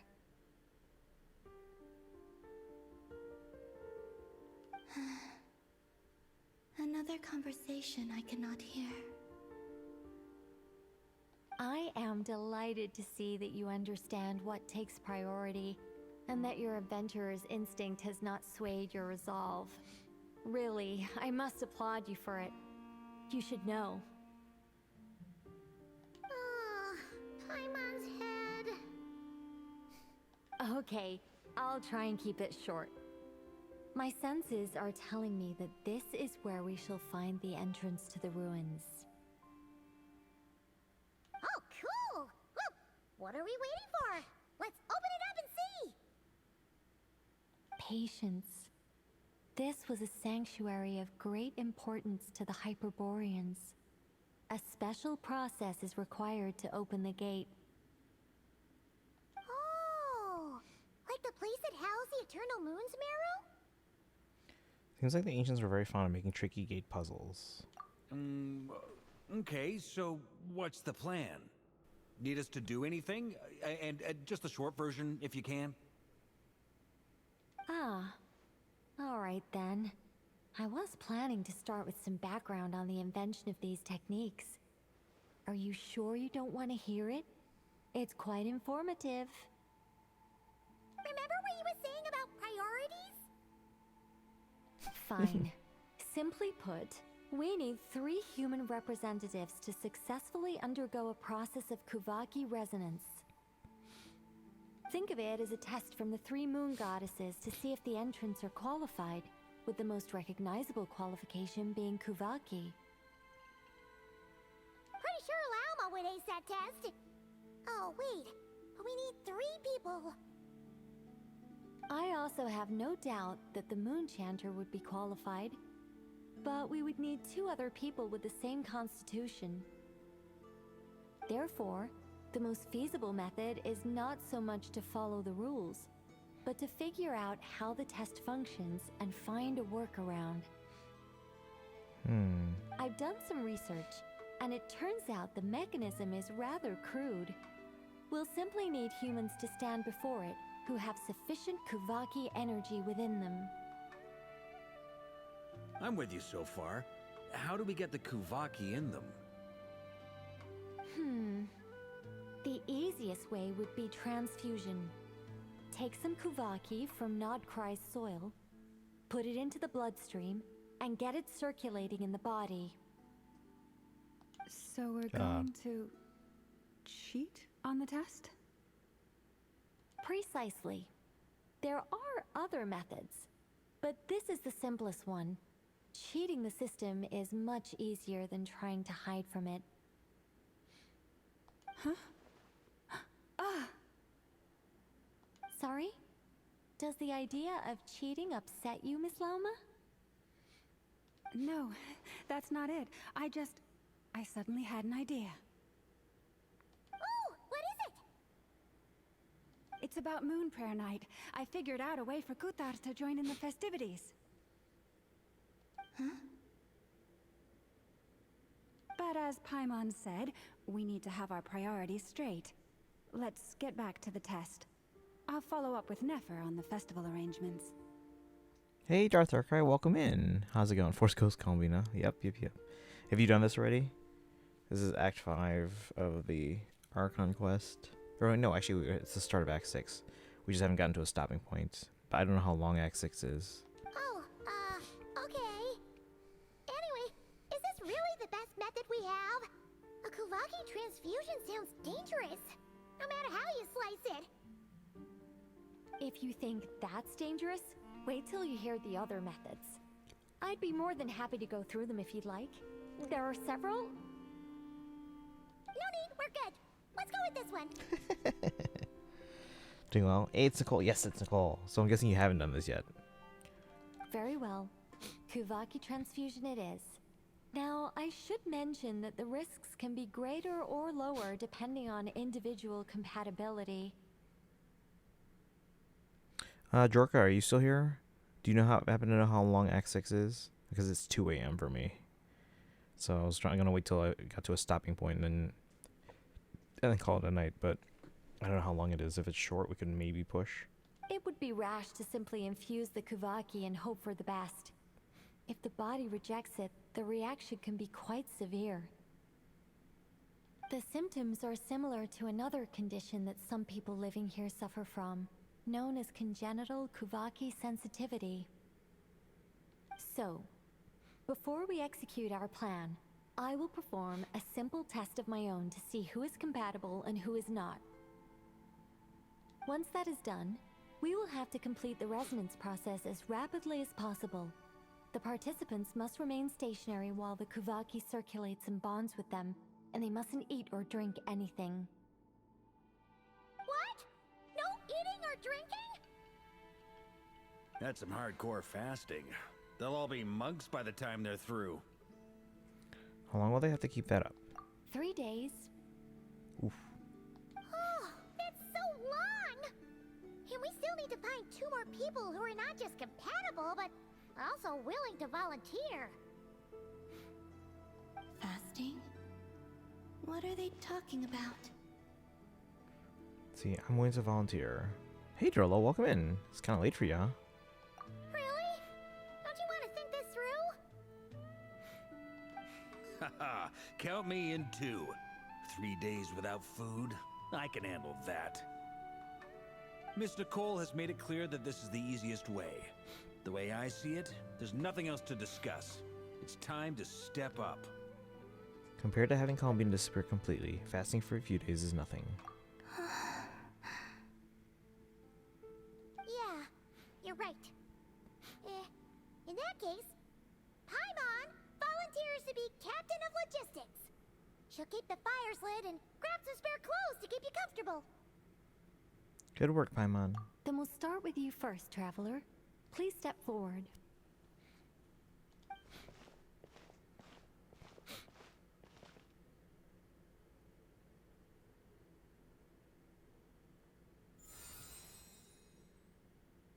How's it going? Do you feel anything? No.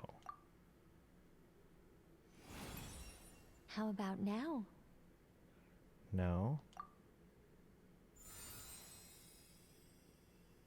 And now? Still nothing. What about now?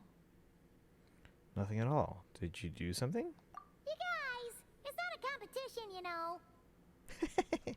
All right, I'm officially impressed. Even as a descender, you can withstand far more than I imagined. It's like I summoned a giant stone titan to arm wrestle you, and your arm hasn't even moved an inch. In my last attempt, I infused 5 times the amount of Kuvaki required. That much? Yes. Safe to say, compatibility won't be an issue for you. You're eligible to join. You're next, Mr. Varka. Oof, let's see how this goes. Sure, here goes nothing. Alright, don't die, man. I'll start where we left off. No. 5 times the required Kuvaki dose. No. Bring it down. Whoa! Hey, wait a minute.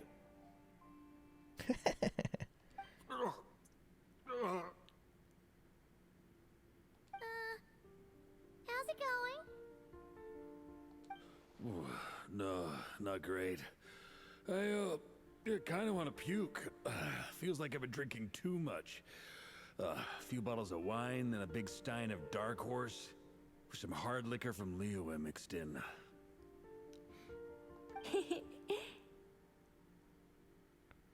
How's it going, Dorolo? This is Nicole.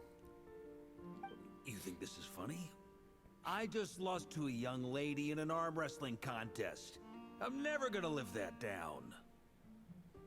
My apologies. I'll lower the concentration and try again.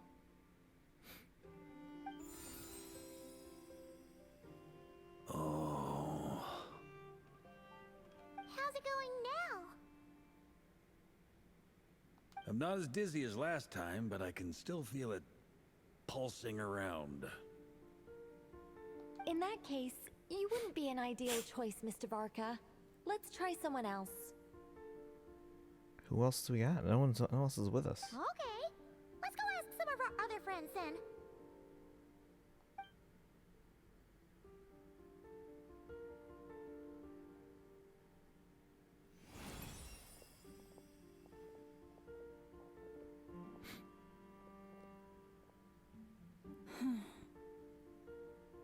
No surprises here, Miss Moonchanter.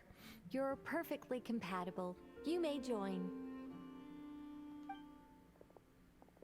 No, Nefer's here. She's not gonna qualify.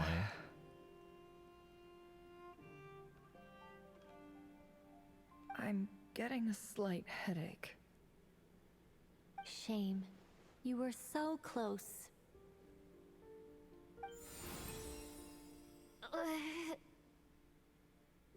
Whoa! I'm itching all over! Allergic reaction. We can't have that. Huh? We haven't seen Ino in a while. Well, are you gonna start a what? Wait, is it Inefa? But she's not organic. The Hexenzirkel is an organization that cares for and protects children. We will not have them do dangerous things. Not even tests.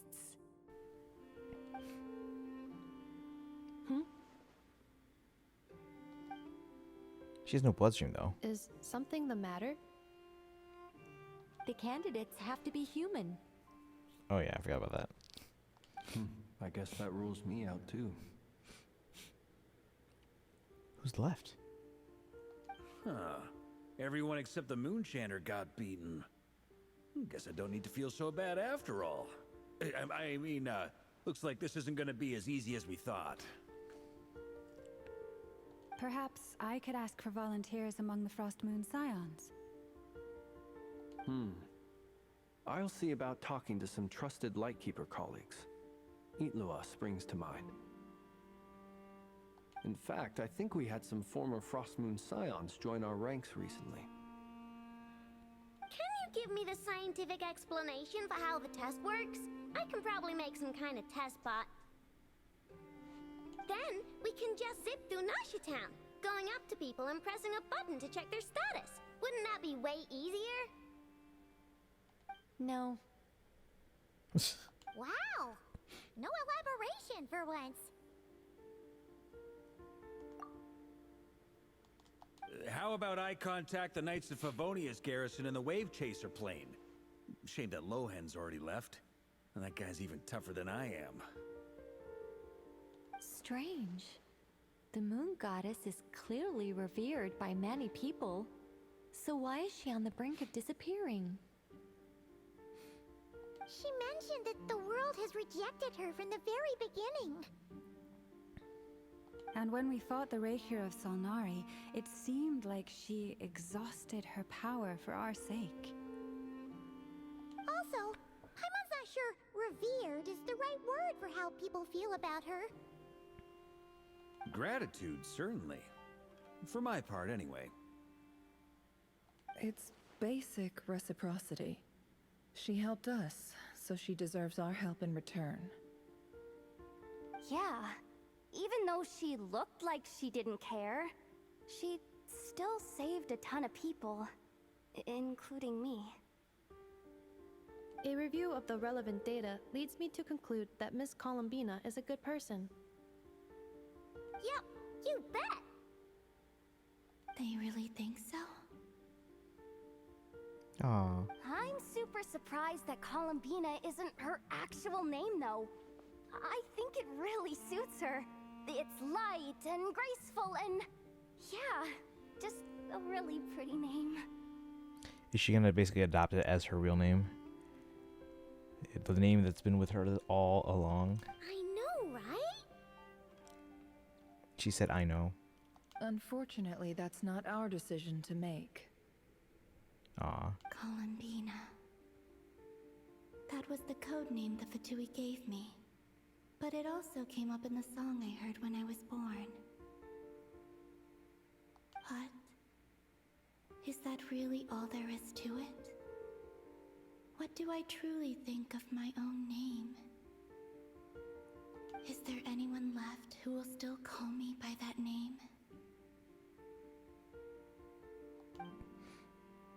She told me to pick whichever name took my fancy. Why did I pick Columbina? Maybe because I felt that she never wanted to become Kutar and be worshipped as a god. Moon Prayer Night is getting closer by the day. We're running out of time. We need to look for other candidates. Oh, she can do it. Then allow me to try. Huh? What are you doing here?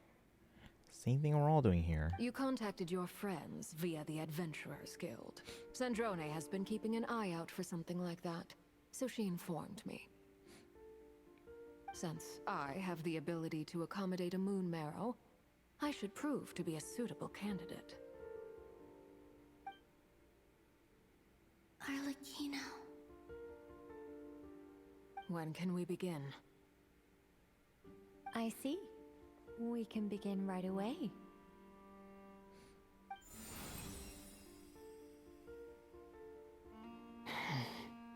How was it? Did you feel any discomfort? None at all. Then it seems we shan't need to look for additional candidates after all. Great! Cool. Alright, like Paimon said, the rest of us can take turns making sure the three of them stay warm and comfy. Then, my job is to take care of the caretakers. I will ensure everyone receives food and accommodation. Let's do this. No time to waste. I'm ready as well.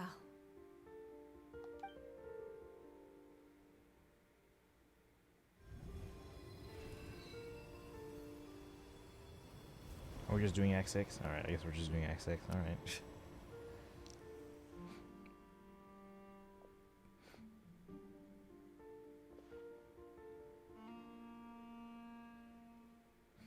Dorolo, how you doing tonight? It's 2 a.m. It's pretty late, but... even Columbina's sleeping.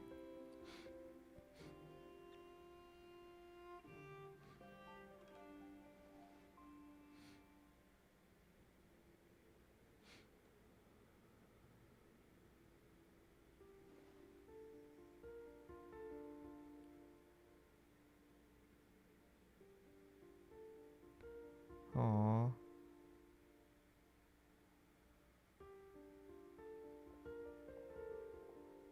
The work is done. The sacred scroll shut. The stars grow dim, the people silent. The white sun sets, the silver moon rises. O path to the temple, appear now before us.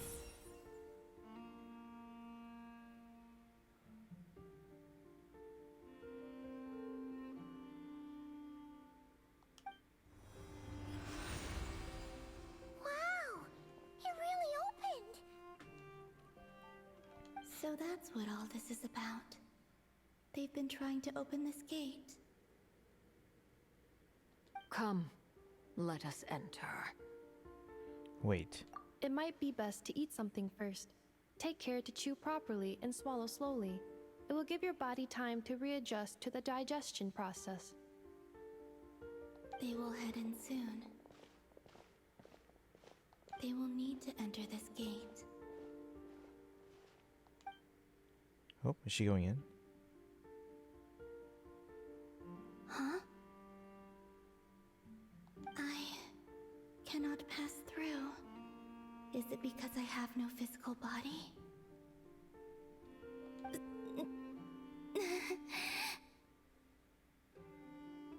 It has been 3 days. My strength has all but completely faded. Can I really hold on until Moon Prayer Night?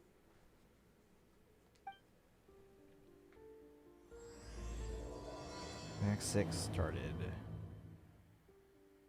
There was no point in there where I could, like, not do it. Alright, well, should we continue? How long is this gonna take?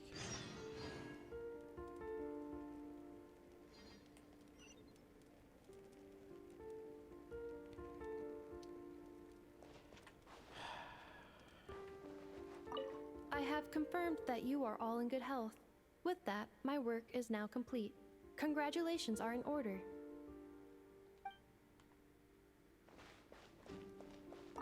It's good to know you're all well. Puts me at ease.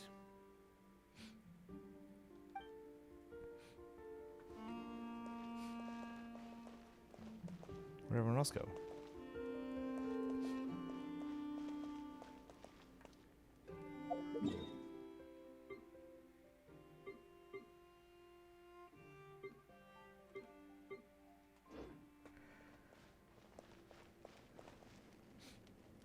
No, we have to go to bed. It's 2 a.m. I was like, maybe?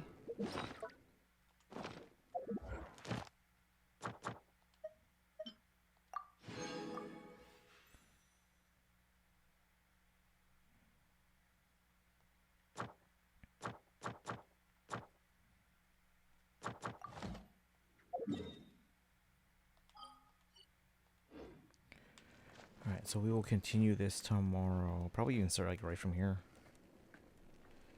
But we gotta call it a night, guys. Where can we send you?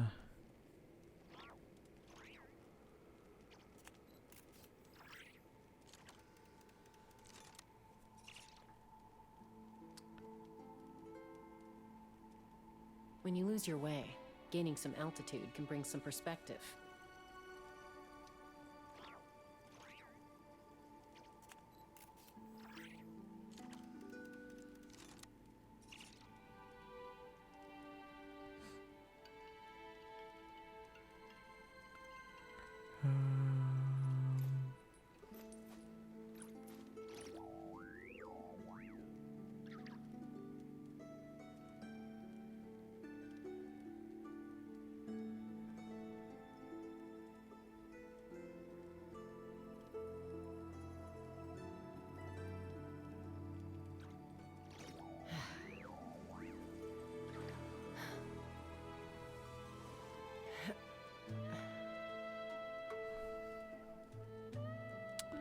Alright, let's see here. I don't know if anyone's still here, but...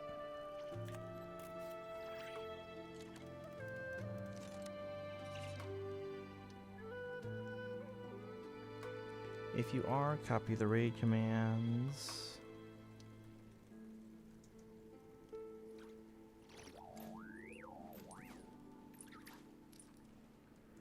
As usual, follow on social media and join the Discord. We'll continue this tomorrow, literally right where we left off. And we'll go from there. But you guys have a good rest of your night. Thanks for hanging out. I'll see you guys tomorrow. Bye, guys.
I'm a little out of practice these days.